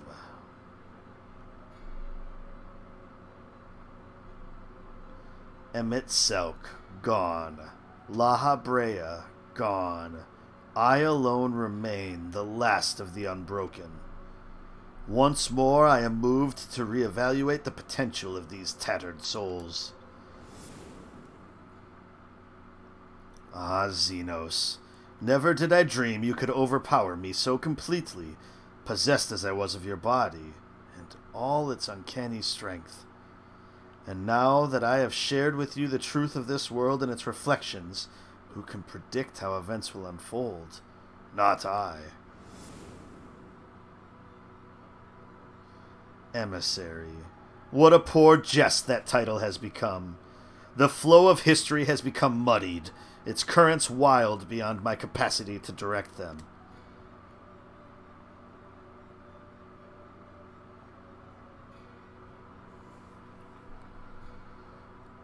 You have wrested the advantage, Hydaelyn. The thieving hands of your disciples tighten their grip on our star. The origins of the world remain hidden and its inhabitants ignorant of their broken existence, just as you and your creators desired. They celebrate the gift of imperfect life, uncaring, unknown as we weaken and fade.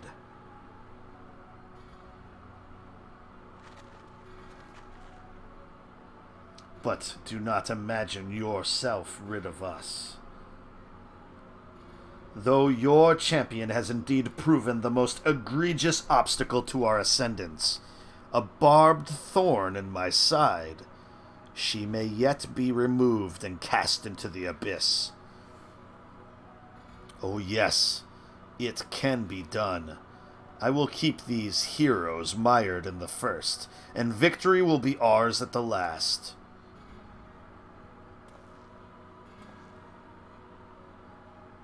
Warriors of darkness now, are they? Then their fate is decided. They shall meet the same end as those who came before, death at the hands of warriors of light.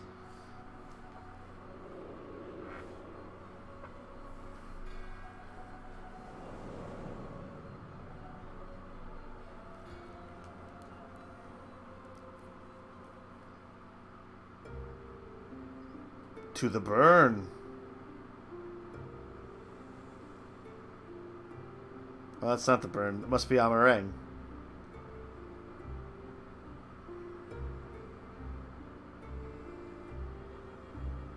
It seems you were right. Yes, there is something out there.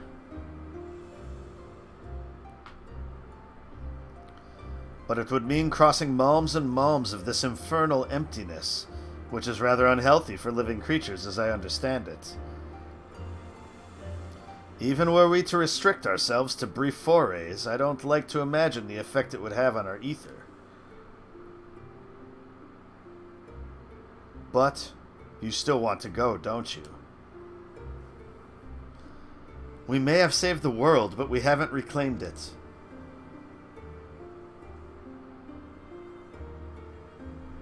Ah, when you put it that way.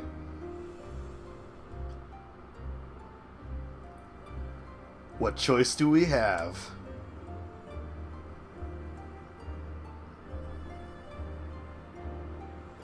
Well, of course I'm going with you. That's what family is for, isn't it? Come, let's head back and prepare for this mad journey of yours. Thank you, Thancred.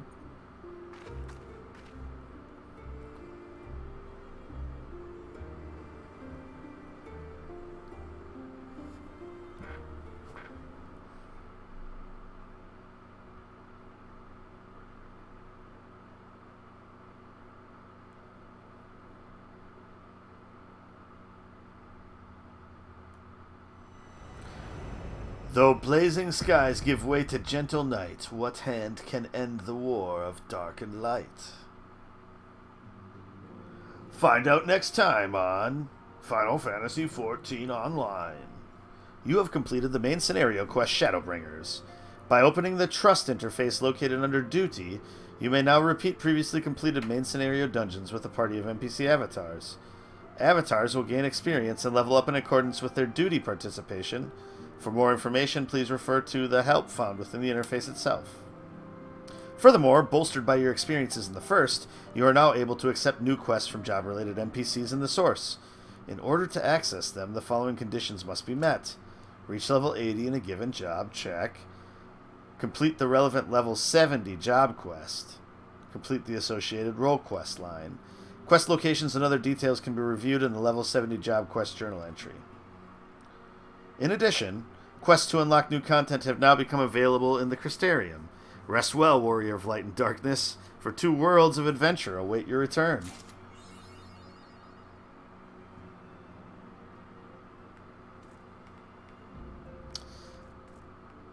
Alright. Our war of subterfuge is moving along well enough, but we often find ourselves wanting for Thancred and Elfino's expertise. Wish they'd hurry up and get their arses back over here. Welcome back, Callista. How do the Archons fare over on the first? When next you see them, you may inform them that their bodies are as well as can be. Well, hopefully, like, they're moving their joints every few hours, so that there isn't any, like, what is that called? Atrophy? Last thing we need is muscle atrophy.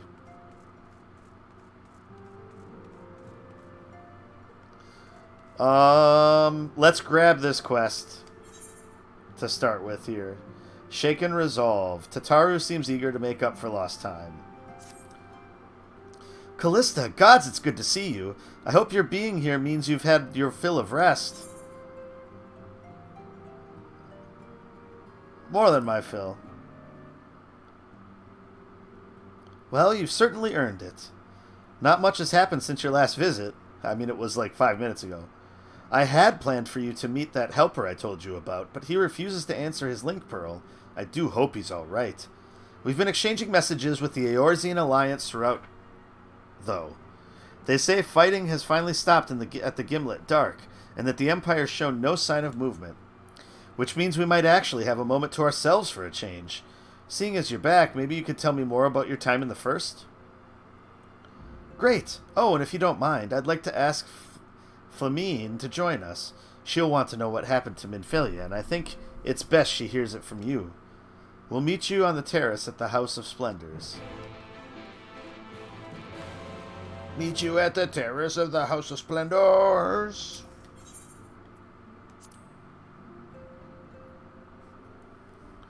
Alright, yeah, I was wondering if that was going to send us, like, to a different part of the world. And then that would be a good place to start. But now at least we'll have it on the map and in the quest log for next time.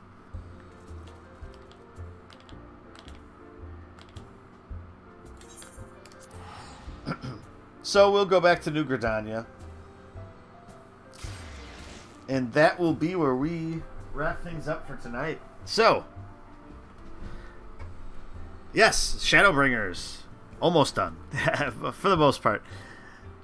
5.0 done. Off to 5.1 through 4 and 5. And then we'll go from there. So,